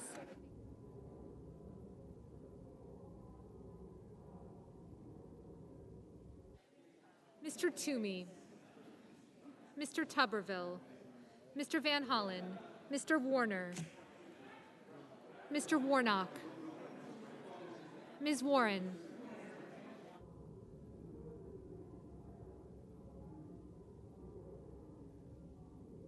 Mr. Whitehouse, Mr. Wicker, Mr. Wyden, Mr. Young,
Senators voting in the affirmative: Bennett, Blunt, Booker, Brown, Cantwell, Capito, Cardin, Carper, Casey, Cassidy, Collins, Coons, Cortez Masto, Durbin, Gillibrand, Hassan, Heinrich, Kane, Kelly, King, Lujan, Manchin, Markey, McConnell, Murphy, Ossoff, Padilla, Peters, Portman, Romney, Rosen, Schatz, Schumer, Shaheen, Sinema, Smith, Stabenow, Tester, Tillis, Warner, and Whitehouse. Ms. Duckworth. Ms. Duckworth, aye.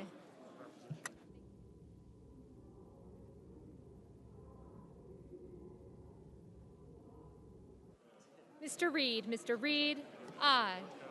Senators voting in the negative: Blackburn, Cornyn, Cotton, Fisher, Hawley, Hyde-Smith, Langford, Paul, Sass, Thune, and Tuberville.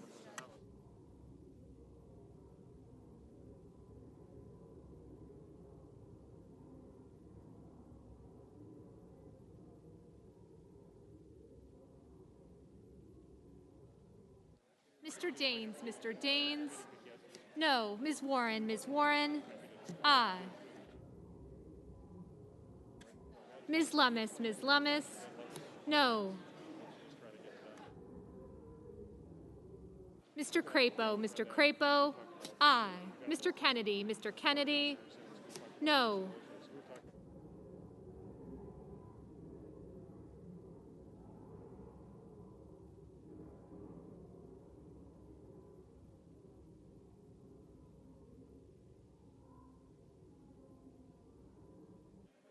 Mr. Hickenlooper, Mr. Hickenlooper. Aye.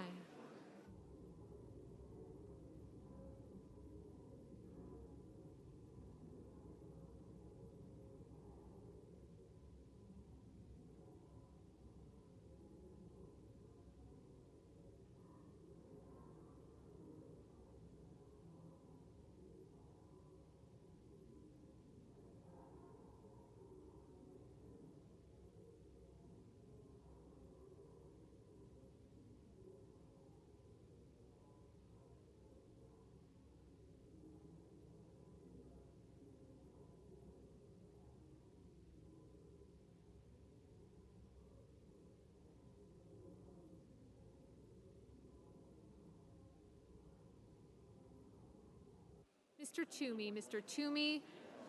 No. Mr. Leahy, Mr. Leahy. Aye. Mr. Cruz, Mr. Cruz. No.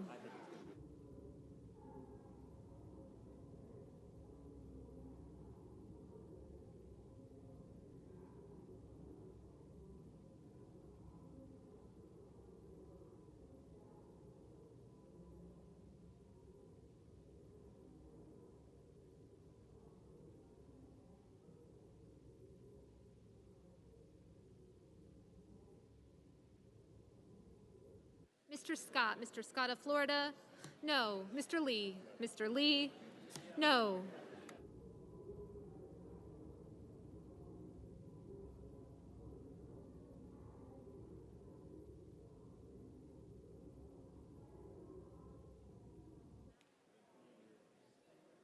Mrs. Feinstein, Mrs. Feinstein.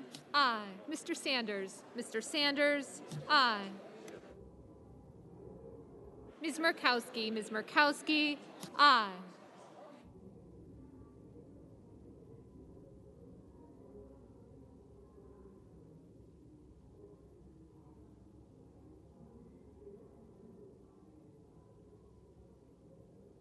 Mr. Inhofe, Mr. Inhofe. No.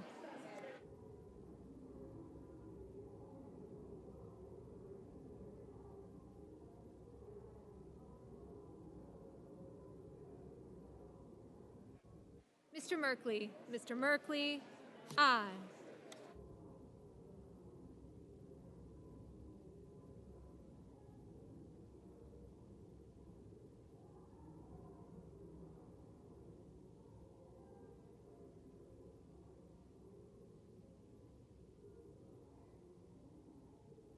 Mr. Blumenthal, Mr. Blumenthal. Aye.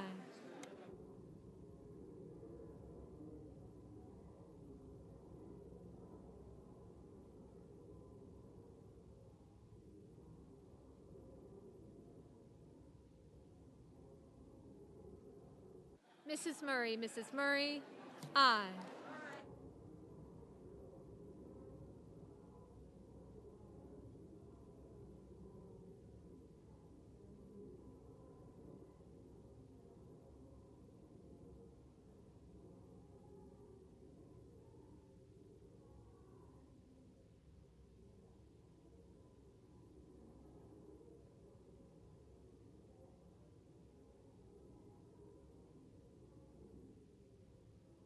Mr. Risch, Mr. Risch. Aye.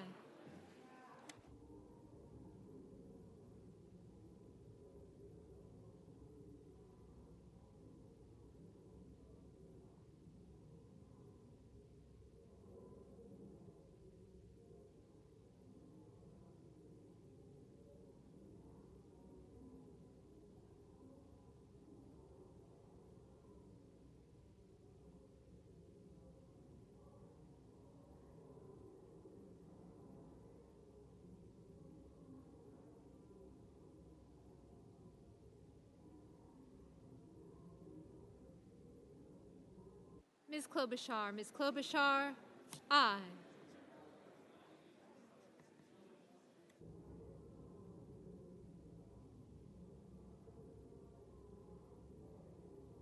Ms. Hirono, Ms. Hirono, aye.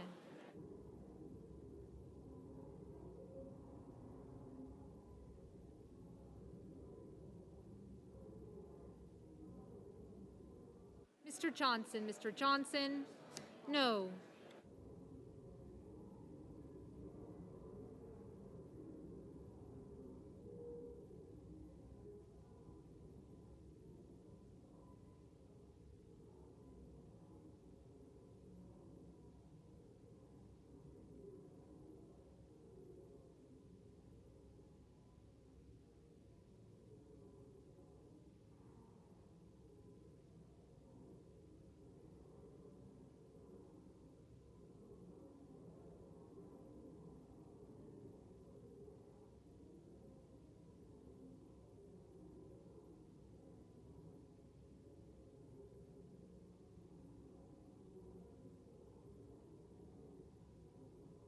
Mr. Hoven, Mr. Hoven, no.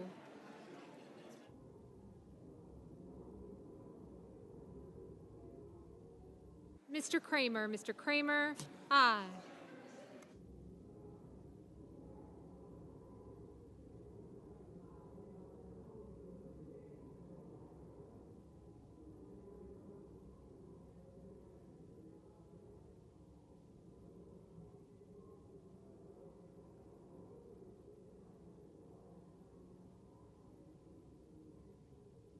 Mr. Braun, no.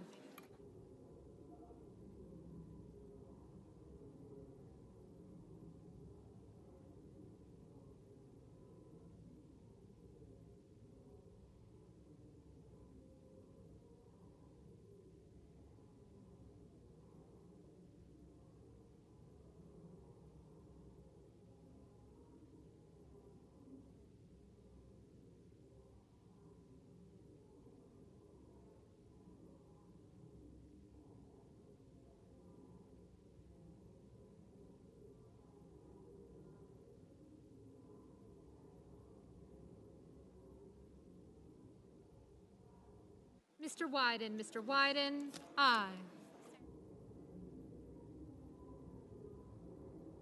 Mr. Burr, aye.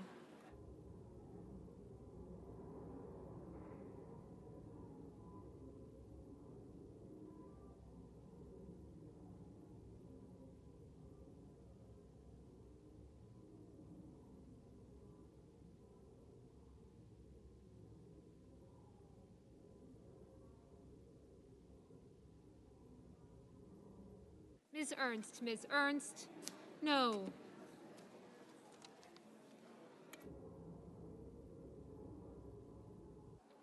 Mr. Van Hollen, aye. Mr. Young, no. Mr. Menendez, aye.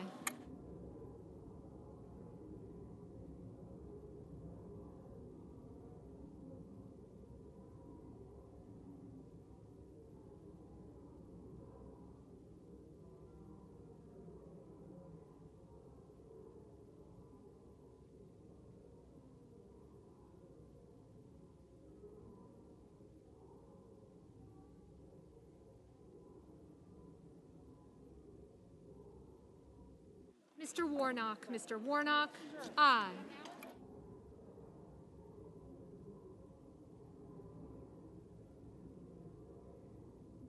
Mr. Rubio, no.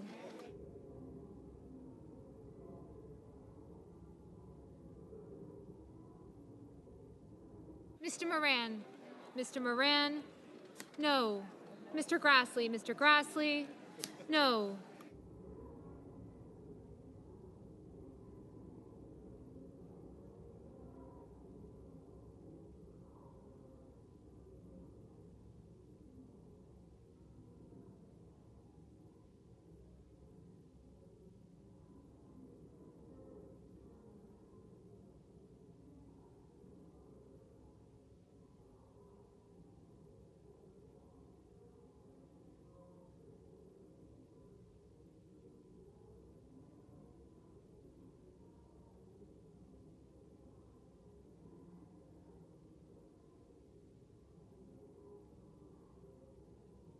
Mr. Wicker, aye.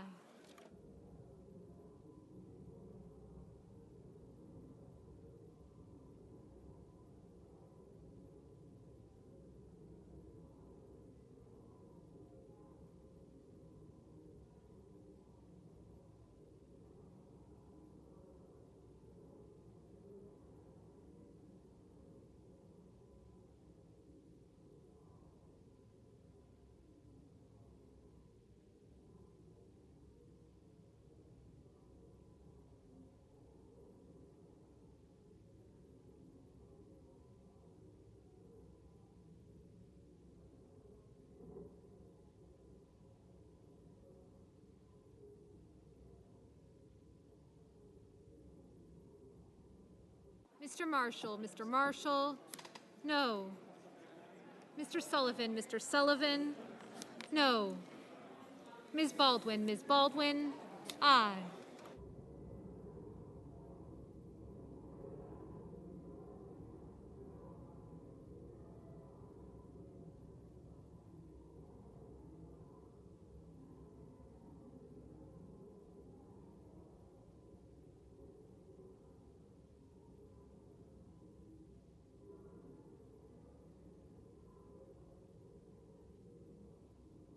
Mr. Haggerty, no.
Mr. Scott of South Carolina, no.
Mr. Bozeman. Mr. Bozeman, no.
Mr. Shelby. Mr. Shelby, no.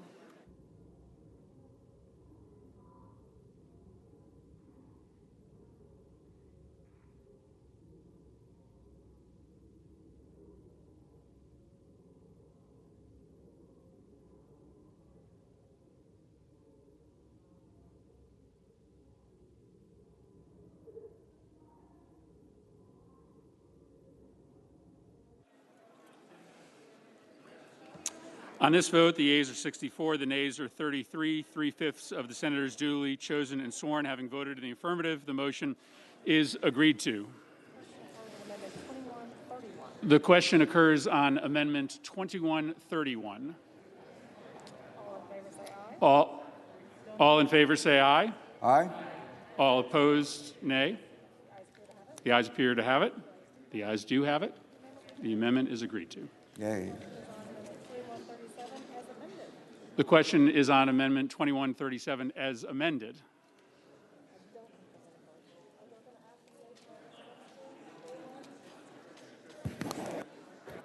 Ask for the yeas and nays, please. Is there a sufficient second? There is. There is.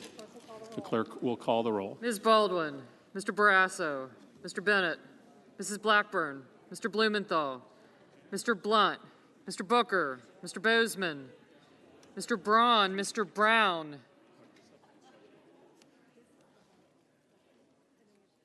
Mr. Burr, Ms. Cantwell, Van Hollen,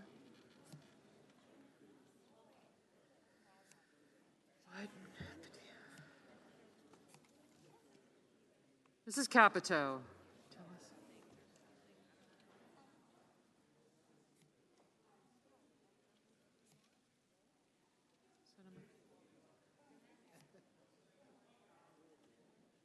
Mr. Cardin, Mr. Carper,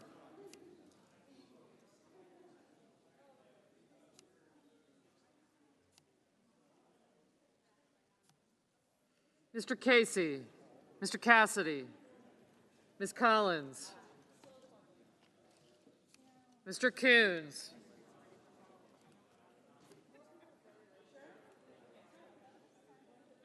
Mr. Cornyn, Ms. Cortez Masto, Mr. Cotton,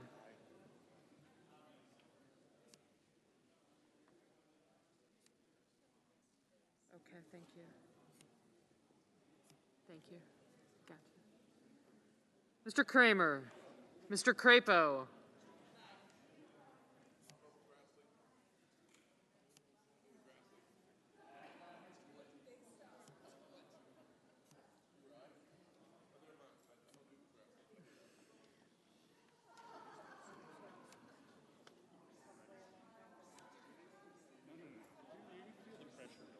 I got you.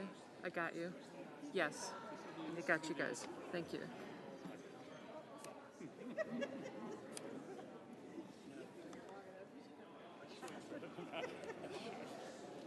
Mr. Cruz, Mr. Daines, Ms. Duckworth,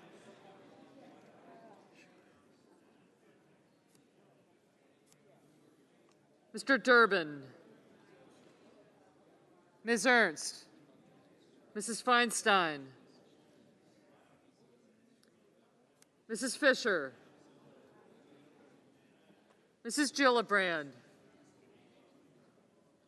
Mr. Graham, Mr. Grassley, Mr. Haggerty, Ms. Hassan, Mr. Hawley, Mr. Heinrich,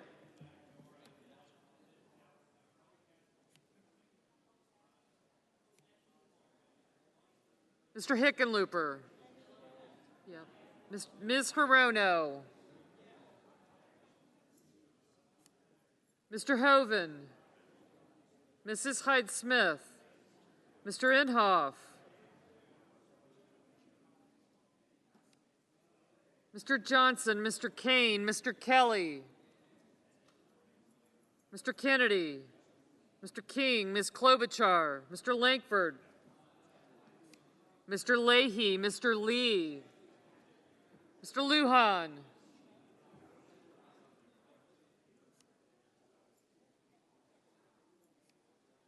Ms. Lummis,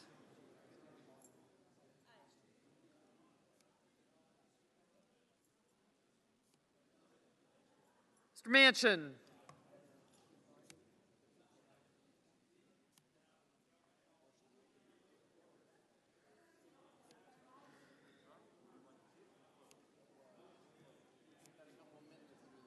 Mr. Markey,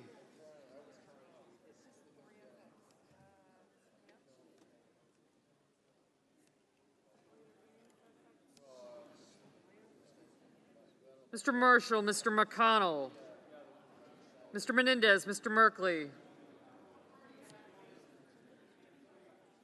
Mr. Moran, Ms. Murkowski, Mr. Murphy,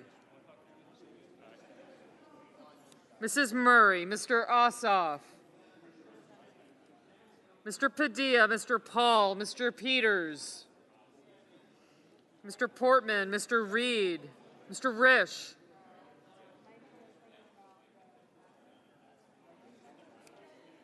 Mr. Romney, Ms. Rosen, Mr. Rounds, Mr. Rubio, thank you, Mr. Sanders, Mr. Sass, Mr. Schatz,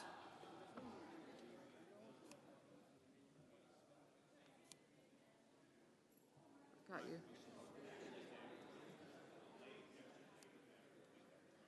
Mr. Schumer, Mr. Scott of Florida, Mr. Scott of South Carolina, Mrs. Shaheen, Mr. Shelby, Ms. Sinema, Ms. Smith, Ms. Stabenow, Mr. Sullivan, Mr. Tester, Mr. Thune, Mr. Tillis, Mr. Toomey, Mr. Tuberville, Mr. Van Hollen, Mr. Warner, Mr. Warnock, Ms. Warren, Mr. Whitehouse, Mr. Wicker, Mr. Wyden, Mr. Young,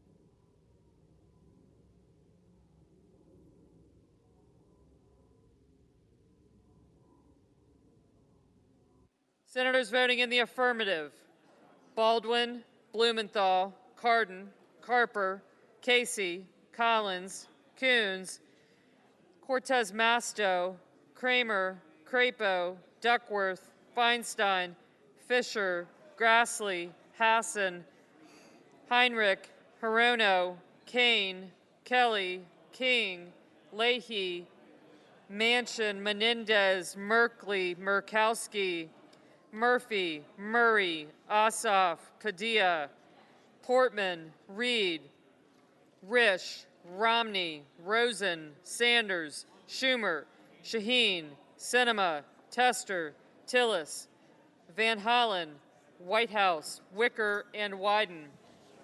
Senators voting in the negative: Cruz, Ernst, Haggerty, Hyde-Smith, Inhofe, Johnson, Kennedy, Lankford, Lummis, Marshall, Paul, Rubio, Sass, Scott of Florida, Scott of South Carolina, Thune, Toomey, Tuberville, and Young.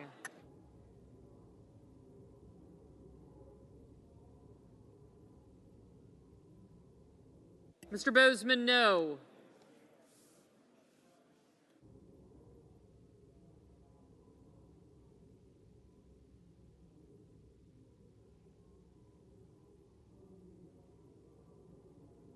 Mr. Moran, no.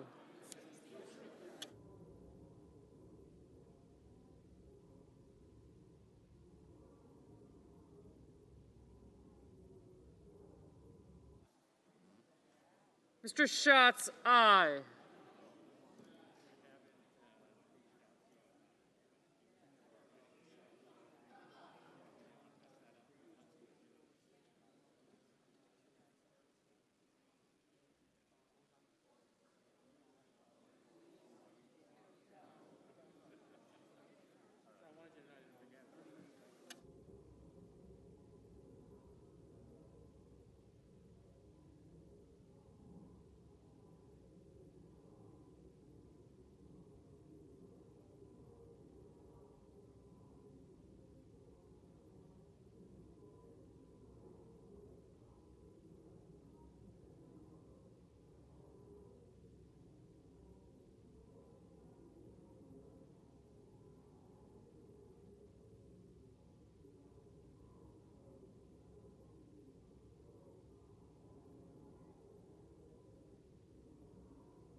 Mr. Lee, no.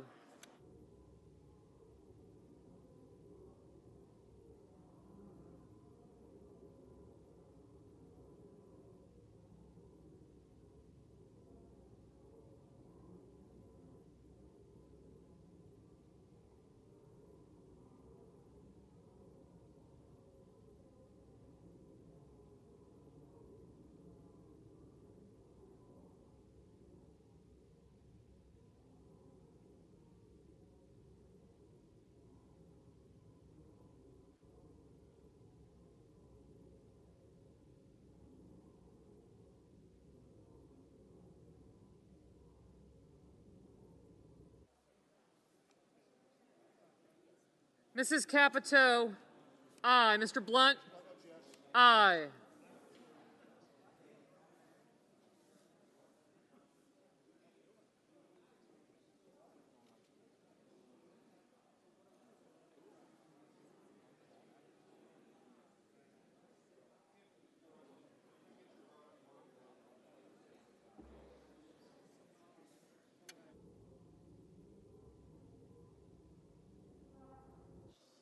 No. Mrs. Blackburn, no.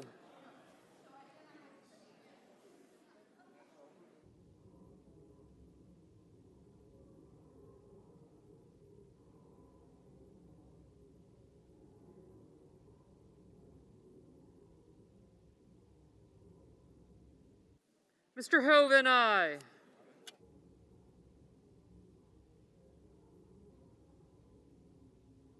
Ms. Warren, aye.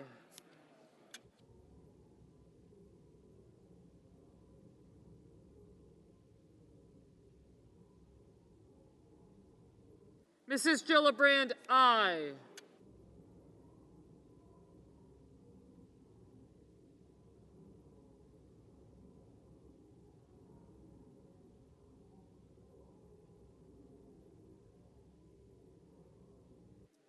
Mr. Daines, no.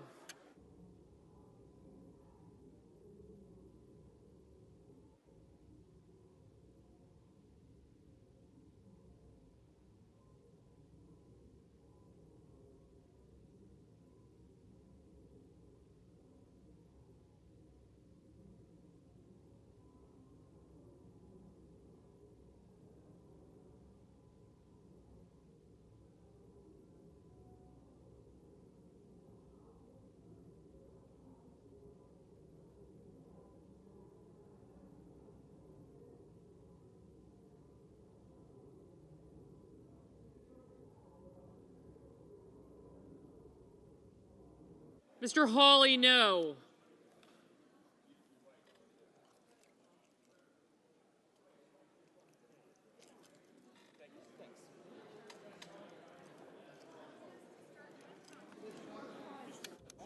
Mr. Durbin, aye.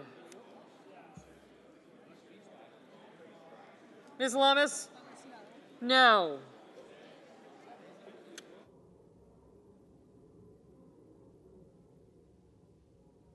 Ms. Smith, aye. Mr. Brown, aye.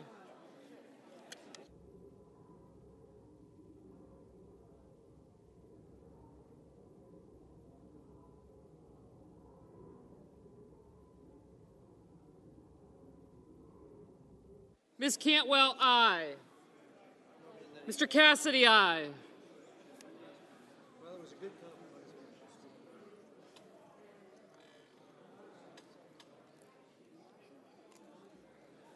Mr. Hickenlooper, aye. Mr. Booker, aye. Mr. Sullivan, aye.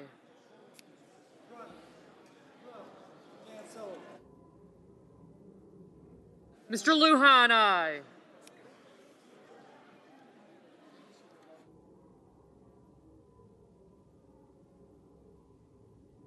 Mr. Bennett, aye. Got you.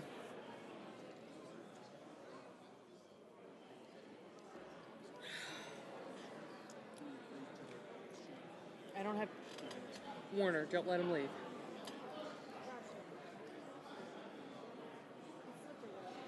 He is sneak.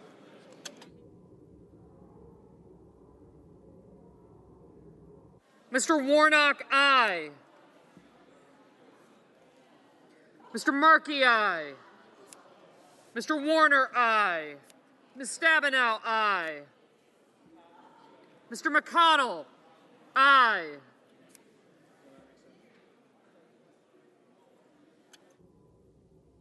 Mr. Shelby, no.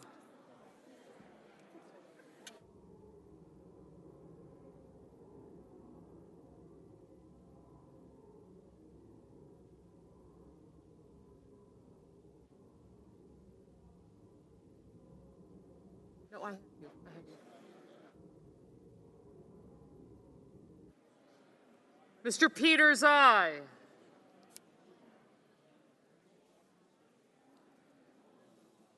Mr. Cotton, no.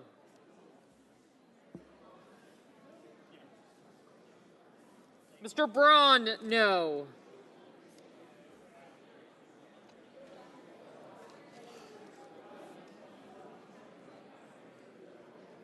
Ms. Klobuchar, aye.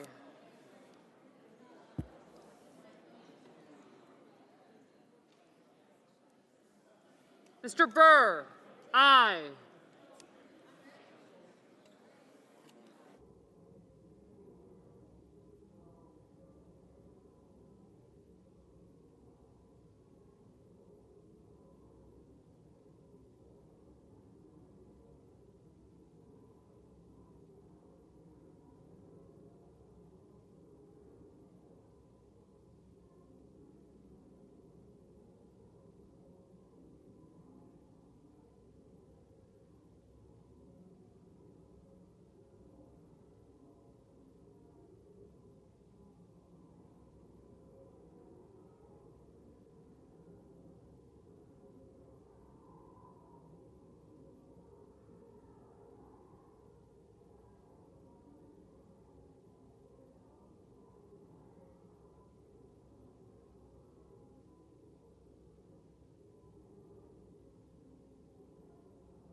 Mr. Cornyn, aye.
On this vote, the yeas are 69, the nays are 28, and the amendment, as amended, is agreed to.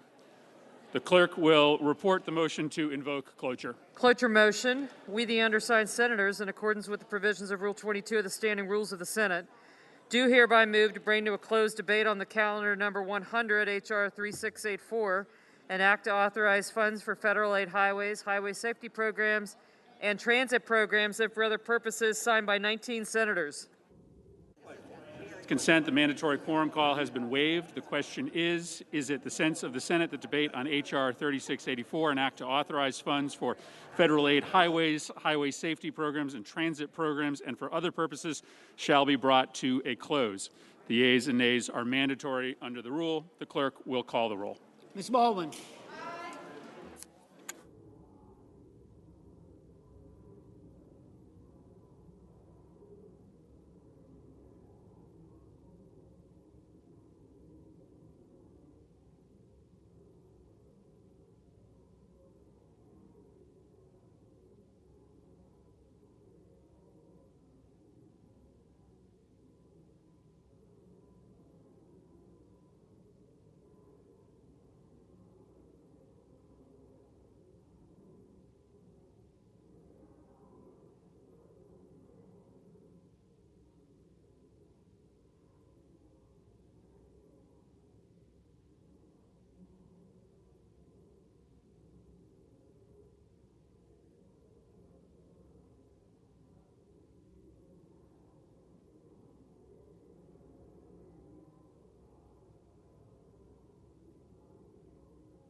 Mr. Barrasso, Mr. Bennett, Mrs. Blackburn, Mr. Blumenthal, Mr. Blunt, Mr. Booker,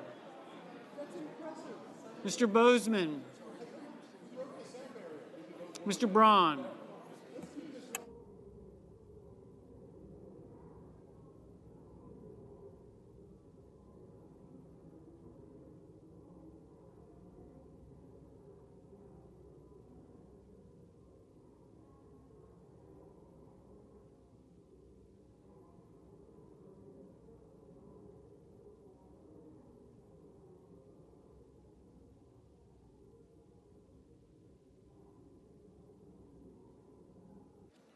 Mr. Brown, Mr. Burr,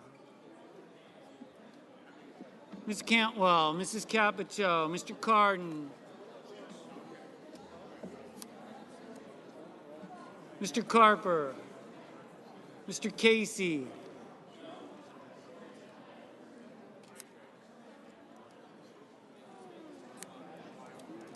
Mr. Cassidy, Ms. Collins,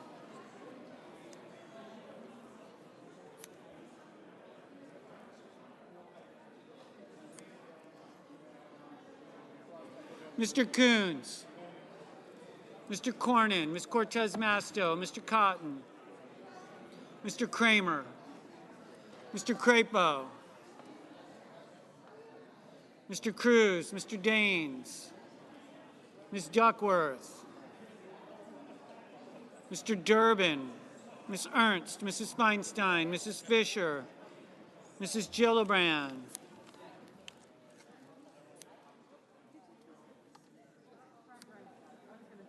Mr. Graham, Mr. Grassley,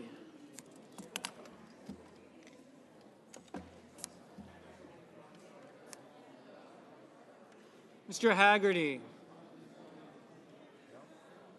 no.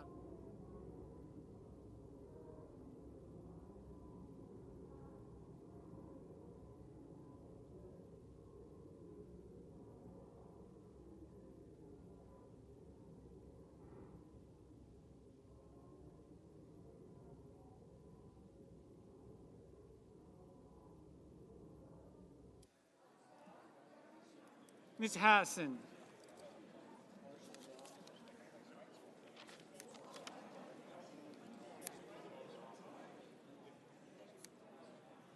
Mr. Hawley, Mr. Heinrich, Mr. Hickenlooper, Ms. Arono, Mr. Hoven, Mrs. Hyde-Smith, Mr. Inhofe, Mr. Johnson, Mr. Kane, Mr. Kelly, Mr. Kennedy, Mr. King, Ms. Klobuchar, Mr. Langford, Mr. Leahy, Mr. Lee, Mr. Lujan, Ms. Lummis, Mr. Manchin, Mr. Markey,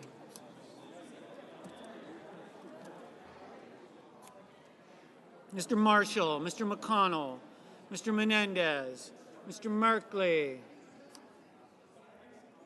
Mr. Moran, Ms. Murkowski, Mr. Murphy, Mrs. Murray, Mr. Ossoff, Mr. Padilla, Mr. Paul, Mr. Peters, Mr. Portman, Mr. Reed, Mr. Risch, Mr. Romney, Ms. Rosen, Mr. Rounds,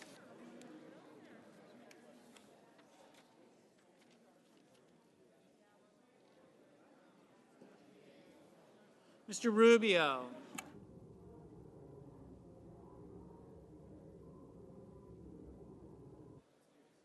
Mr. Sanders, Mr. Sass, Mr. Schatz, Mr. Schumer, Mr. Scott of Florida, Mr. Scott of South Carolina, Mrs. Shaheen, Mr. Shelby, Ms. Sinema, Ms. Smith, Ms. Stabenow, Mr. Sullivan, Mr. Tester,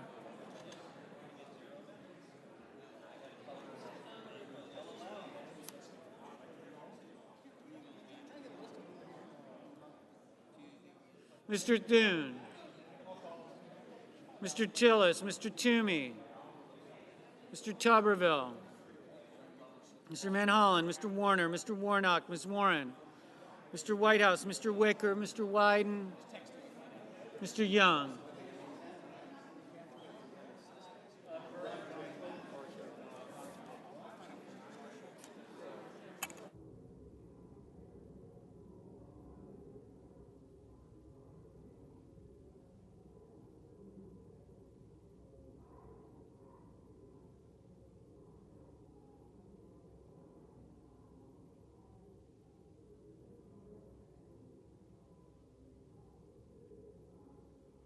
Senators voting in the affirmative: Baldwin, Bennett, Blumenthal, Blunt, Brown, Burr, Cantwell, Capito, Cardin, Carper, Casey, Cassidy, Collins, Cornyn, Kramer, Duckworth, Durbin, Feinstein, Fisher, Gillibrand, Hassan, Heinrich, Hirono, Hoeven, Kane, Kelly, King, Klobuchar, Leahy, Manchin, McConnell, Menendez, Merkley, Murkowski, Murphy, Murray, Ossoff, Portman, Reed, Risch, Romney, Rosen, Sanders, Shaheen, Sinema, Smith, Tester, Tillis, Van Hollen, Warner, Warnock, Warren, Whitehouse, Wicker.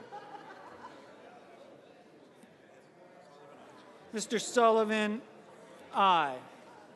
Senators voting in the negative: Blackburn, Bozeman, Braun, Cotton, Cruz, Ernst, Hawley, Hyde-Smith, Inhofe, Johnson, Kennedy, Lankford, Lee, Lummis, Marshall, Moran, Hall, Rubio, Sass, Scott of Florida, Scott of South Carolina, Shelby, Toomey, Tuberville, Young. Mr. Grassley, aye. Ms. Cortez Masto, aye. Mr. Peters, aye.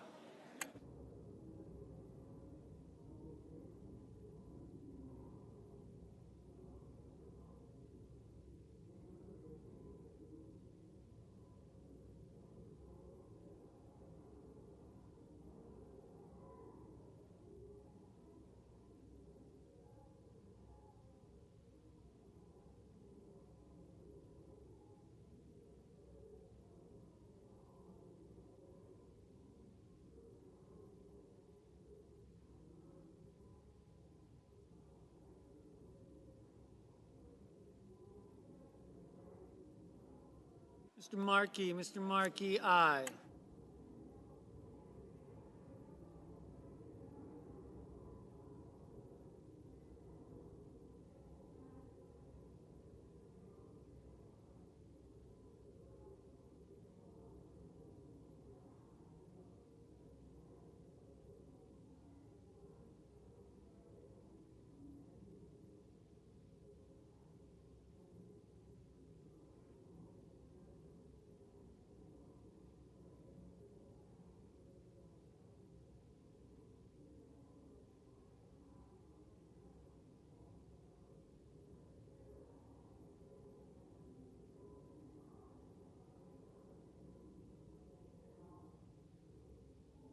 Mr.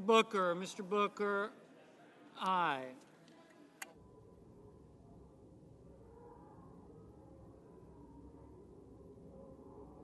Mr. Grassley, no.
Mr. Wyden, aye.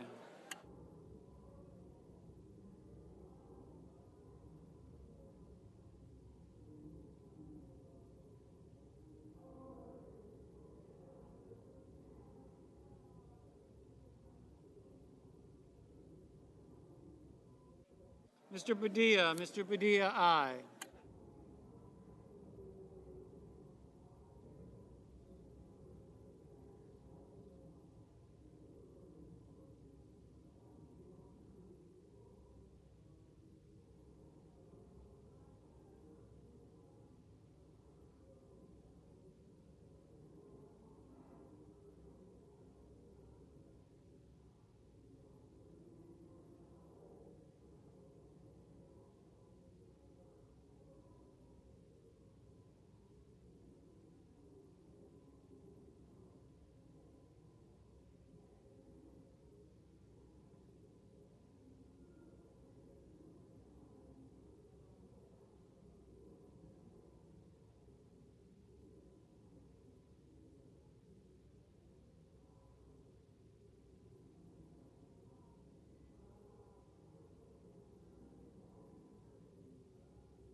Mr. Haggerty, no.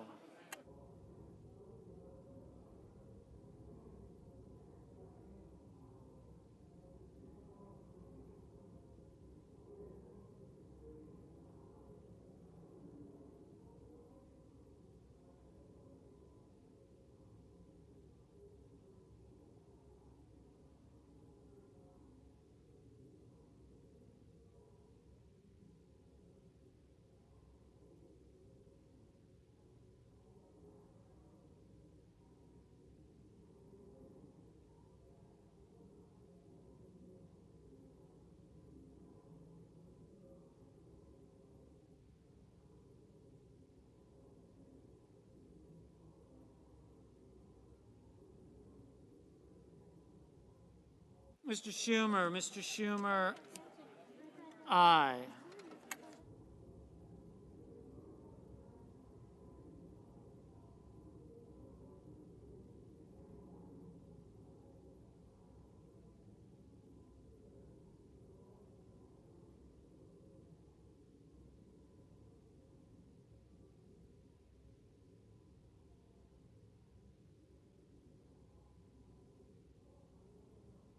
Ms. Stabenow, aye.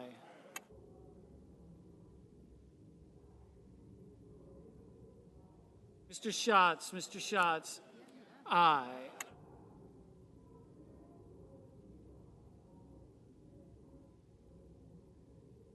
Mr. Lujan, aye.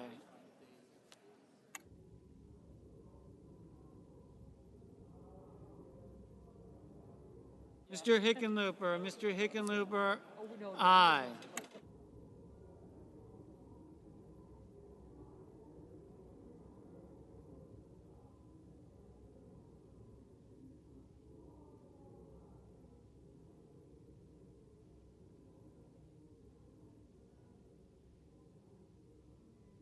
Mr. Coons, aye. Mr. Daines, no.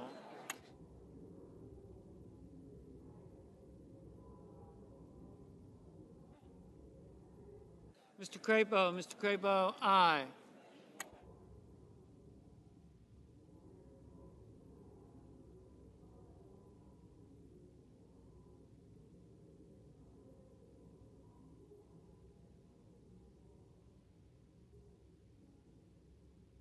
Mr. Thune, no.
On this vote, the yeas are 68, the nays are 29. 3/5 of the senators duly chosen and sworn having voted in the affirmative, the motion is agreed to.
Mr. President, The majority leader is recognized. it's been a long day, but we have plowed through as I have intended. And the cloture motion on the final bill has passed by a very handsome, overwhelming vote. And now we will continue to move forward. On the infrastructure bill, the substitute amendment, which is the text of the bipartisan bill, has been agreed to, and cloture has been invoked on the underlying bill. We will move forward. No amendments are no longer in order, and we will move forward to wrap this up as expeditiously as possible, and then move on to the budget resolution with reconciliation instructions. And the two-track process is moving along. It's been a process that has been a very good process. It's taken a while, but it's going to be worth it as hopefully we pass both bills very, very soon. The bipartisan infrastructure bill and the budget resolution with reconciliation instructions.